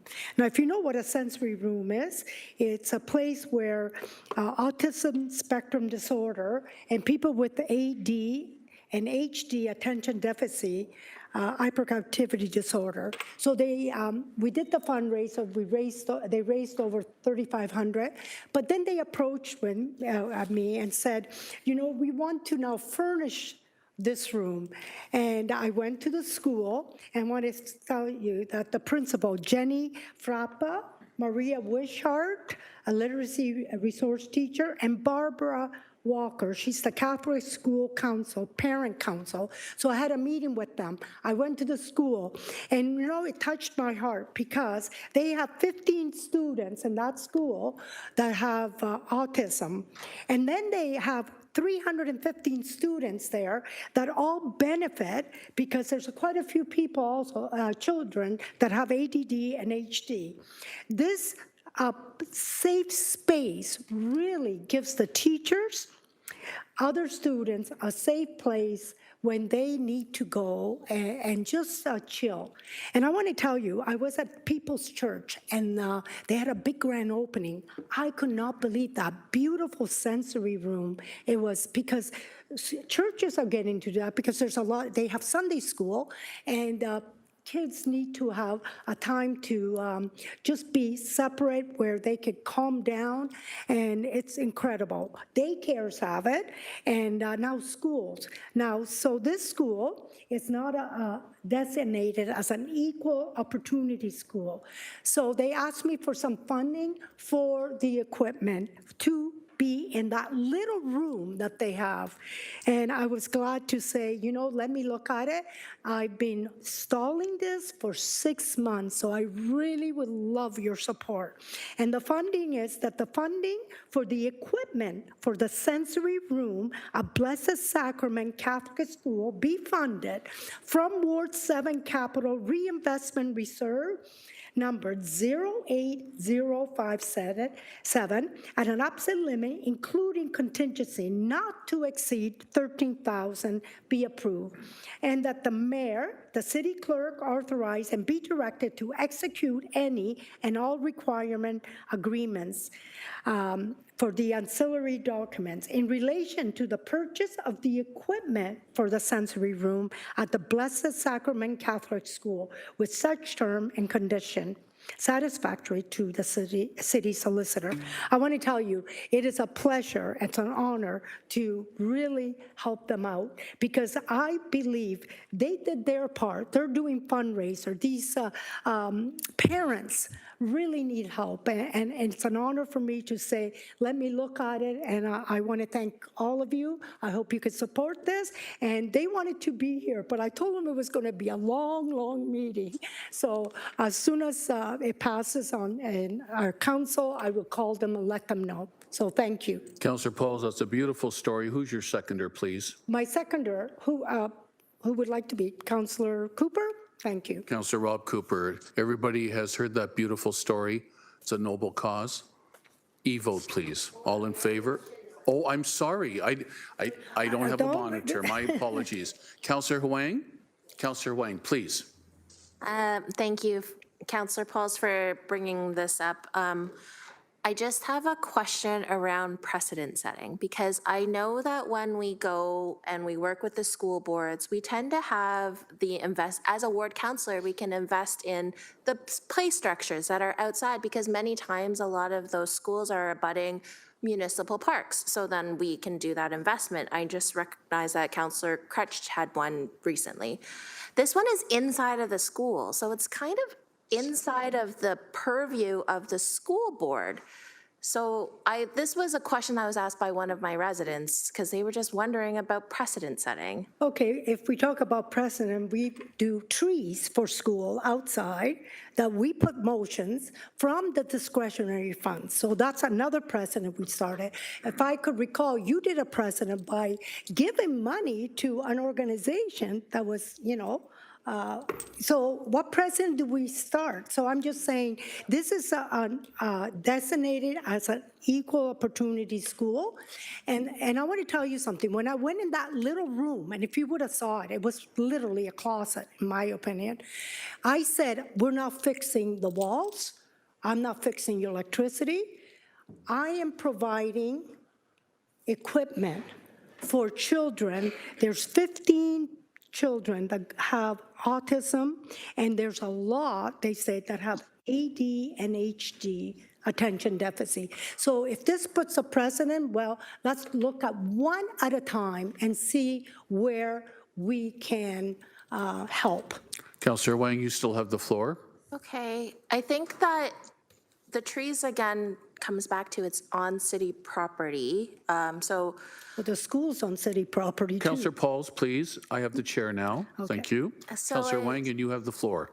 I think that I want to support this today, but I do recognize that we may not have the staff available to answer these questions today. So I'll leave this for council. That's fair. Thank you. I think I just wanted to bring this up because, again, we're looking at an investment inside of a school, which is not usually where we fund things. So, and again, this was brought up by a resident that had, like, immediately was watching this too, was how perhaps this might open up a new set of funding for school boards to invest inside of schools where typically the education dollars from the property taxes are supposed to be paying for that. So I think that they had immediately started thinking that this might open up a brand new set of opportunities that I don't know if we have the capacity to do that. So I just wanted to flag that. I'm willing to support it today, and I will ask the relevant staff if we have any that might help me answer this question. City Manager, you're just taking notes of that so that the appropriate staff will be available at council next week. Well, I'll try Councillor and Wang? ask ahead of that, because I course, don't but- want to take up too much time at council. I just would really like to get a little clarity on how we might use, again, these are ward discretionary dollars that are now being asked to fund programs inside of schools. So that's where my concern is. Thank you, Chair. Point well. Can I Councillor respond Pauls, to hang that? on, please. Yeah. Point well taken. Thanks, Councillor Wang. Any other first-time speakers? Councillor Taddison, and then I'll come back to you, Councillor Pauls, second time. Councillor Taddison, please. I take the words that Councillor Wang brought forward to heart. I was a former principal, so I do understand her concerns, but this was generated by the school council, which is parent-led. It has nothing to do with the administration. The administration simply sit in as observers on school council, and they do offer guiding perspectives in some of the initiatives that school councils want to put into schools. So that separates the school board from the school council, even though school council does operate as a parent entity inside schools. As a principal, in the public board, these are called snoozling rooms, and I put one in my school. It's a very worthy cause. It helps children that are on the spectrum. If I had a thought to ask my counselor at the time, I probably could have expedited its implementation by about 6 months or so. And I think it's a worthy cause. And if ward councilors don't want to bring it to council, then that's their personal choice. That's how I feel. So I will be supporting my colleague, Councillor Pauls. Thank you. Thanks, Thank Councillor you. Taddison. Thanks for your the experience from your professional previous background. Any other first times? L.A. Glenn Bruzon? No others. Councillor Pauls, back to you, Yes. please. I just want to say that I did meet with, and I appreciate Councilor Taddison. I met with Barbara Walker, who is the parent council, with a whole group of parents kind of saying, help us. And I want to tell you, I kept saying no. This was back in January last year, and I said no. Then they invited me to a fundraiser. They said, well, we're going to do it anyways. So I went to that fundraiser. It was at Fortino. It was fabulous. They had about 200 parents with their children. It was a barbecue, and I participated. And then I said, let me think about it, because I thought the same thing. And then I thought, you know what? This is parent-led. They live in Ward 7. That school is designated as an equal opportunity school. They don't have a lot of funding. And I made it clear to the principal that we're not fixing the electricity, we're not fixing the floors or the walls, and believe me, it needed fixing. And I said, principal, can you ask the board to make sure they fix the the walls, make sure the electricity works. I could fund, the things inside, but that must be done by the board. So with that, I want to say, I hope you could support it, and I think it's a well-deserved cause. So Thank you, Councillor thank Pauls. you. Councillor Narinder Nan is a first-time speaker, please. Thank you. Through you, Acting Chair, appreciate the passion for sure, and appreciate the fact that it's an equity-seeking school, and also appreciating the accessibility inclusion that this enhancement to the school would make fundamentally. Full on board on all those aspects. But I do believe that Councillor Huang's raising some important questions here. And it's not to try and put a wrench in this at all. I think there needs to be very clear public fund accountability and clarity around whether or not the funds can be allocated for internal use. I've allocated Ward 3 discretionary dollars to Prince of Wales Elementary School for outside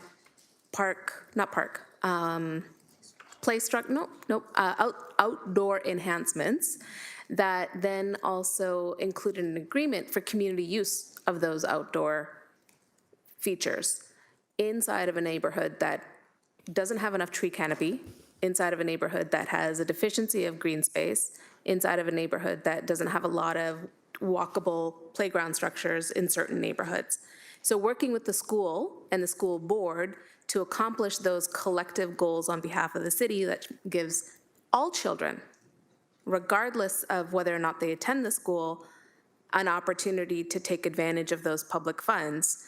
That's been my understanding of the way in which municipal funds could support school facilities.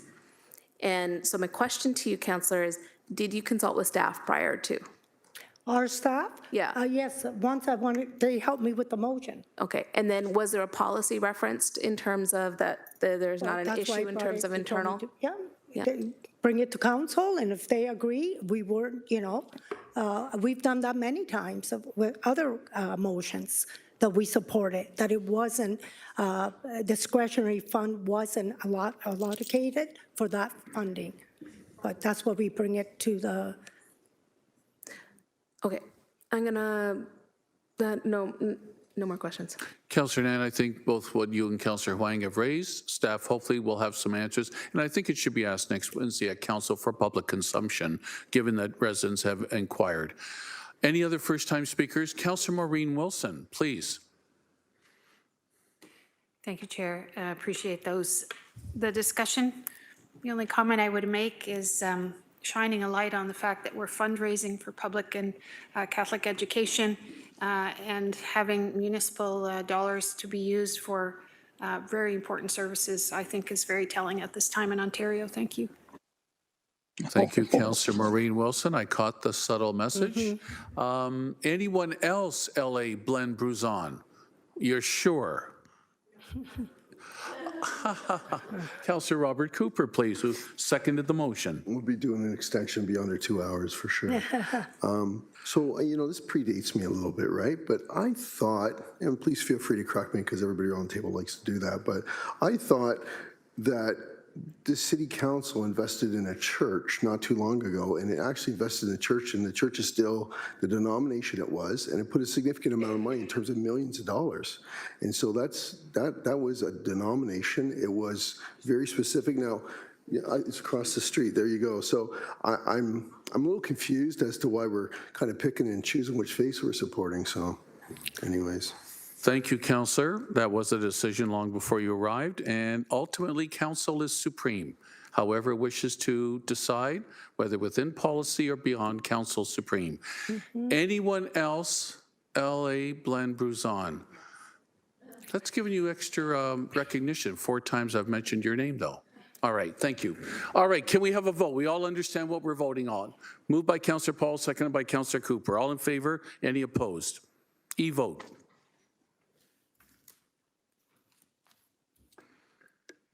And with staff to be prepared at council next week if there's further questions.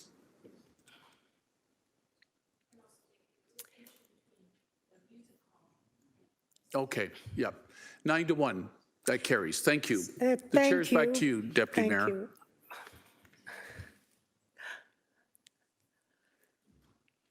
Anyways, let's move on.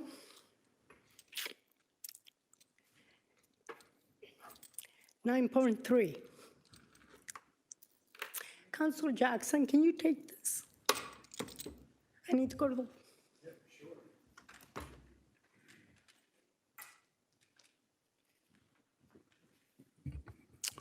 Okay, 9.3, we dealt with 9.2 earlier. 9.3, Kirkendale Neighborhood Association. Councilor Maureen Wilson, you have a motion, please? About a community grant, I believe? Yes, thank you, Chair. This is for a community grant for the Kirkendale neighborhood in the amount of $2,500. The Kirkendale neighborhood, they also do a lot of fundraising, and they take every dollar that they do in fundraising to do things like they did, I think last weekend, in which they opened the doors at a local facility and enabled families and children and whomever was interested to decorate seasonal cookies. And everything that they do is for the purpose of creating a sense of community and supporting community. And this is just for the purpose of enabling them to get a tent that has the neighborhood name on it, so that when they do more community things, that they're clearly identified of who they are, and hopefully more people will help volunteer and support community. Thank you. And it's moved by myself and trolling for a seconder. Seconder, Councillor Craig Kassar. Everybody understands the motion? Any questions, comments? No one on the speakers list that I can see? All right, e-vote then. All in favor? Any opposed?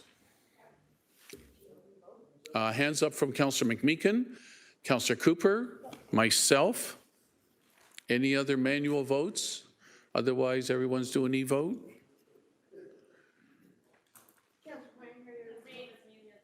I'm sorry, Councillor Wang, did I miss your manual vote? I apologize.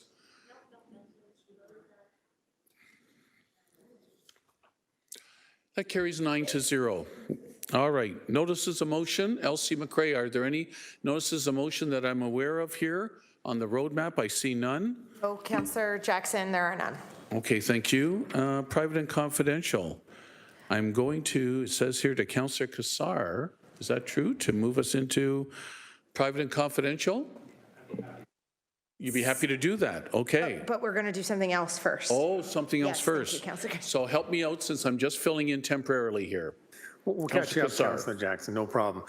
11.2 enclosed is to do with the property in Ward 2.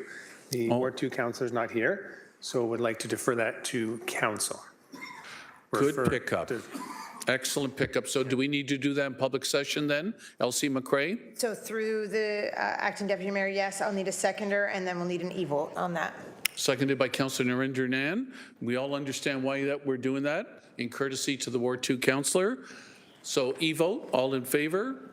Any opposed? Councillor McMeekin, a manual vote. Myself, a manual vote. Councillor Cooper, oh, you've done an e-vote, good. Great. Okay, that's good. That makes it, that makes it sure, good. And it's not showing up, but that carried 9-0, Councillor. 9-0, okay, thank you. Thanks, Councillor Kassar.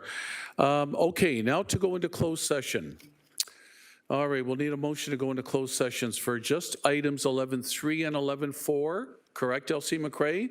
All right, I need a mover and, sorry? Yeah. Sorry, Freudian slip there. I need a mover and seconder, please, to go into Councillor Huang, Mayor Horvath. All right, pursuant to section 9.3 subsections paragraph C, D, E, I, and K of the city's procedural bylaw 21-021 as amended, section 239 paragraph 2, subsection C, D, E, I, K of the Ontario Municipal Act 2001 as amended, as the subject matter pertains to a proposed or pending acquisition or disposition of land for city or local board purposes, labor relations, employee negotiations, litigation, potential litigations, including matters before administrative tribunals affecting our city or our local board, a trade secret or scientific, technical, commercial, financial, or labor relations information supplied in confidence to the city or local board, which if disclosed could reasonably be expected to prejudice significantly the competitive position on interfering significantly with the contractual or other negotiations negotiations of a person, group, or persons, or organization, a position, plan, procedure, criteria, or instruction to be applied to any negotiations carried on or to be carried on by or on behalf of the city or local board. We need an electronic vote to go in camera for those two items. All in favor? Any opposed? Manual vote for me, Elsie McCray. A manual vote for Councillor Pauls. Councillor McMeekin, did you want to give us, thank you. Thank you, Councillor McMeekin, a manual vote as well.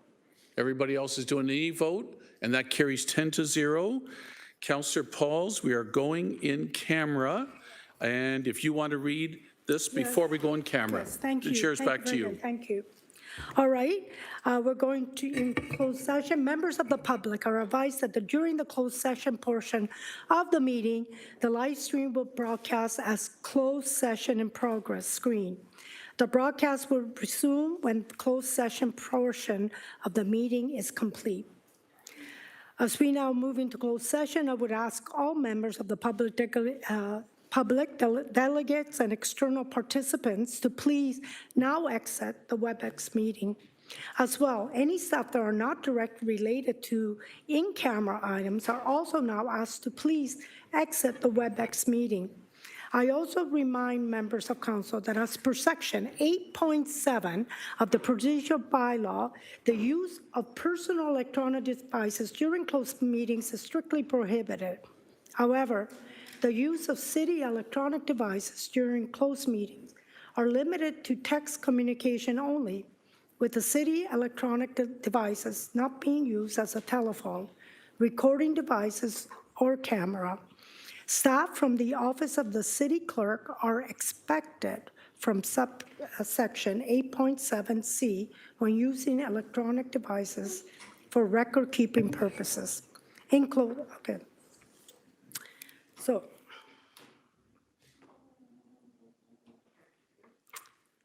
if you want to take maybe a 5-minute break, and there's sandwiches in there, maybe we could bring them back. That would be great. That hurt me more than anything. Not you asking the question.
Okay, we're in open. Yeah, that's all.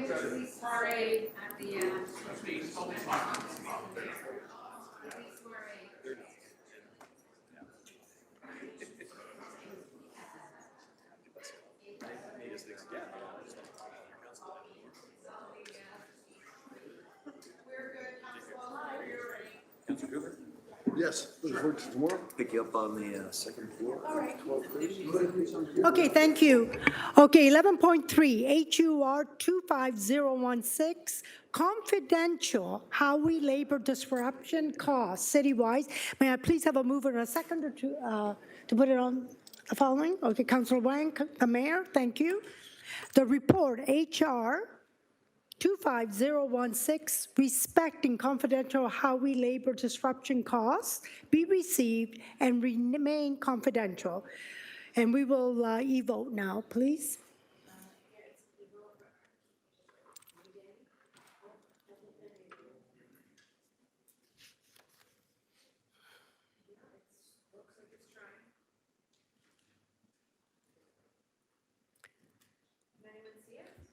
No, not yet.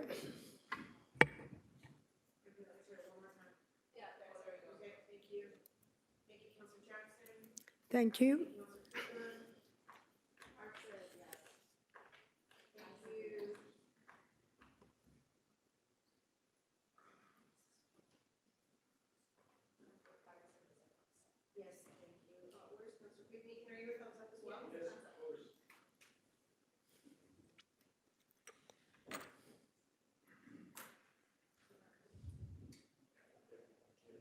Okay, 10-0, thank you. 11.4, HSC 25035A, potential development of a sport training facility update.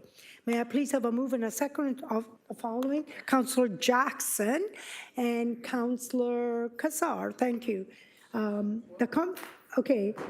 The confidential memorandum HSC 25035 respecting potential development of a sport training facility update citywide be received and remain confidential.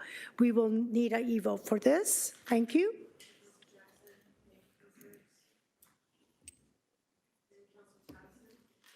Councillor Taddison? Oh, thank you.